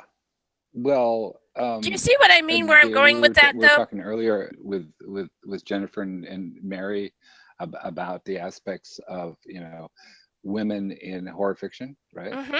Yes. Very often, women have to they feel like they have to prove themselves, or they feel like they're being bothered by too many people coming in and saying, "Oh, you really shouldn't be doing that," or "You're really no good. What do you think you're doing?" And books, anthologies that come out in this particular genre that allow for both genders to be able to come in, have their voice. And what I mean by not be bothered by gender is that once they're in the book, they're reading, they're going to the next story, and it doesn't matter if it was written by a man or a woman. It matters that it's in this book, and it is about something that hopefully they would really, really enjoy. And so it breaks that barrier. Do you see where I'm going? Yeah, because there's when it's in print, when you have a story, it either works or it doesn't. Right. So it doesn't matter. I mean, we have like H.R. Boldwood,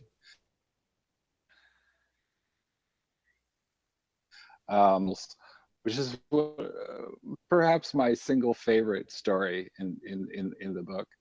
And you'll meet Mr. Weasels. And just the name alone is like, it's classic clown horror. It's creepy and sinister and goofy. Who could be scared of Mr. Weasels? Well, just read the story. So H.R. Boldwood.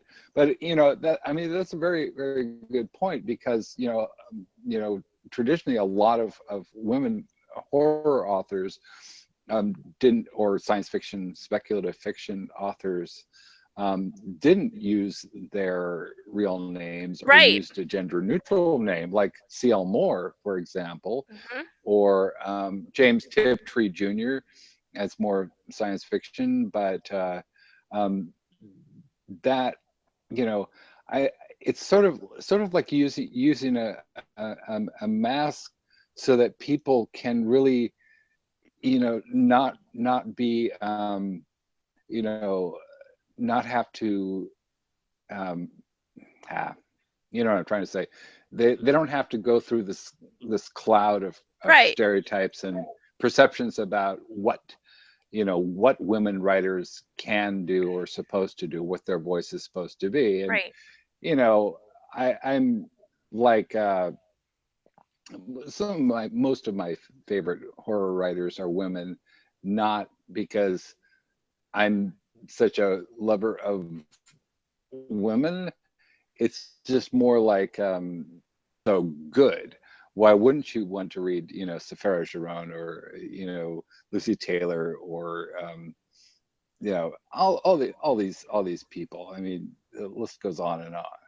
It's important to be able to get a contemporary aspect on what is going on in the horror genre from as unbiased situation as you possibly can get, and allowing for the individual to just immerse themselves in whatever the experience is, and not have to be burdened by whether or not this was written by a man or a woman, even though of course their names are all in print. But I think that once you start reading Cherry Knows Armageddon, it isn't about that anymore. It's about what the person presents. Now, I have, like I was telling Mary, I said I've had a lot of authors on this thing, and I've seen some really great, amazing stuff. I've seen some relatively okay, and then I've seen some stuff that I'm just like, I should have researched that better before I did that to myself. And it's just one of those kinds of things where we traditionally run into that 10% that is going to be just crap to begin with. So I guess in a long-winded version of what I'm trying to say to you is that I appreciate the fact that you've done this, and that you are obviously, and for righteous reasons, very proud of what you have produced with Cherry Knows Armageddon. Now, what I want to know is, when do you think that this will be in its post-production and be able to have people be able to get it? Yeah, people can buy it and stuff. And when is it available? Well, there is a sneak preview that's available now as a Kindle. No, the sneak preview is out now. The book itself will arrive. The earliest is next Wednesday, so people can look up for that. so it'll be in Kindle and print, and people can buy it on Amazon. And it's, you know, it's a not just because Mary and I put it together, and we're so proud of having all these great authors, but it's genuine. It's genuinely good, and I wouldn't put my name on anything that wasn't, I wouldn't, read myself and have on my shelf and be, happy to have, Well, we've gotten among the other classics. Yeah. We've gotten a very nice filling essence of what this book is going to be about through the other authors, and with you talking with you on this episode, I think that this one has been the most fun I have had in a very long time. And let me tell you something. I was hesitant to do this because I didn't know, I really, really didn't know how it was going to turn out. And what I did was I just went, you know what? It's either going to work really, really well, or it's going to go someplace that is very bad. And I'm very fortunate that all of the time slots were very well done, and you should be very proud of yourself. I know that there are some things that are going on behind the scenes that oftentimes draw our attention away, and I will tell you right now, you don't listen to any of that. It's garbage, and you just keep doing what you're doing and making me proud to know you, because I'll always be there. And if you ever need anything, or you have something that's coming out and you're like, hey, I want to try this out, what do you think? Yeah, I'll probably go, okay.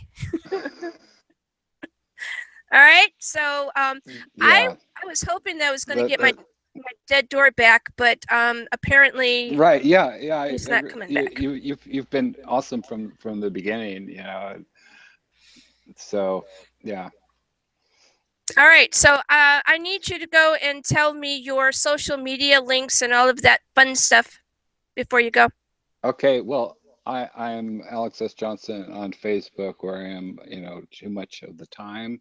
I'm if people want to get in touch with me by email, I'm 666@gmail.com, and I'm Metalexica with 2 L's on Twitter, and I have a Amazon author page, which is me. So you can't miss me, And he's everywhere. He's everywhere. But you know what? I'm ubiquitous, and I'm even on a billboard for some reason. No, what did you think about what I made for you like that? What did you, What was that all about?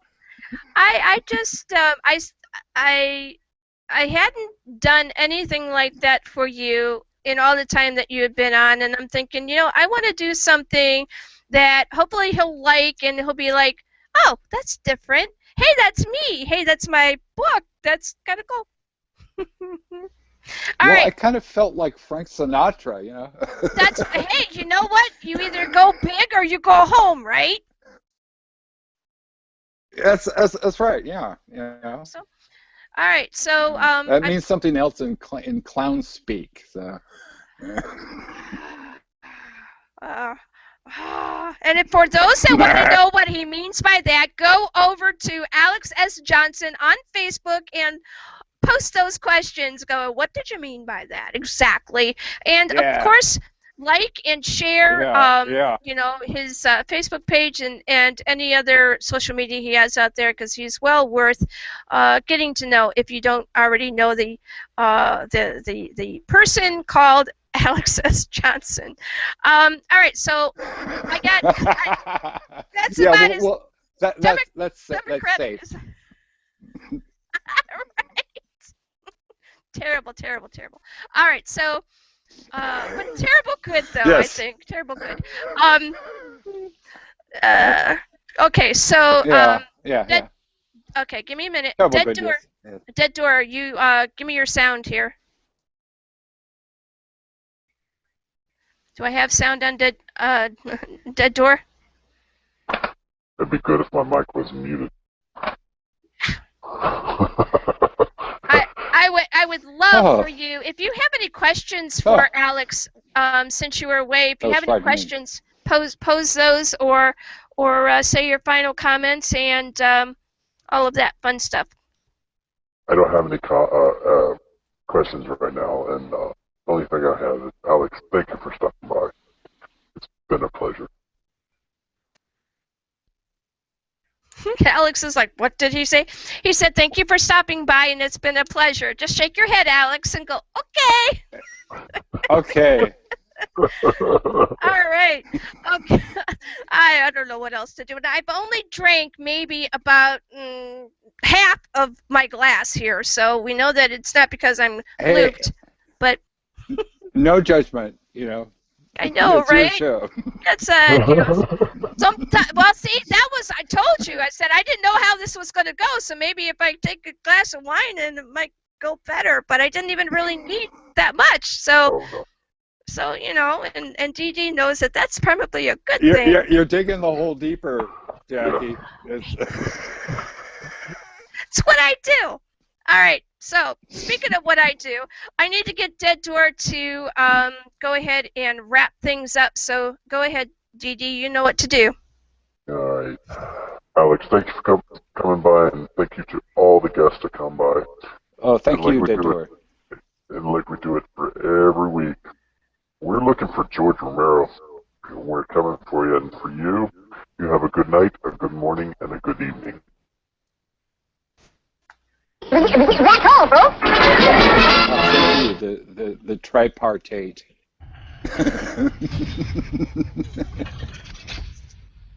Yes.